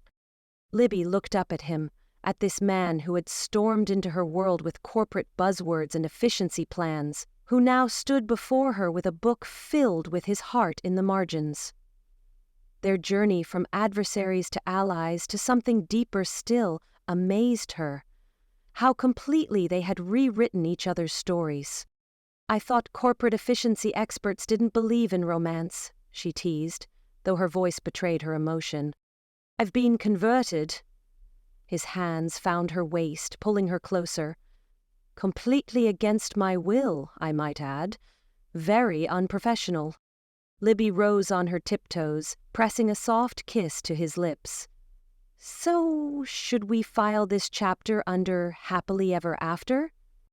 Reid smiled against her mouth, his arms tightening around her. Not yet. I think we're just getting to the good part. She laughed softly, thinking how far they'd come.